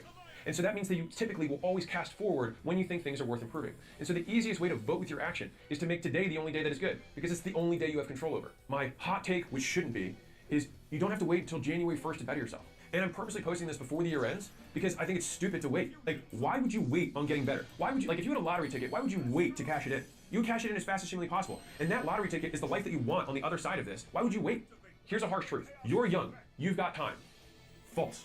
All that lie does is extend how long it takes people to realize tomorrow isn't guaranteed, nothing is going to be easy, get over it. It takes time to get good, and the sooner you start, the sooner you act. And the sooner you act, the sooner you get. And don't stop until you do. And as harsh as that sounds, I do have good news. It only takes 20 hours of focused effort to get decent at anything. The problem is, people wait years before they start their first hour. So many of you could probably start achieving next year goals before the end of this year. 20 hours is not that long. If you're like, man, I really want to learn ads, I really want to learn how to make content, I really want to learn how to edit videos, I really want to learn how to sell, you can do that now. And you can have that skill. Like, we can onboard a new sales guy in a few days. There's this massive delay that people think because of the unknown.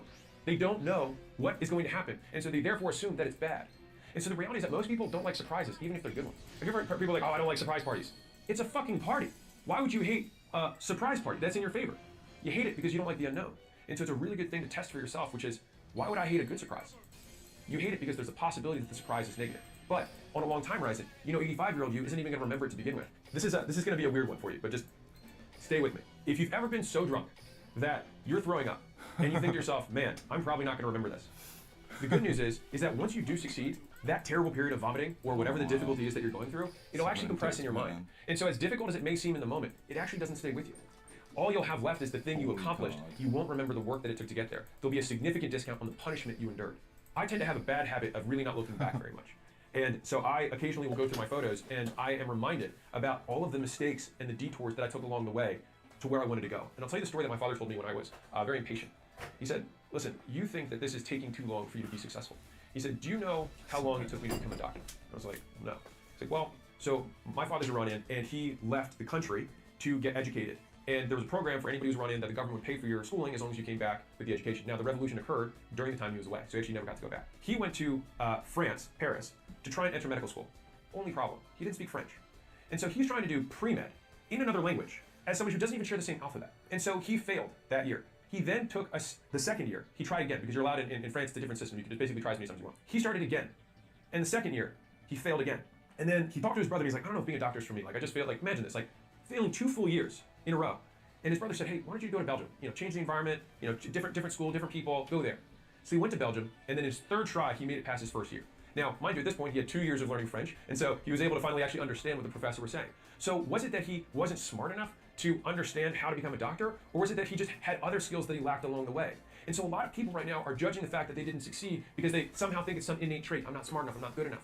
But sometimes you just lack some prerequisite skills, right? Like if you're like trying to learn calculus and you've never done arithmetic before, it's gonna be really hard, right? Dare I say, impossible. And so if you jump straight into calculus, you're not gonna win. So sometimes you have to take 2 steps back in order to build the foundation to get forward. Now, I'm gonna keep the story going. So he then graduates in 7 years, that's how long it takes. The actual medical school system is different in Europe. They actually do college and the next degree all in one thing. So 7 years later, he graduates. Okay.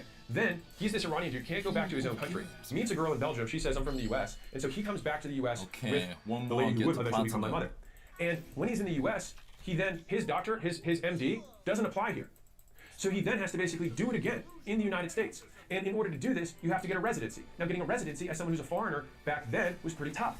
And so it took him 2 years where he had to basically work minimum wage jobs. He was like, he had to run slides, like radiology slides back and forth as like a runner, a courier, when he was a full surgeon. But he couldn't do it here in the US. And so imagine how emasculating it is, right? Where your wife comes back, she was a US citizen and had all this other stuff, right? She got her internship immediately because she was US and she was a girl, whatever. And my father didn't.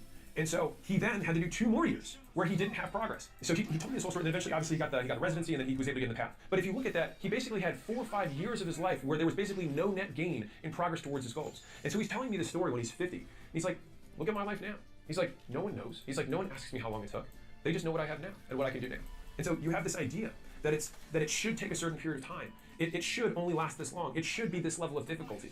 But the thing is that level of perseverance, when he decided to go out on his own and start his own practice, rather than and left the practice that he was working in, He then didn't know anyone, and he still had a heavy accent, was a new guy in a new area, and it took him time to build up. And what did he do? My dad learned how to be a general contractor. He built his own surgical center because he couldn't afford having these outsourced third parties that charge $250,000 to build a surgery center. He built his for a fraction of that. And so it was my dad going to Home Depot, measuring and figuring these things out as a full plastic surgeon. It's not about the resources you have, it's about how resourceful you're willing to be. Right now, getting started is 100% under your control.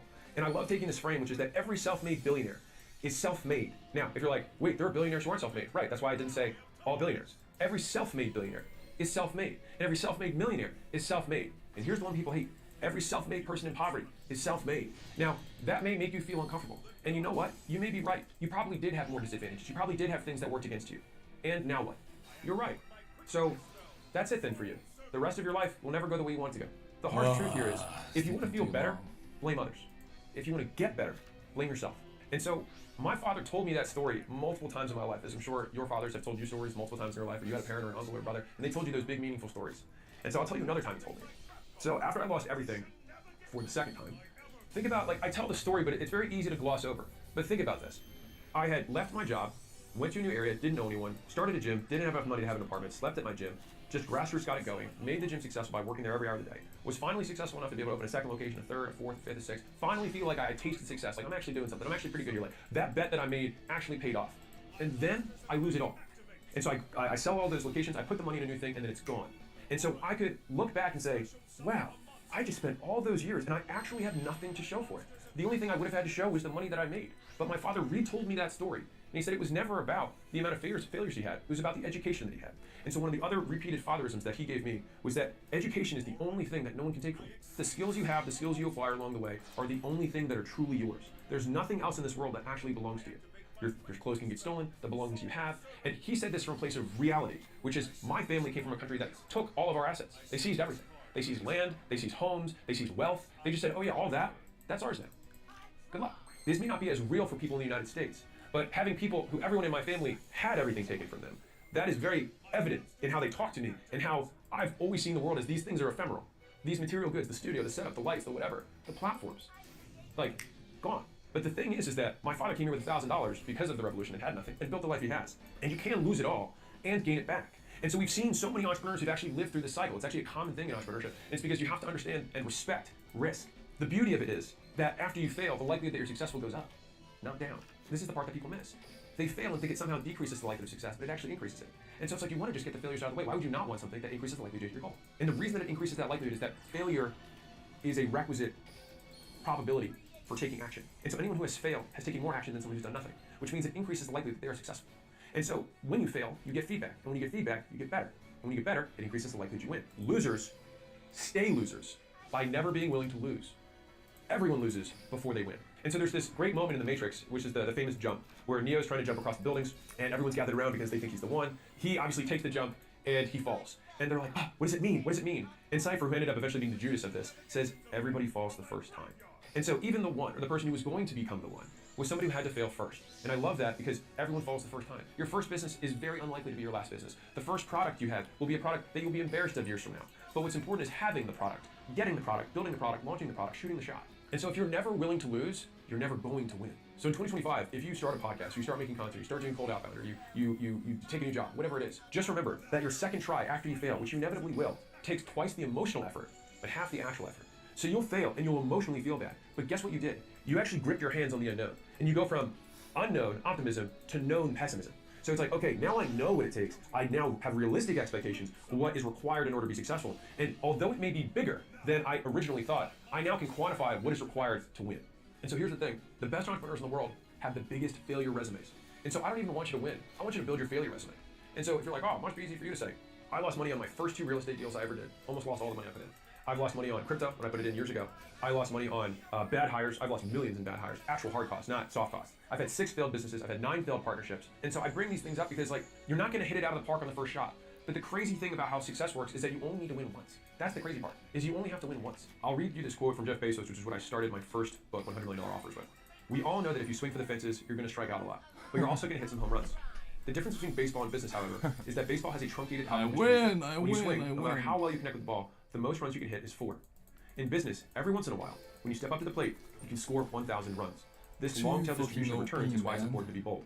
Big winners pay for so many experiments. And when he says big winners pay, they pay in failures. They pay in the scars that they have to incur and endure along to hitting it out of the park and hitting it out so big that they never have to swing again. And so I want to make this as real as I possibly can. I just found an old note from myself to myself that's 12 years old. And so I talked about my $10,000 per month income goal. And reading it got me actually pretty choked up. This is all to say that no matter where you're at in your journey, you've just got to believe with all your fucking heart that you're going to make it. Because no one else is going to believe for you. Because you can never expect someone to invest in you more than you invest in yourself. And the crazy thing is, some people say they kill for a shot or they die for a chance, when in reality, they won't even wake up 60 minutes earlier for it. So we've eliminated the distractions, all of the things associated with not doing this stuff. And now, hopefully, I've removed some of the mental BS around getting started. And so now, once you start, you got to get better. Connections, money, looks, intelligence, those are all great. But you can beat someone with all of those things if they have only one trait, an insatiable desire to improve.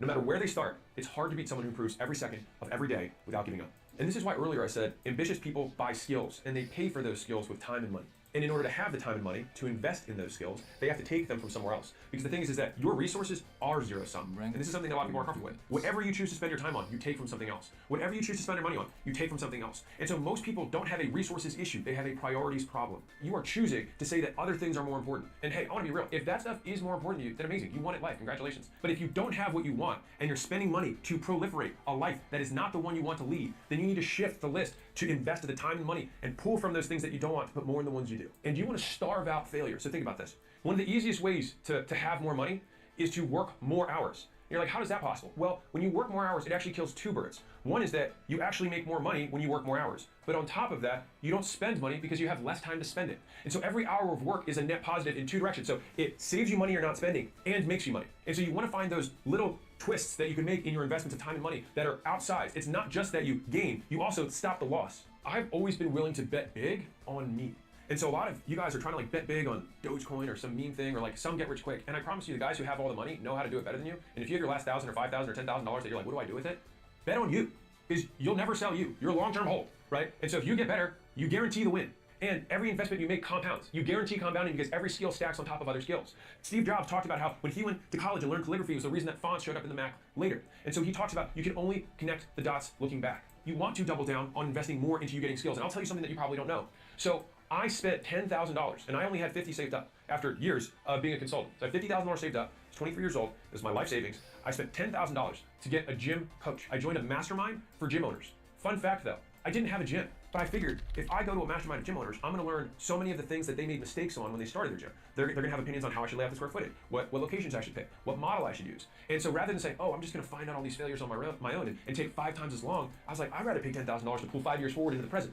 And so I was able to get that first location up and profitable and outsourced by month 9. Now, some of the guys in the mastermind were at year 5 and still hadn't done that. I pay down my ignorance tax as much as I possibly can because the cost of you not being able to achieve your dreams, the price is ignorance. And the debt that you pay is the distance between where you are and how much you'd be making if you knew how to do it. I've told this story before, but I think it's something that's so ingrained in how I think in terms of how I price what I'm willing to pay in time or money. And before I tell that story, I move geographically whenever I see an opportunity to get around someone who's better than me.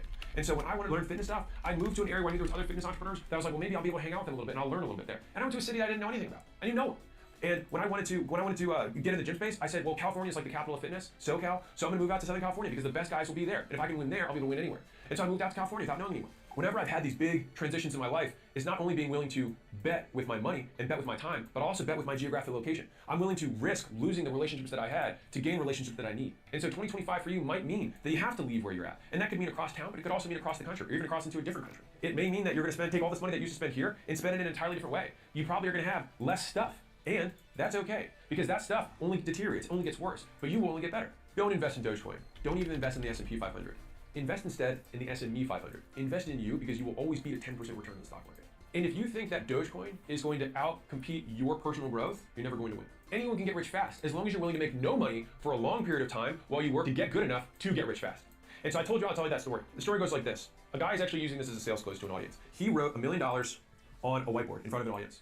And so then he called out to a lady in the front row and he said, how much do you make, ma'am? And she said, $50,000. And he said, okay, well, right now, you pay reality $950,000 every single year for not knowing how to make $1 million. And when I saw that, I realized that the value of the skill of making $1 million is the difference between what I'm making and what I could be making. And people wildly undervalue how much more they could be making once they have a skill. And so if you're the type of person who can actually follow instructions, show up on time, smile, be able to fail and keep going, virtually all education will net you a positive yield. Because let me ask you a question. Would you pay $950,000 to make $1 million and be able to make $1 million every year? Well, that would be an insane deal. You pay it once and you get the skill forever. So every year after that, you make $1 million a year? Well, of course you should. Now, once you make the $1 million a year, are you willing to give 100% of what you make to make $10 million a year? Of course you should. And that's why education is by far the highest return. You can learn how to make $1 million a year for probably close to $200,000 a year. And you're like, well, where do I spend that? You'll spend that on conferences, you'll spend it on seminars, and it'll likely be in $2,000 to $5,000, sometimes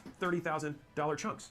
But for some reason, you're willing to spend this on some academic who hasn't been in reality for 20 years because they're on tenure and thinks that the world is just going to hand you stuff because that's their reality because they're government funded. Or you can pay money to people who live in real private businesses who do this stuff for a living. And here's the thing, I have never paid for education and not gotten more than what I paid for.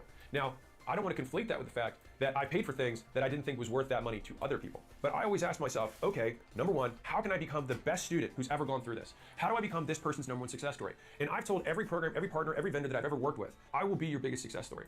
And so the reality is, once I am their biggest success story, is that because of them or because of me?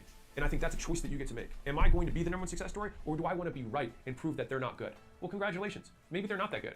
Well, what does that leave you with? No skills and less money. If you choose to succeed anyways and say, what can I learn from this person? Because I've learned just as much from bad people as I have from good. Because a lot of times getting good is actually the removal of bad. And so if you find out other ways that people do a terrible job, it's also a wonderful way of figuring out how to not do a terrible job. And so if I want to create a product that's exceptional, and I say, let's say I want to put a phone, a camera, the internet, email, all in one place.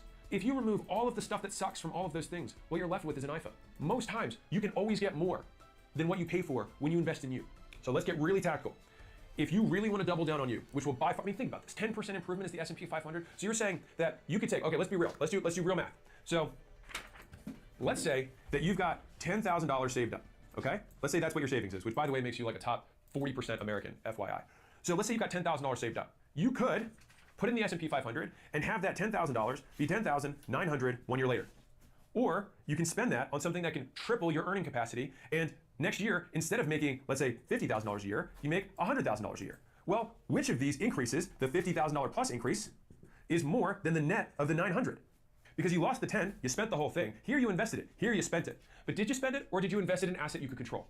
And so, I don't know about you, but I'd rather have the extra 50 and put the 10 in, and then what do I do next year? I'm gonna take this 50, and I'm gonna ask myself, is there anything I could put this $50,000 into? So I could put in the S&P 500, and I could go and add myself an extra $55,000, whatever. Let's say I get 10% that year. Okay, so I get $55,000 this year. Or I could put that 50K into 5 10K things, or 2 25K things, and all of a sudden take my earning power from 100K to 250K. Wow, what a deal. But I'm gonna lose the whole 50 again. And so the thing is that on my way up, I basically took my savings and I spent it almost every year on education. Because why on earth would I want the future to take longer to get to me? When you buy skills, it's the closest approximation to buying time. And so there's this big thing like you can't buy time. False. You can buy the future at a discount. And you buy the future at a discount by buying the skills required in order to get there faster. And so if it could take you 5 years if you did it on your own, or it could take you 1 year if you paid 4 different people to help you out with each step of the process, why would you not want to pay all of the money you have to get to there and then have 4 years of gain with that new baseline? You now are living 4 years, 5 years into the future. It's like you skipping from being 20 to 25 and you're getting the earning power at 25 plus, but now you're just 21. And then when you're at that point, you pull the next 5 years forward. And when you're 22, it's like living like you're 30, right? Like now at that point though, you might spend all your savings yet again. And this process has been one that I have consistently done for the entirety of my career. And it just gets to a point where you can't even spend the money. And so my very controversial advice is spend all your money on education for as long as you possibly can until you can't even spend the money because you're making too much of it. And so how do you become an expert? You do more repetitions than anyone else in a narrow field, which also means you fail more times than anyone else in a narrow field. And so if you want to beat someone, just try 10 times harder than them. And you only really need to try 2 or 3 times harder, but you probably don't realize how much harder they're trying than you are. So try 10 times harder just to make sure you win. People reject this idea that someone can work 10 times or 100 times harder, but I define work as output. And so for you to say that someone can't produce 10 times more than you is just factually false. There's tons of people who produce 10 times more. There's tons of people who produce 100 times more than you. I'll give you the easiest example in the world. A lot of departments run on weekly cadences. They say, do this thing by end of week. Oftentimes, you can ask that person, how many hours will this really take you? And then that person will say something like, I don't know, 3 or 4 hours. You say, okay, well, why don't you just get it done by noon? And then at noon, you say, okay, what's the next thing gonna take? And they say, probably another 3 or 4 hours. You say, cool, get it done by the end of the day. Now from those 2 cycles, that would have normally taken 2 weeks or 14 days, but instead it got done in 1. And so just right there, you got something done. You got 14 times more done than the competitor who's doing things on a weekly basis. And so this is how you drag the future to the present, is that you're not focusing on how hard you're working, you're focusing on how much you're getting done. You'd be amazed at how much better you get after you've done it 100 times. If you wanna win, do it again. I wanna be clear. You don't just post 100 videos in a row and see what happens. You post one, see what works, and then try and do more of that thing. And so the idea isn't just raw effort, it's raw effort with an improvement loop. And so I remember one of my favorite words that I have to teach sales guys, because it's a very repetitive task to teach someone how to sell, is great Do it again. Great. Again. Great job. Again. And so it's that repetition that breeds the nuance of skill. And you want it to be so drilled into you that you no longer have to consciously think about how to do the thing, because you can then do it as a natural skill so that you can move on to putting your attention to the next skill. So it's not just about learning how to do it once, it's about learning how to do it so many times that you don't have to think about doing it at all. Especially if you're starting out, your goal should not be passive income, mainly because you don't have enough money for the passive income to mean anything. Instead, you should learn how to make money while you're awake before trying to learn how to make it while you sleep. You crawl, then you walk, then you run. Once you have more money than you can possibly reinvest in education and acquiring more skills, then you can take the leftover and put that into your passive income pool. And so very, very tactically, this is what I'll walk you through. You should have an education investment budget. And so just like you spend X dollars per month, so let's say we pull all of your expenses down and you're making an extra $1,000 a month. Okay, now if you're not eating out, you're not buying new clothes, you're not going out with the boys, you're not spending money in stupid ways, if that's what you're doing, then you're gonna have $1,000 left. If you have that, then you can take that money and every month you can put it towards a bank account that you can either choose to immediately spend or save up for something that is more expensive. And I can tell you that a lot of what I learned when I bought programs and seminars and conferences and things like that wasn't even from the content itself, but it was connections that I was able to make at those types of events that I was then able to leverage the one skill I had, which I was good at sales, and then start giving that away to every person I met so that I could collect those IOUs and then learn skills for free. And so it's like I really just needed a ticket to get in the room, and then I could trade with everybody else with the skills I had to then get to learn theirs. And so as wild as this sounds, at the end of 2025, you could be dead broke, but rich in skills. And so let's say at the end of next year, you actually have no more money, but you now have the ability to make more money. And so just like my father had to start over from nothing after losing everything, he didn't lose everything. He still had the most valuable thing he had, which is that he was a surgeon. And so he knew a skill, and he could make it work here like he could make it work there. And that is something that no divorce can take from you, no government can confiscate, and it's something that's with you till the day you die. And so that's how you get better. You keep going, you keep improving the feedback loops, you invest appropriately, and you keep going all in on you. We've eliminated everything that's bad, we've started something that's good, we've gotten even better at being gooder, and now finally, we've got to stick to it when it gets tough, because it will. Here's something that's taken me way too long to learn. Staying focused is like beating addiction. It's not a one-time victory. You have to fight it all day, every day. Then wake up and do it again tomorrow. Because the thing that's going to distract you is going to change every day. The thing that's going to trigger your addiction to distraction is going to keep morphing and changing its form so that it can steal or rob you of your future. And so you have to be adaptable in knowing that you have to fight it every day. And so it's not good enough to just say I was focused for this week. You've got to wake up on the 8th day and the 9th day and do it again. And so you remember that guy who got rich dropshipping and day trading and buying crypto and wholesaling all at the same time? Yeah, me neither. Focus. To win in business, you need to be able to say no without remorse and hear no without a loss of enthusiasm, which means that you have to keep feeling rejection, keep failing, and keep going while being willing to reject basically everyone else. And that seems so counter because you're right there and you're like, man, I don't want to reject this person because I know what it feels like to be rejected. You need to be able to maintain this discrepancy so that you can create the space to do the work that needs doing. So there have been a couple of lessons that I have learned over and over again in my career. I've had to relearn. So it's a lot like